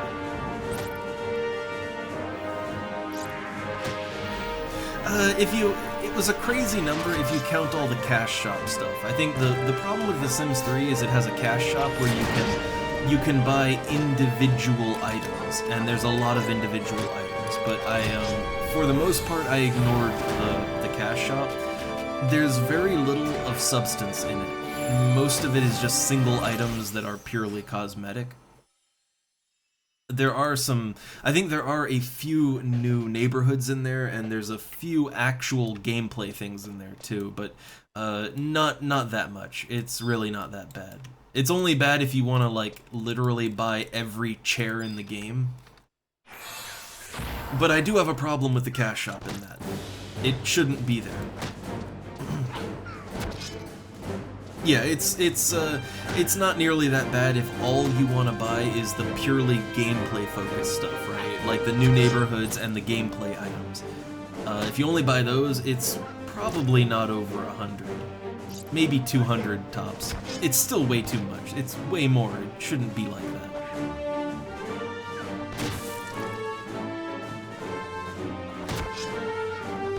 that. Again, the predatory monetization is part of the reason The Sims really needs a competitor.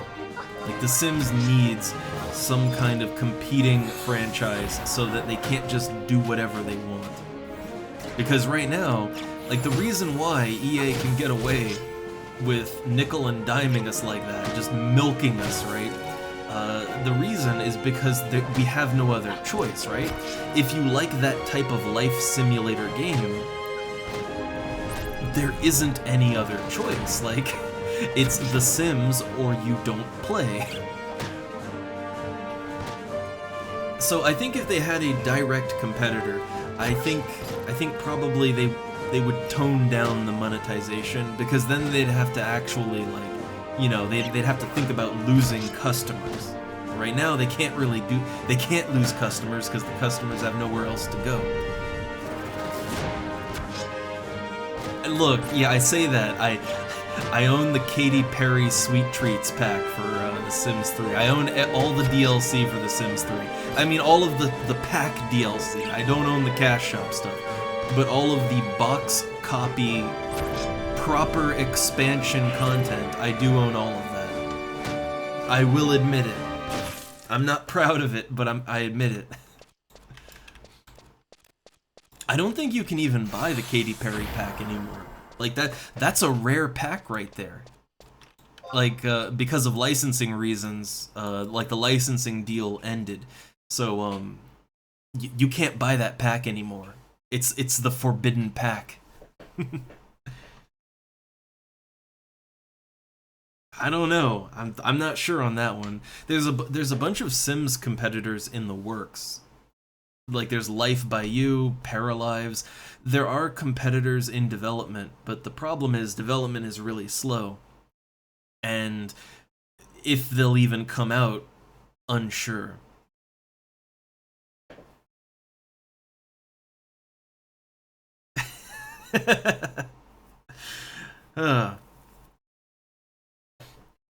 But yeah, I mean, really, this is kind of what happened with SimCity, though, right? Like, the SimCity games were kind of doing whatever they wanted, too. I mean, did anybody else? I don't know. I don't know how many people here like city builders, but I do. I actually look. I mostly play RPGs. I like action games, adventure games. I like most genres really. I have things I focus on, but I do like the simulation genre, and I like a good city builder too. I played SimCity 2013. I played it. I actually I'm not against the idea of a multiplayer city builder. I played another game that did that, Cities XL. It was actually a city builder MMO. Very short-lived, but I bought that too, and I liked it. But when SimCity 2013 came out, it was kind of the worst of everything. Like, it was just the worst everything, and it was just terrible. It was always online. Nobody asked for it. Nobody wanted that with their SimCity game. But the thing is that at the time, EA, like, there was no proper SimCity competitor. So EA was just doing whatever it wanted because it could. And then, you know, then Cities Skylines came out, right? And that is a great game. I love that game. I have so many hours in that game. They do have a little too much DLC for my taste, but honestly, I find they are not nearly as predatory about it. Like, DLC for Skylines it's fine. You know, and you get what you pay for because their packs aren't that expensive either. It's not like $40 packs. But because, you know, because of that, like, yeah, people just dropped SimCity. They like, city builder fans just stopped playing SimCity. They just stopped. And well, we haven't had a new SimCity game in quite a while now, have we?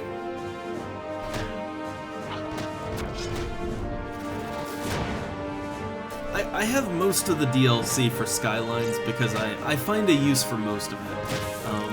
I will admit though, again, like everything, I bought it on sale. Like, I didn't grab it immediately, so factor that in, right? I wasn't buying it full price. Like, especially if you can get a good discount, it's worth it. I think you get what you pay for a little bit more with Cities Skylines. Man, when am I gonna get my key? I just want my key. I will go ahead and pop my rice dumpling, because it'll make me do more damage. I need more damage, badly. Alright, waiting on another beetle to pop in. And yeah, like the workshop, you know, all free there, of course, but I just say, like, it's a matter of getting what you paid for a little bit more. Also, just having Cities Skylines around, yeah, it put pressure on EA, and, well, they haven't made any more SimCity games because people just stopped playing that. So imagine if a good The Sims competitor came out, right? Might be the same deal.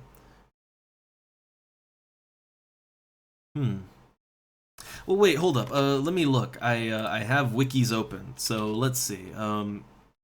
FF11, Night Crawler. I assume Night Crawlers might be a little bit, like, they might be a little harder, right? Might be a little higher level.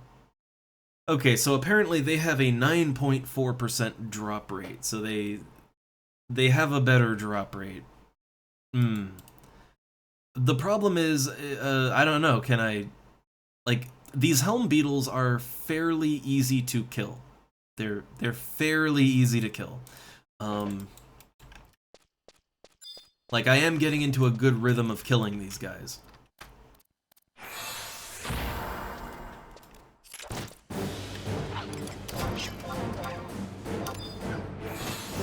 But I don't know. We'll see. I'll kill a few more. I'll kill a few more Helm Beetles, and if it doesn't go well for me, I'll mix it up, and I have to actually find the Night Crawlers. I don't know where they are exactly.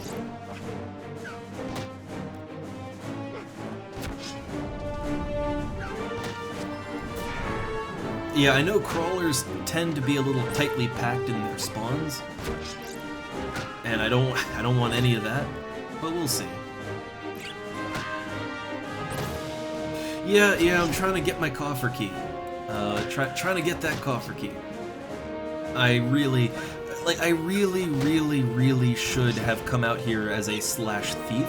I would have had a much better chance of getting it. The only thing is I would have to bring along some stealth items, which the funny thing is I did. Look at this, I have some stealth items on me. I planned this out poorly, what can I say? Poor planning on my part.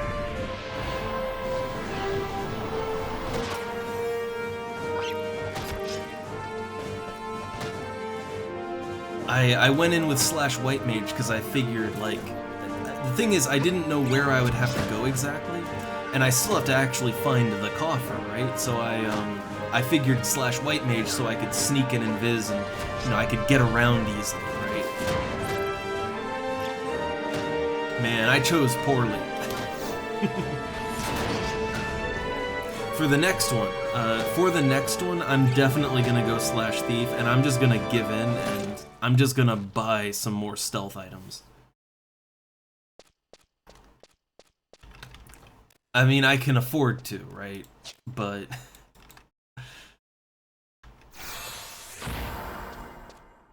but especially since this is going so slow, I'm probably only gonna get this one done today. And also, I guess, oh yeah, even if I get a coffer key and I get the item, I still have to actually do the next part of the quest, which is... so I have to return to Castle Sval, right? I gotta return to the castle, and apparently I need to kill a bomb-named monster? Like, that's the second thing I have to do. And then I can get the item. Now, what I'm wondering is, do I have to go and kill the bomb enemy multiple times? Like, is that a part of the quest I have to repeat, or do the other coffers just drop the ready-to-go equipment just immediately? I've kind of wondered about that. Okay, so you only... alright, so I only need to do that part once. Alright, that's good. I just did the 5-2 mission, running through the castle, so I would rather not spend even more time in the castle than I have to. I had my fill of the castle once already. Though I am kind of wondering if there's any good loot in the castle. I mean, there's lots of the eyeball type of enemies, and there's lots of demons. I assume both have items that sell fairly well, I would assume. And they're not that high level, like they're... because, you know, it's like... it's the 50 end game area, right? Just possible thoughts for the future.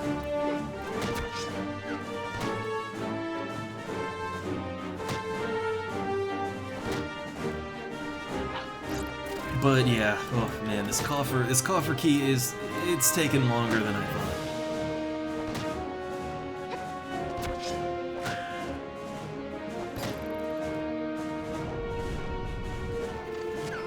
But really, I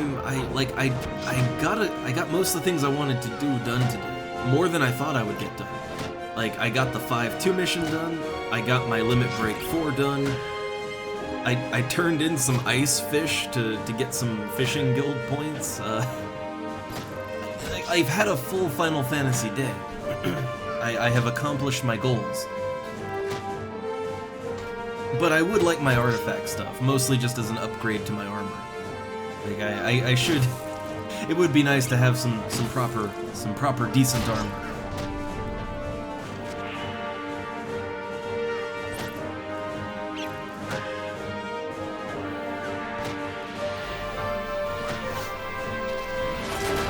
Ugh, man, these... God, they take so long to kill. So long. I feel like I'm gonna get spawned on if I take much longer. I'm sort of just alternating between the beetle here and the beetle a little further over there. I'm just killing the same two over and over again. Can't really go much deeper than that without them spawning on top of me.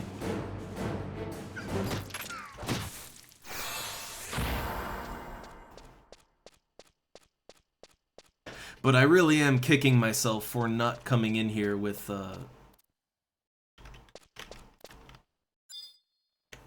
pulled up. These are beetles. Are they sound or sight? Either way, I'm just gonna sneak and invis myself so that I can rest without getting aggroed.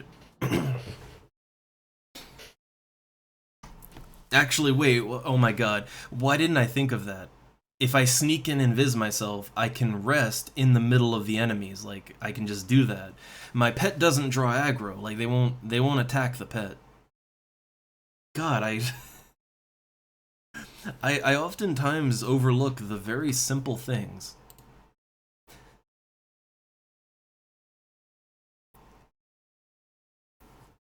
Also, sorry if I get a little more incoherent. Again, it's super hot and humid here, and man, also I'm hungry. I'm very hungry. Didn't eat lunch, and it is.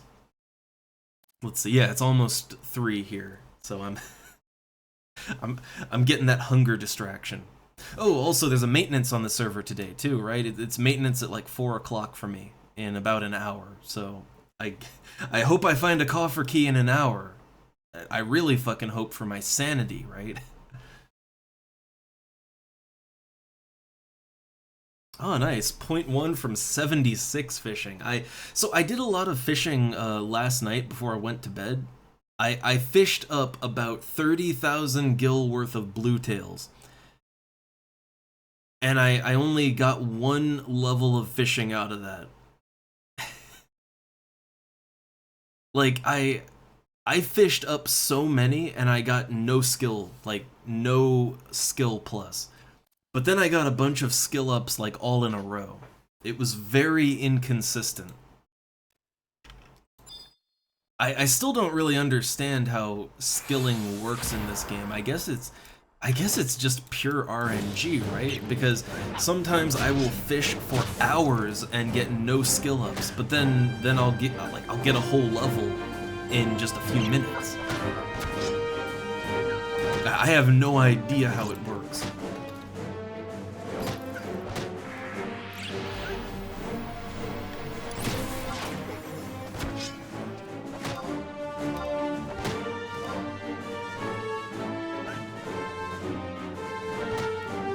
I think that's part of the reason why crafting is very frustrating to me in this game, because it just feels like it's totally random if you're gonna get a skill up or not, and you could just craft, like, you could waste so much money on crafting and you get nothing out of it.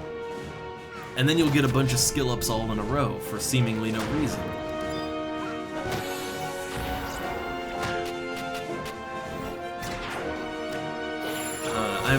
Like, my fishing skill is 51, so I think bluetails or trilobites, I think trilobites are probably a little bit better for the skill points. It's just, trilobites don't sell for anything, like, they're almost worthless. I've been fishing bluetails just because they have a really good vendor selling price.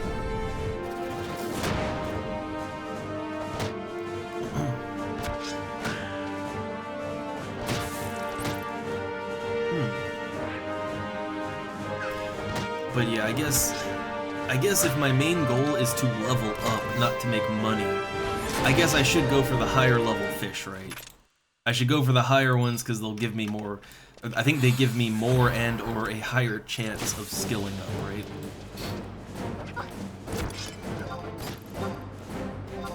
It's just, I kind of hate to not also be making good gil at the same time. I try to make the two go hand in hand.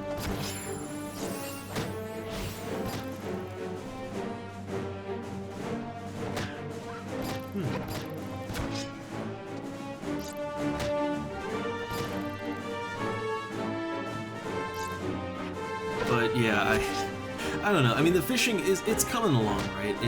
It is going up, number go up, but it's just super slow. Still, it's an activity that I mostly just do for fun, right? Like, I do it for fun and very passive profit. So I guess it's fine if it's not the quickest thing ever.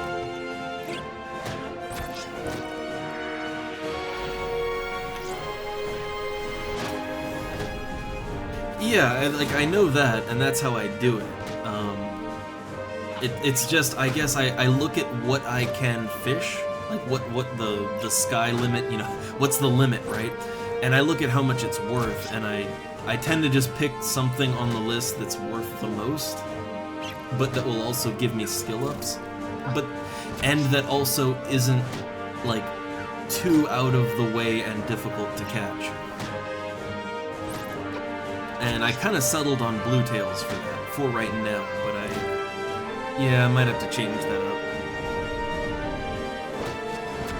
Yeah, true. I mean, I was thinking the first thing I want would be the key item that lets you frog fish. I thought that would be like the main thing I want, because it'll allow me to catch more things, right? But I guess how much am I gonna be fishing frogs? Like how critical is it that I can catch frogs? If it's not super critical, like if it wouldn't be like filling in a certain level gap, right?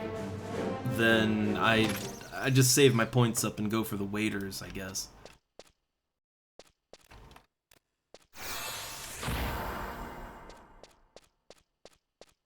Also, bonus points, the waders look cool. They look cool, so that'd be more for the glamour, more fashion.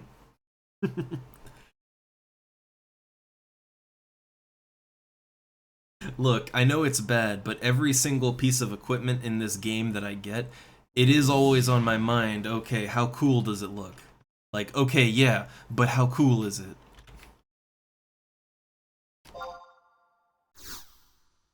Oh, wait, I have my pet treats out. And I could switch to the old sheep, but I honestly, when I'm just soloing, I don't really find that it matters all that much. I like the rabbit. I like the rabbit. Also, the rabbit can heal himself. And I like that. Keeps him in the game longer.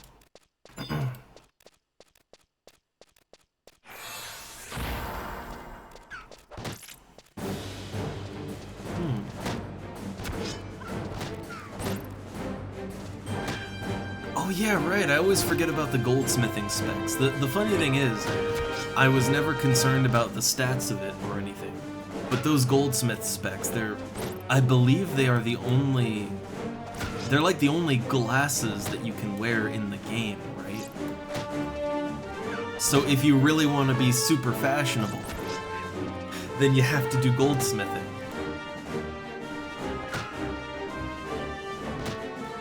I just know that I would always see people wearing those goldsmith specs, and I was like, oh man, that's the coolest thing ever, I gotta have them.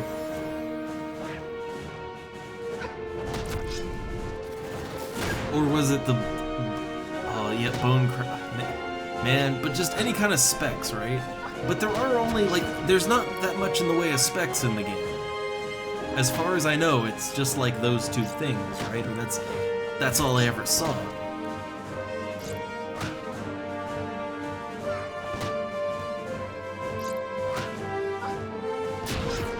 Like, there's just not a whole lot of options in the way of glasses in the game. Which I know, right? I wear glasses in real life, but I need my fantasy character to have bad eyesight too.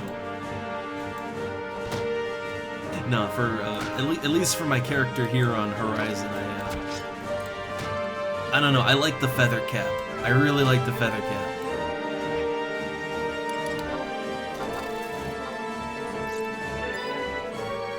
Look, putting a feather in your hat is the height of fashion and style, I'll have you know.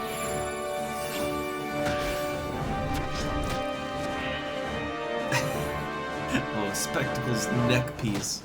Huh.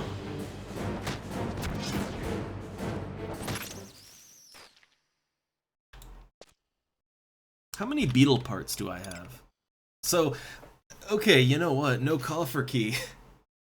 But, I've got 12 beetle shells. I have a stack of beetle shells, and my beetle jaws are getting up there.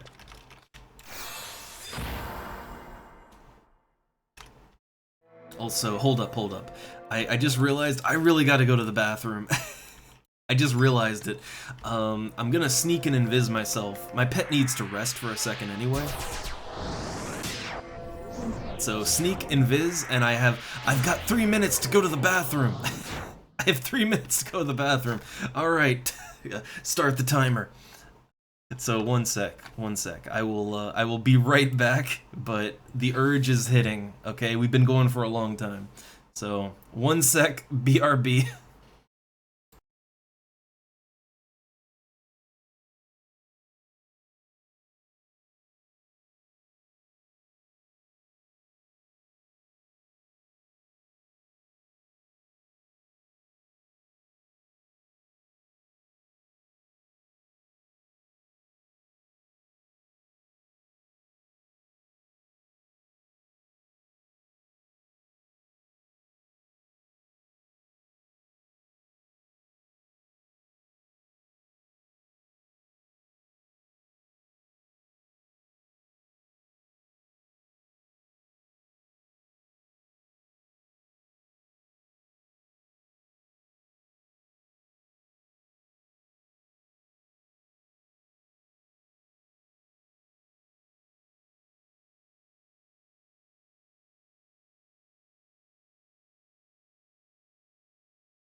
Oh god, I returned from the bathroom and now the cats are oh god, you can hear it. The cats are awake.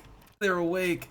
But my sneak is wearing we're gonna live dangerously.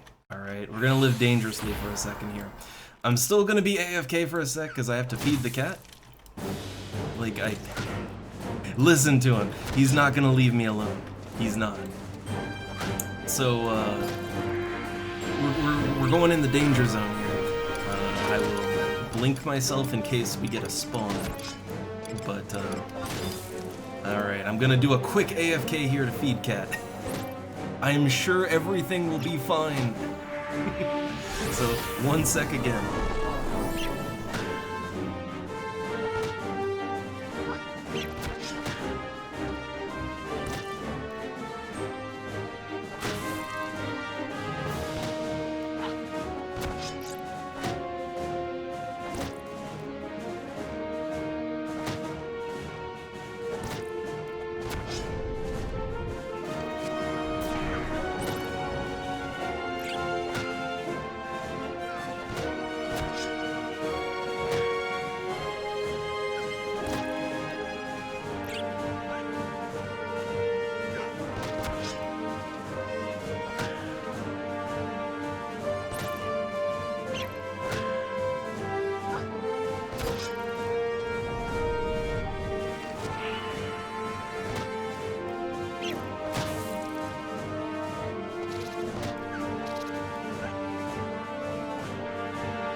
Alright. Now I'm back for real. Okay. Man, the Chad move of AFKing in the middle of combat as a Beastmaster. I love it.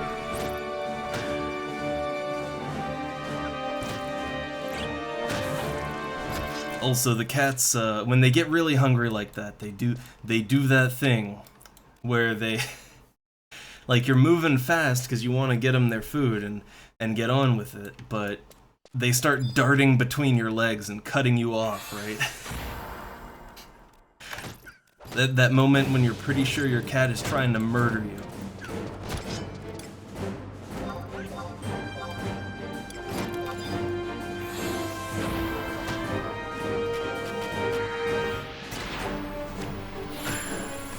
Alright, so still no keys.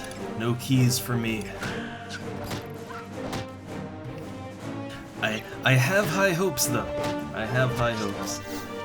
Part of me, though, is wondering if maybe it would be better just to leave and... like, just warp out, take the hit, switch my sub-job out to Thief, and come back. I'm really debating that, but the thing is, I'm here, right? I'm here now, so... I'm in it. I'm committed. I chose a course of action, and I have to live with it now, right?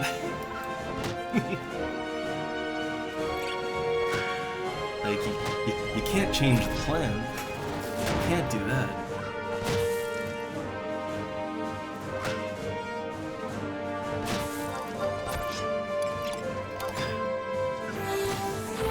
Also, how much EXP have I gotten? I've been killing these things for a while.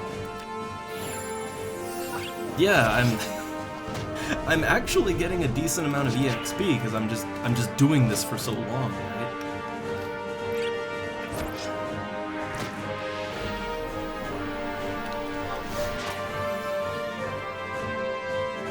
Oh, wait, is the day rolling over? Yeah. I was kind of wondering, like, sudden lag.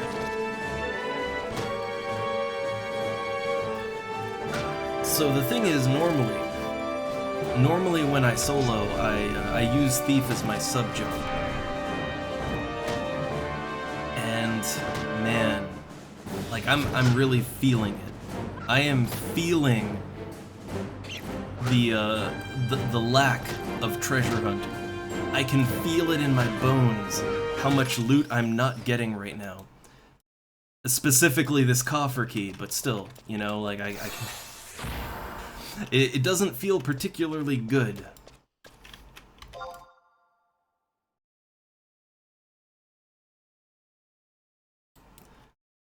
Which, so I just thought about something so like on retail, I kind of, because, you know, I look through all the wikis, right, and I see that there's a ton of levels of Treasure Hunter on retail, but did they also do something where, like, Treasure Hunter isn't just a thief thing anymore?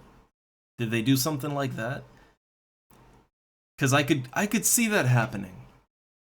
Like, I could see it happen where people get fed up with the insanely low drop rates and they just want Treasure Hunter all the time, no matter what. I could see that happening, but I'm not sure.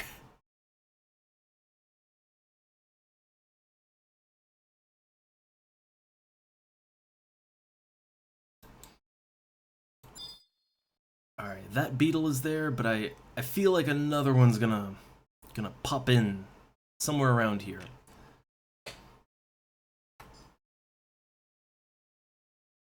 Also, I had another thought, which is, I mean, while I'm here, I could equip one of my axes and just level up my axe skill, right? I could. That's the thing I could do while I'm here. That certainly wouldn't help with my damage, but I don't know. I'll consider it. But I think sticking with my scythe, that is my highest level weapon so far, sticking with that probably the best idea.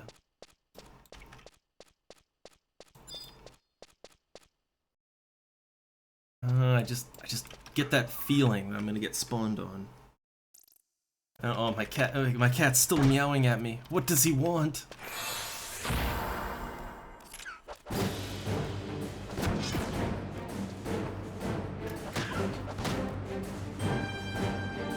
He's just settling in on his chair. We gave him a whole office chair all to himself.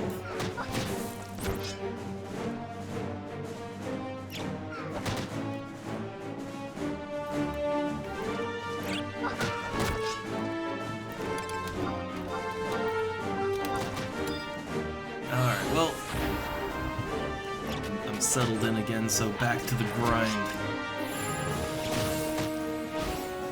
And I'm wondering, do I really not have anything else I could be using to kind of push things along from White Mage? Everything I have is, it would be great for me, right? Like, I can heal myself, I can buff myself, I got all the good stuff for myself. But I'm not tanking, my pet is, so that does me no good whatsoever.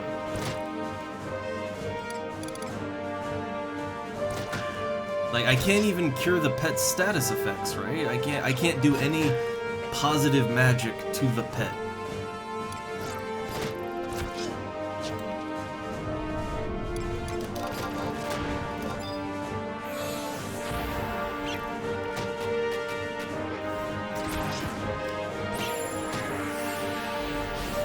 do sort of wonder why that is, though. Like, why is it that neither Beastmaster pets nor Avatar summons, or like, I don't think any of the pets, right? Like, none of them, you can't target any of them with beneficial spells, and I always found that to be a little bit weird.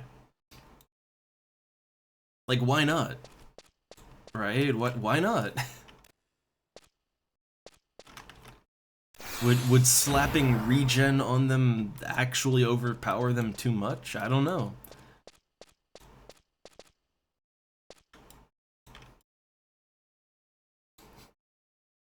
All right. Well, I mean, I'm holding out hope that I will get this key. I'm holding out hope, right? But I'm beginning to doubt that I can get it. It's not really the one I wanted help with, though. Like the one that I will definitely need help with is Beadu. When I need to do the Garlage one, right? When I gotta get the key there, I am like, I will pay the extra money for items, and I'm going in with Slash Thief, right? That one shouldn't be nearly as much hassle as this. But I can't solo this stuff in Beadu. I can't do that one. But I might need help here just because I have such an abysmal drop rate.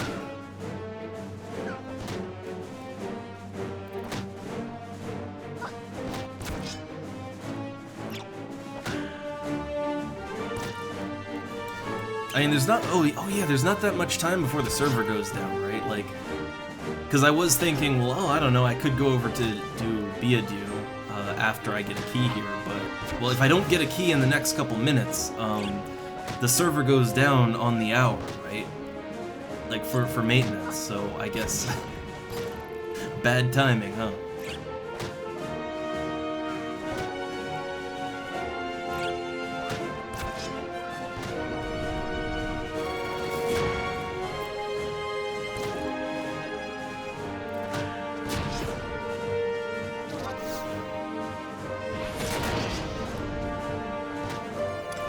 Alright, come on, I believe in myself. I can do this, alright? Look, what have we learned today?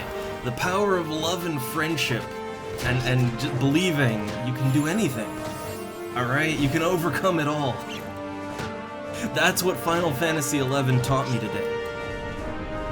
So, if I just believe in my rabbit, and I trust that I can do this, alright, I'll get a key and everything will be fine. Through willpower alone, I can increase that 5% drop chance.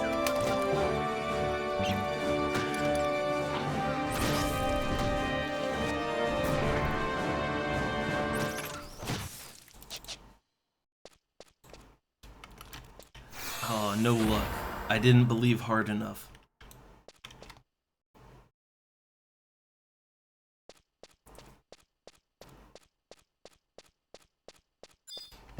I'm tempted to go for that one, but oh yeah, here we go. Spawns. Spawns. I knew it was coming.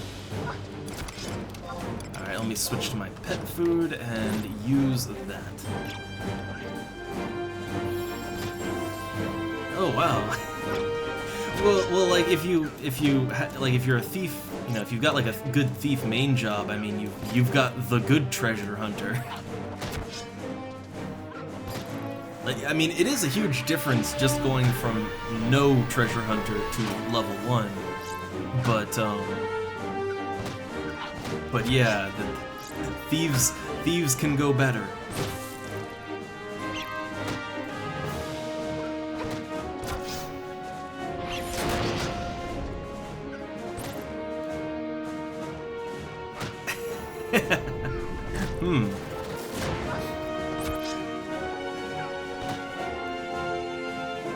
Man, Treasure Hunter 16.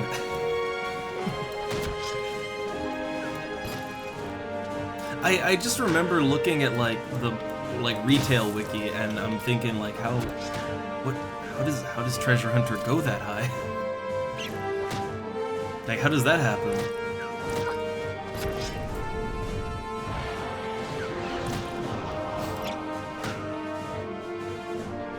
I guess on retail they get some crazy shit.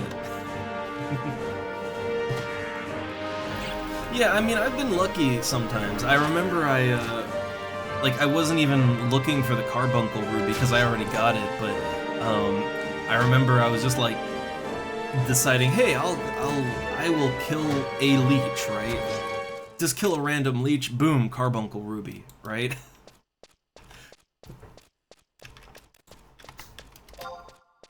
Sometimes magic happens, but also, yeah, we have 45 minutes, which is less time than I thought. Well, I guess, yeah, 15 minutes after the hour.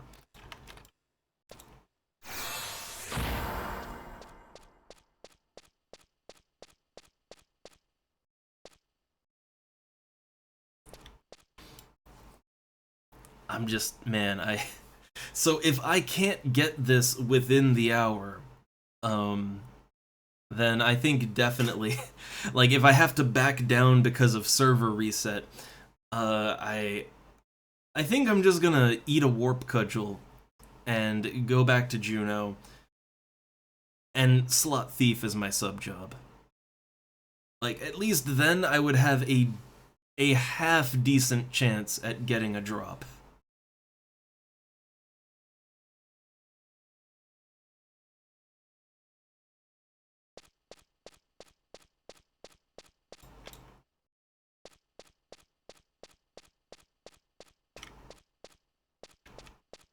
Alright, just waiting for something to spawn in on top of me. Because I know it's gonna happen. Wait, what? Wait, does Wild Carrot do a regen? So first off, the description of Wild Carrot is not correct. Like, yeah, it says it restores HP of all party members within area of effect, but as far as I can tell, it doesn't hit anyone except for the rabbit itself. So that description is incorrect, but apparently my pet had a regen effect on, which I haven't noticed that up until now. Clearly it didn't come from me. I can't do that. So I guess Wild Carrot also does a regen? That's neat. I literally never noticed.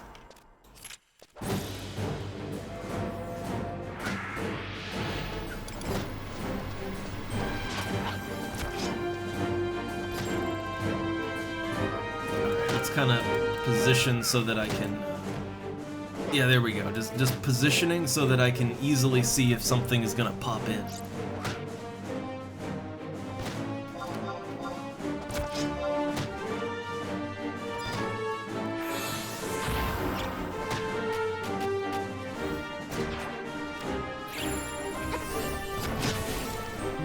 Yeah, see, it says, like, HP recovers, but it doesn't say anything about a regen effect.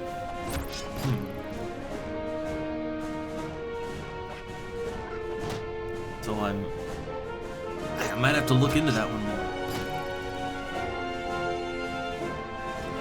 Well, yeah, like, it doesn't add a whole lot, but I mean, the drop chance is so low already, right? Like, the chance is so low already that getting any kind of increase, I need it, right?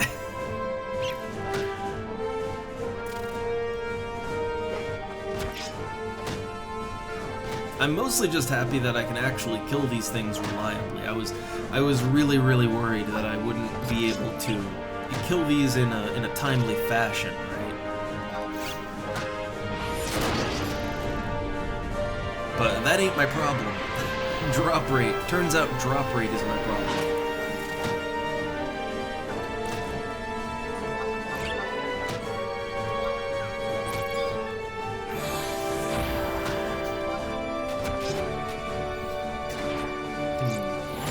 I'm trying to keep an eye on that log to see if I ever see a regen effect take place. Like, I'm paying more attention to it now.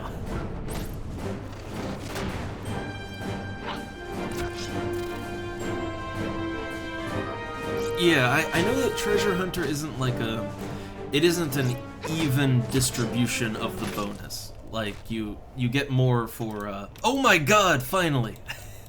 Okay, finally. But yeah, it's not even, like, you get more out of it on more common items, which, to me, that still feels really backwards, but, like, good treasure hunter is good for, farming common items, as it turns out. Okay. Man, that was easy. I'd do that 5 more times. Alright. So, okay, now we have to hunt for the actual coffers. So, if I'm really lucky, there are 2 coffer locations, like, right here, I think. Like, hold up, I have maps. Okay, so it's not there. Let's see, I got two possible maps. So yeah, one of the locations would be right here, and the other location would have been the way that I came from, which I don't think I missed a chest. I'm pretty sure I didn't just walk past a treasure chest, right? I can be really unobservant sometimes, so I will double check, but I don't think I missed a box. Yeah, it would be like right here if there was a box. It would be like tucked in here. No such luck. Alright, so we're not lucky on that front, but now we just gotta find the coffer.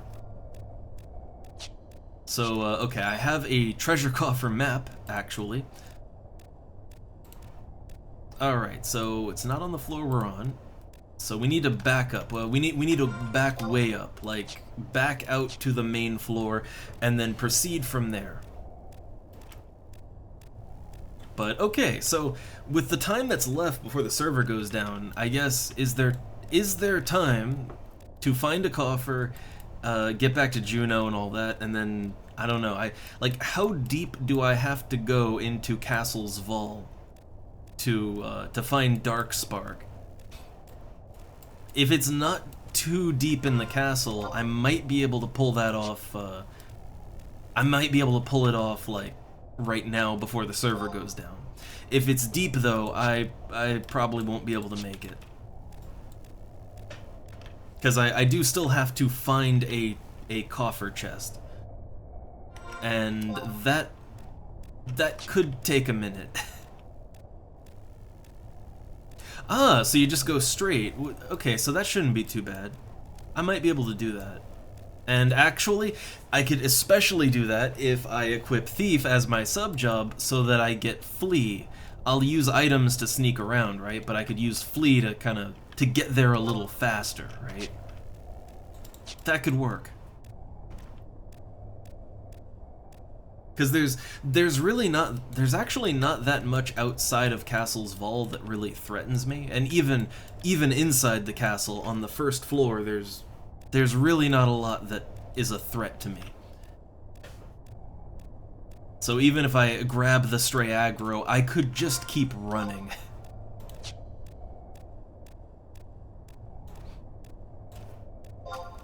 Alright, so we're back up to the main floor.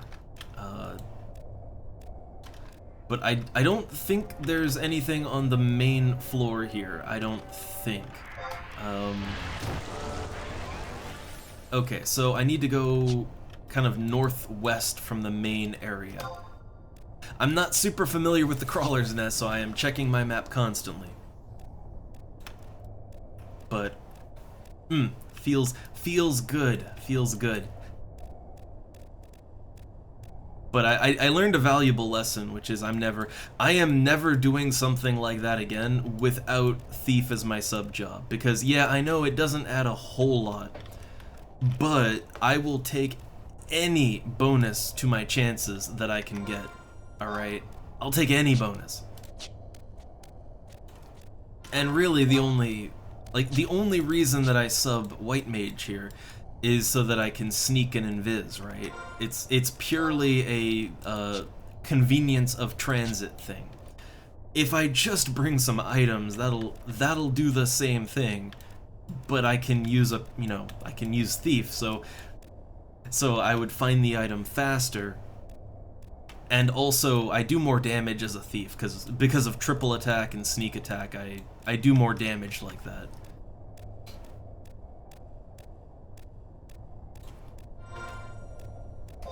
Alright, so I think this will take me to the map I need to be on.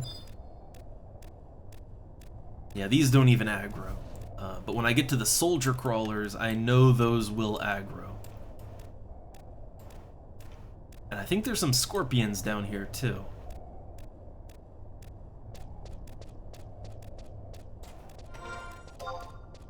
Alright, yeah, this is the map where... This is where all the coffers are at. And there's always at least a coffer up, right? I'm not sure the specifics of how treasures work in this game, but I'm pretty sure that it goes like... There is always a treasure chest up somewhere in the dungeon, right?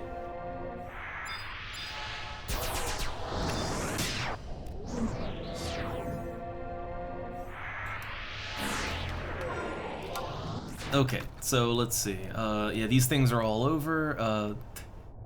F6. Wait, so does wide scan pick up treasure chests? I've always wondered, because I haven't used wide scan, but does that pick up treasure?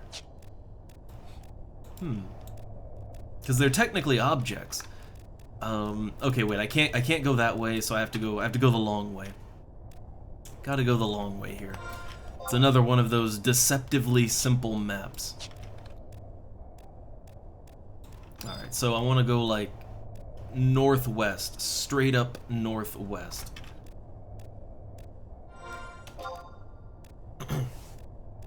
But there are a lot of potential locations here.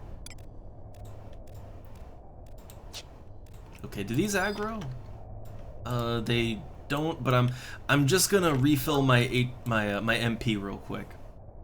Get a good sneak on here, because my sneak and invis are about to drop soon anyway, and I don't want to be caught with no MP.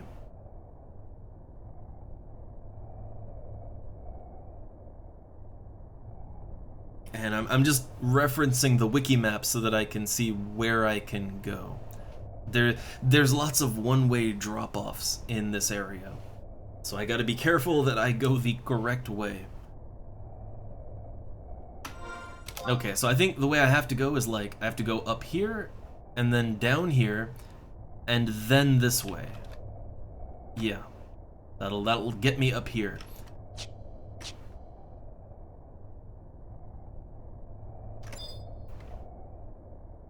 Okay, that's enough MP.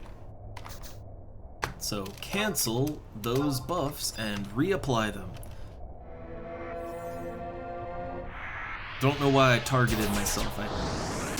I think I have my macro set up to just... Yeah, my macro is set up to just cast Sneak and Invis on me. Very selfish, I know. But when I'm a Beastmaster, usually the reason I'm White Mage is purely for stuff like this, right? Okay, so this place... Sorry that I pop the map a lot. This place is a maze to me. So I want to make sure I am going the right way. Alright, and in this room, I need to take a hard southwest. Hard southwest.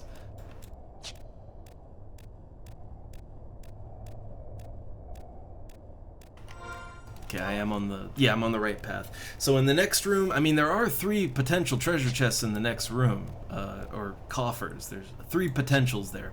But otherwise, just keep going north, I guess. Oh god, I'm stuck on all this nonsense. So I'll just take a quick look around, just see if there's any convenient treasure coffers here. Convenient coffers? Anyone? No? No?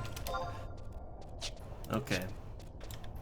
No convenient coffers.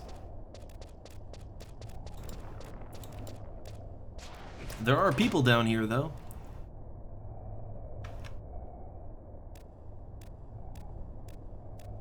Okay, so in this room, yeah, there's 2 coffers up in the big room. Potential coffers.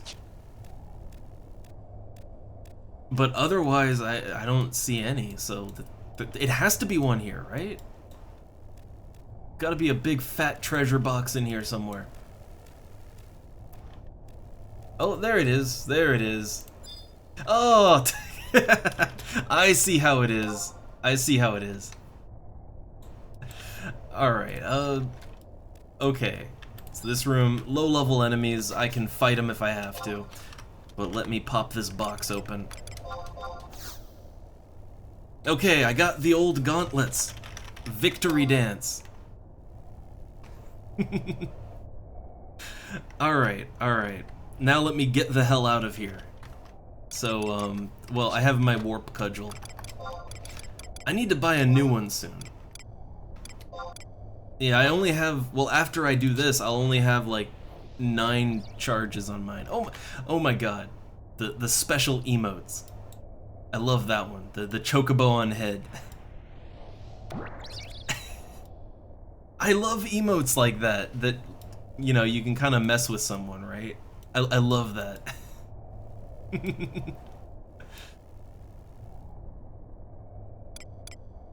Alright, warp cudgel. Don't fail me now.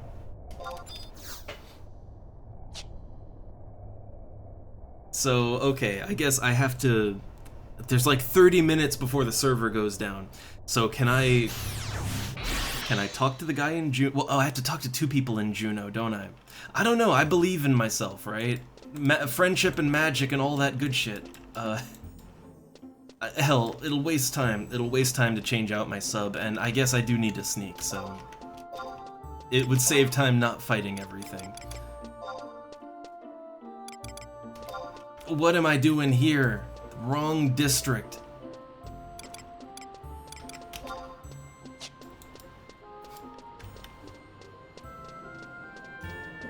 I might have to do the dark spark part. I might have to do that one on my own time. We'll see.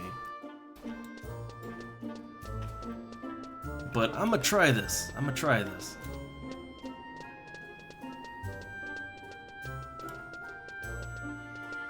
Alright, so let's see. I have the artifact quest thing open.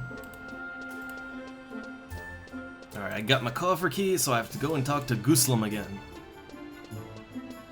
It does feel good though to get these done finally.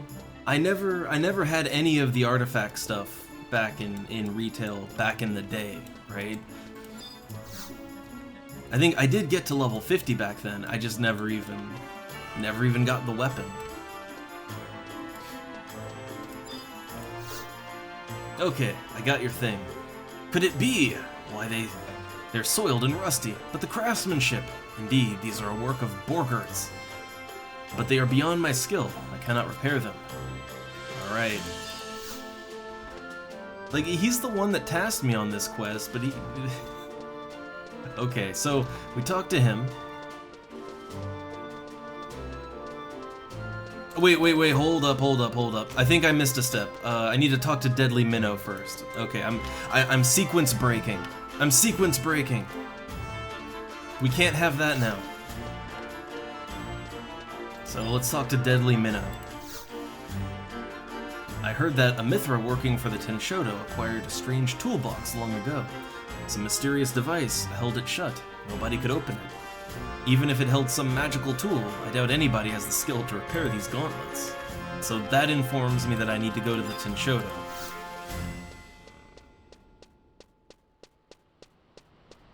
Alright. So now, I'm done in Upper Juno. So I need to find the Mithra in the Tenshodo. So I need to talk to Yin Pokanaku. Yin Pokanaku at J8. And oh, I have to pay her guild too. Wonderful.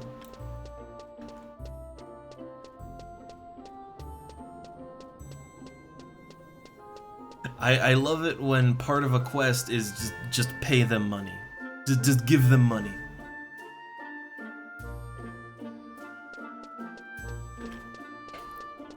Yeah, I'm trying to think, like in FF14, I don't think they do that sort of thing anymore. I don't think they have any quests like that.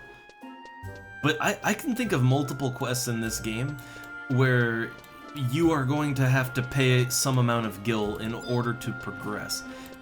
And I can think of 2 of those quests that are actually random. Like, you have to gamble, right? There's that guy in Sandoria for the map of King Ranper's tomb.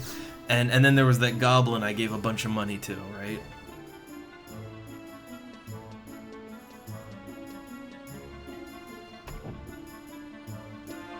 Okay, let's get in there.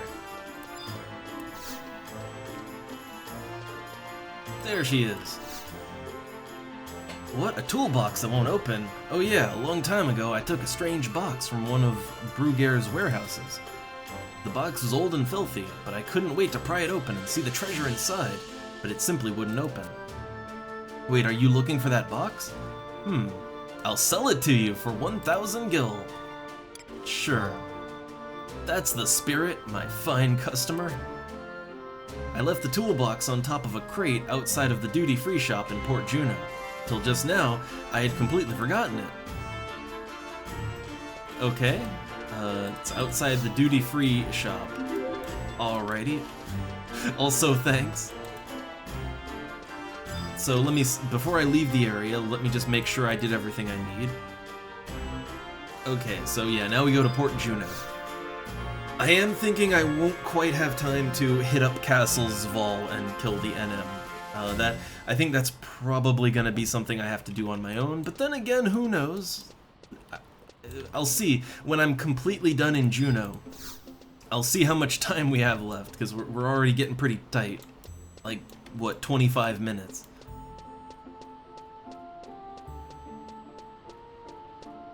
Yeah, no, that goblin, right? Or moblin, I mean... I'm trying to think, what, I lost like 14k? Yeah, I lost 14k. And I still have to pay him more, right? Like, if I wanna get teleported again, I gotta pay him another 2k, right? So he's not done with me.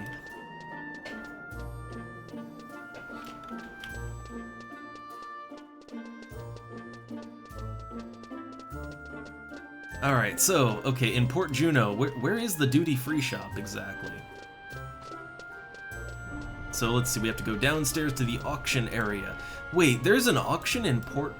There's an auction here? I never knew. Wait, hold up, there is an auction here? Well, I guess it's downstairs somewhere. H8. I'm in the right area.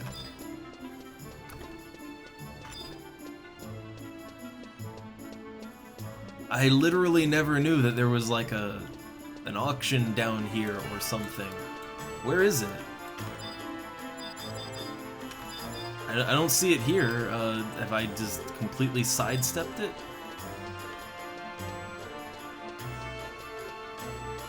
Like, all there is the, yeah, all I see is, the airship here. Oh, the awnings, right. Oh. I see it now. I always forget this is a thing. I always forget that this does not go to the same place as the airships. I always forget that. So is this the duty free? They said it was outside of it, right? Let's see. So there's some crates. Is this the duty free? This is the duty free. Here it is. Is that a ghost? Is that just a casual ghost happening? You wish to consign an order with me? Yes? Very well, bring me some shadow flames from Castle's Vol. Leave them and those gauntlets inside the toolbox, and I shall restore the gauntlets. Just casual, casual blacksmith ghost. Alright, so he tasks me with the quest, right? Yeah, so now I need to go to F8 in Castle's Vol. I have about 22 minutes to pull this off. I don't know if I can, but you know what? I'm down to try. The thing is, I have to kill it too, right? I have to actually kill the thing. But fuck it, we're in. Let's do it. Let's ride the clock. Alright, I mean the teleport goblin is right here. Yeah, 20 minutes remain.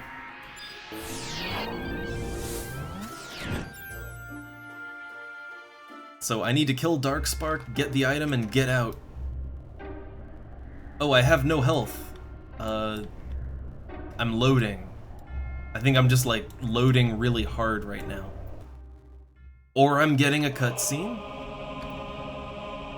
Is this an unrelated cutscene? I think so. Oh god, oh, the timing! It's the Shadow Lord shit, god damn. Alright, now that I have passed from the mortal realm, I have only you to turn to. The time left to me is short. 30 years ago, I came into contact with the insidious power of this land and rose from the grave.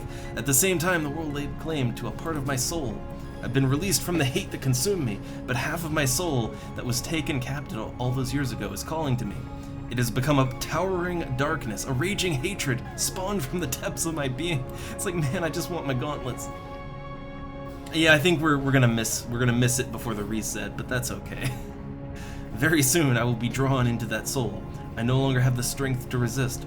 The soul that was divided will become whole once again, and that rage will take on physical form. A new Shadow Lord will be born. Surely you have sensed the growing evil. The Beastmen armies that are imprisoned here are massing for battle. They plan a return to the world of their origin, the realm that exists beneath the light of hope. Are Beastmen aliens? Are we aliens? What's going on? My link to you will soon be severed, so listen carefully. 30 years ago, an expeditionary squad formed from the elite soldiers of each nation. They were sent to investigate the Northlands. You must have seen their memories when you first laid your hand upon the chunks of magicite. Seek out the markings that the expedition members left behind. They will aid you in gaining entrance to this world. You must defeat the Shadow Lord before our unification is complete. My hopes go with you, Double S. Oh wait, is this the Zilart thing? Is this Dynamis? Is this the Dynamis? But yeah, I just got cutscene blocked. Man. Cutscene blocked. I'm still gonna go to the castle. I'm still gonna go there.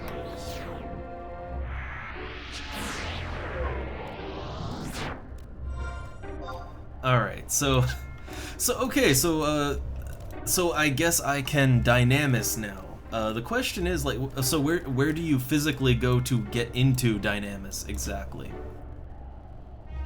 Like, what is the entrance trigger for Dynamis? Because I've never, I have never seen anything that indicate, like, I imagine some kind of Oblivion gates opening, right? Like, that's what I imagine in my head, but I've never seen anything like that in the game, so clearly it's not that obvious, right?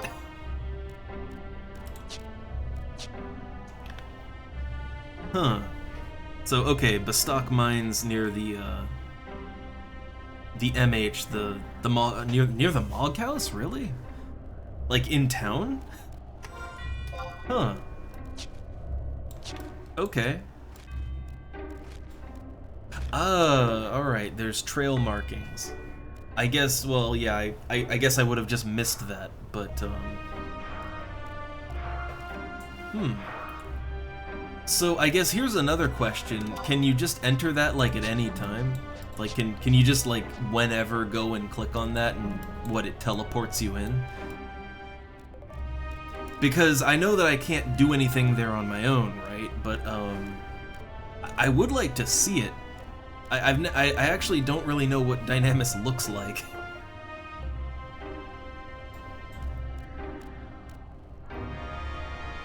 Like, for exploratory reasons.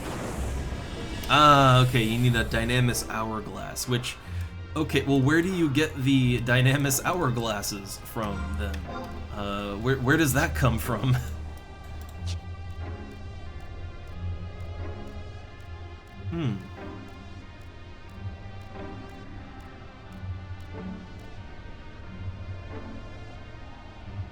Huh, okay.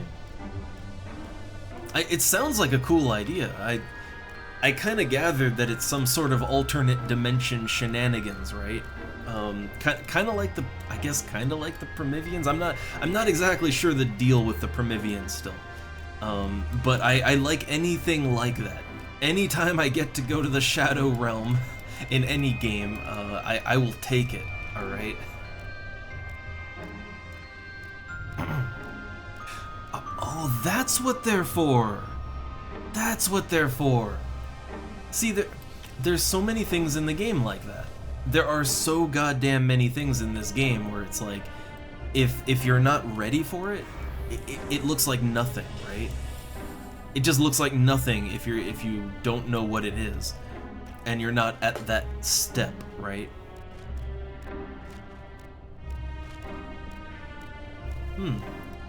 Ah, it all ties back to Diabolos. Ah. Which I guess I have yet to encounter Diabolos, right? I have to go deeper with the Promathia stuff to actually encounter him. The funny thing is I did not care at all about the FF14 story, but like I am actually invested in the lore of this game. I am invested. And I think I'm probably invested because just getting any cutscenes is so much work, right? Like you have to put in the time to get your cutscenes.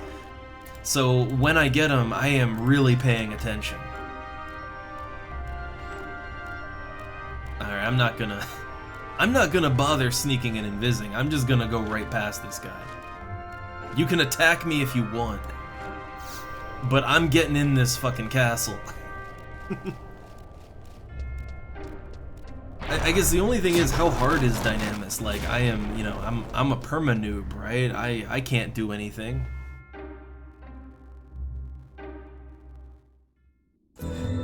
I don't know that I'd say, like, I mean, look, this game has a lot of the time simple writing, but what's there is very compelling to me, honestly. Alright, who knows? There's like 14 minutes left. I might be able to do this. I might actually be able to pull this off. So it's just go straight, right? The Dark Spark is at F8. So F8. So I just go straight, right?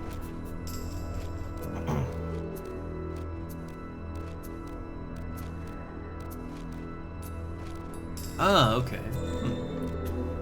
Well, so it's an alliance thing, which means I guess there's a lot less stress on each individual party member to be the best of the best then, because I know how like large group activities go in MMOs, and it's always just a Zerg rush.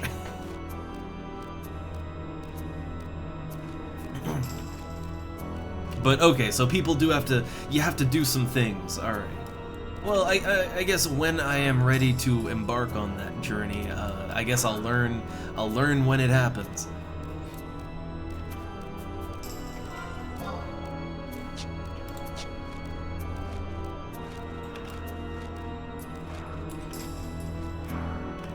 Man, I still think this place looks pretty damn cool. I really, it's a bit of a nightmare to navigate it, but it still looks cool, alright?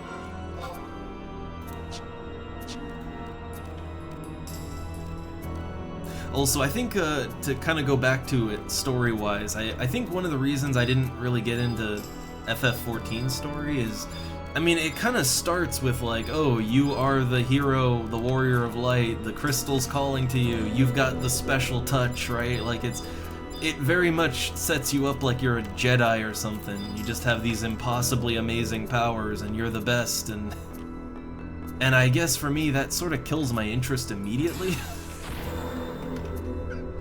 And as the story progresses in FF14, I mean, you're just running around killing gods left, right, and center. To the point where it just becomes ho-hum, right? And I think narratively that really kills my interest. But I think mechanically what killed my interest is that, like, FF14 is just endless main story quests. The main story never ends. It's quest after quest after quest, and there's like thousands of them. And at a certain point, I just get quested out. Like, I'm tired of cutscenes. I want to play the game now. I think the pacing of this might be a bit more slow and all over, but because story happens rarely, I can appreciate it more when it does happen. You know, it's not like I'm pounding out like 500 cutscenes trying to just level up. I'm overcome with a sense of foreboding. Oh, hey, you're gonna Bio 3 me. Just gonna drop a Bio 3 on me immediately. I think I can erase that, right? I think that is an effect I can actually erase. Yes. Thank God. My pet's taking the Bio 3. He's taking that one.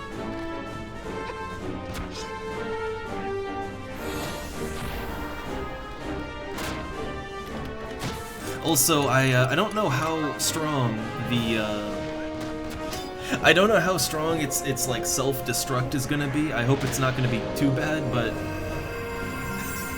I don't know. I'm nearly full health.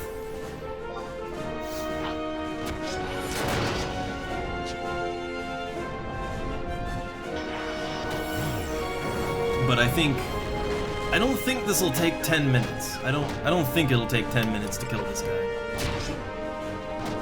He used Berserk, so now he's just taking a ton of damage from everything.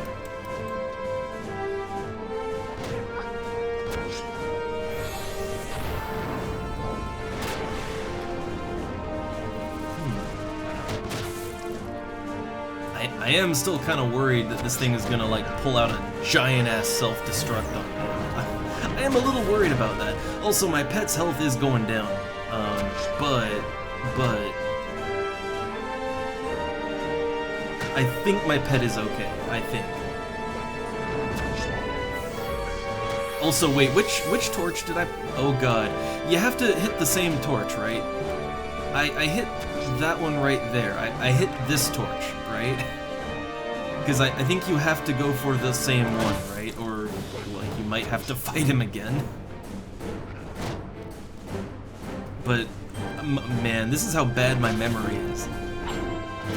I think the one behind me is the one I touched. Oh, it's gonna blow. Well, I mean, it's gonna blow on my pet.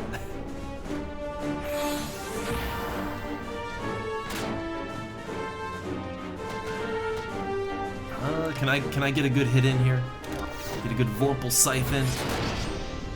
It's berserking a lot, but it's not exploding. Yeah, it's berserking over and over again, but no self-destruct. Huh. Okay. I'm pretty sure this is the one I hit. Yeah, I got me the Shadow Flames. All right. Instant warp scroll. Eat it.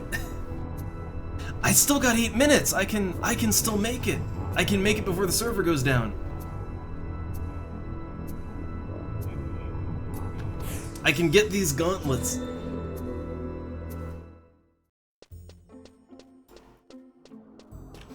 Okay, so let's just immediately go to the box. Wow, I guess I actually got lucky for once, huh? Like he was just like usually bombs they berserk and then self-destruct, right? He just kept berserking over and over, but not actually doing any of his like damage attacks. And berserk lowers their defense, right? So he was like all he really was doing was making himself easier for me to kill. I guess I lucked out for once. I tend to have horrible luck. Like, oh yeah, I did a Beastmaster burn party like 2 days ago, and we were fighting, we fought some goblins, and we got so lucky that a goblin, he literally did bomb toss like 3 times in a row and almost wiped the party. I had never seen that before. I had never seen like just bomb toss after bomb toss. I didn't know that was a thing that could happen. Alright, I got 6 minutes. We're good.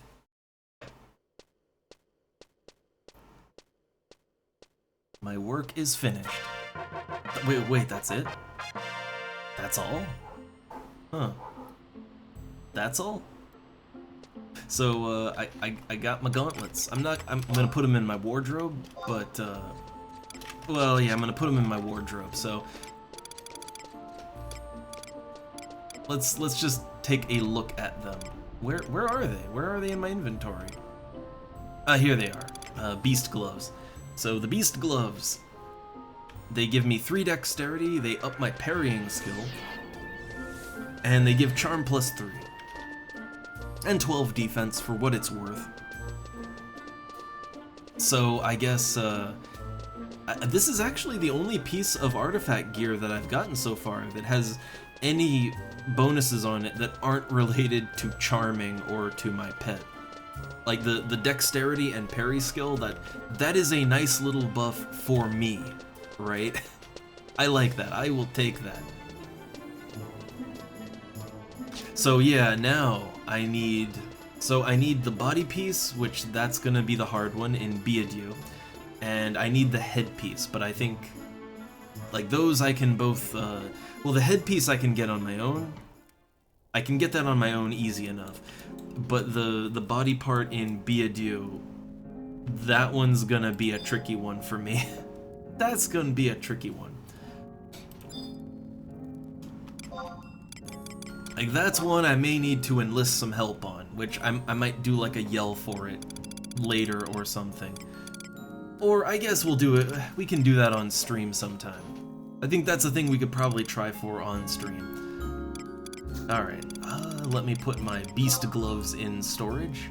I have 50 wardrobe slots. 50 wardrobe slots! And I have 5 in my wardrobe too. That feels good. That feels real good. So yeah, nice little upgrade here. Very nice upgrade. I'm happy about it. Hold up, /lock style off. So let's see what that actually looks like. Alright. I will be honest, these gloves are super bulky.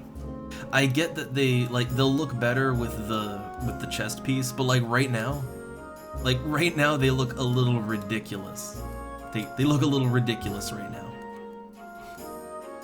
So when I get the body piece, that I'm sure it'll all come together, right?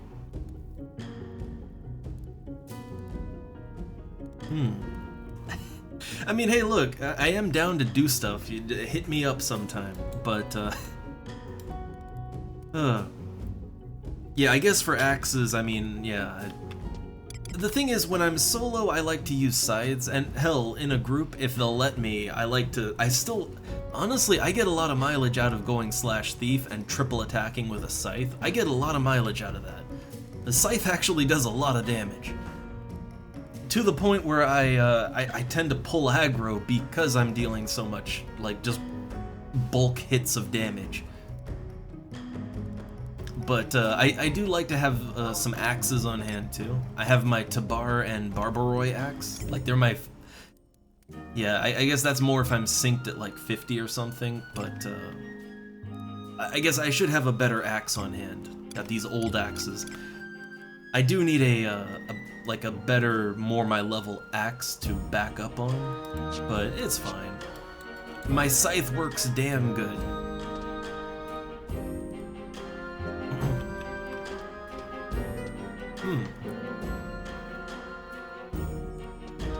But really, if I team up with people, I would love to do some BCNMs or something. Like, I don't know if there's any 3-man ones or, you know, something to easily put a crack team together for.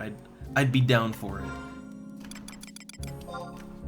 I just like doing things with people, but I should probably log off before the server shuts down. We should probably get the hell out of here before we get kicked out. I think you log out instantly in the Mog House, so that'll work. I got a minute. But I guess by force, that's all the Final Fantasy today. We're being kicked out, so we literally can't anymore.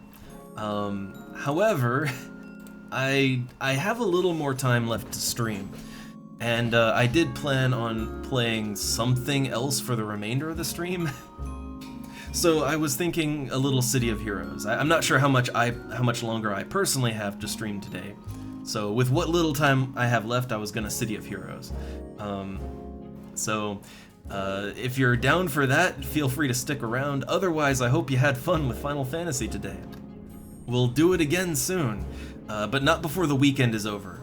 The weekend is my XCOM stream time, so we won't be doing another stream of this till Monday, just so you know, alright? So more Final Fantasy on Monday. Old school XCOM till then.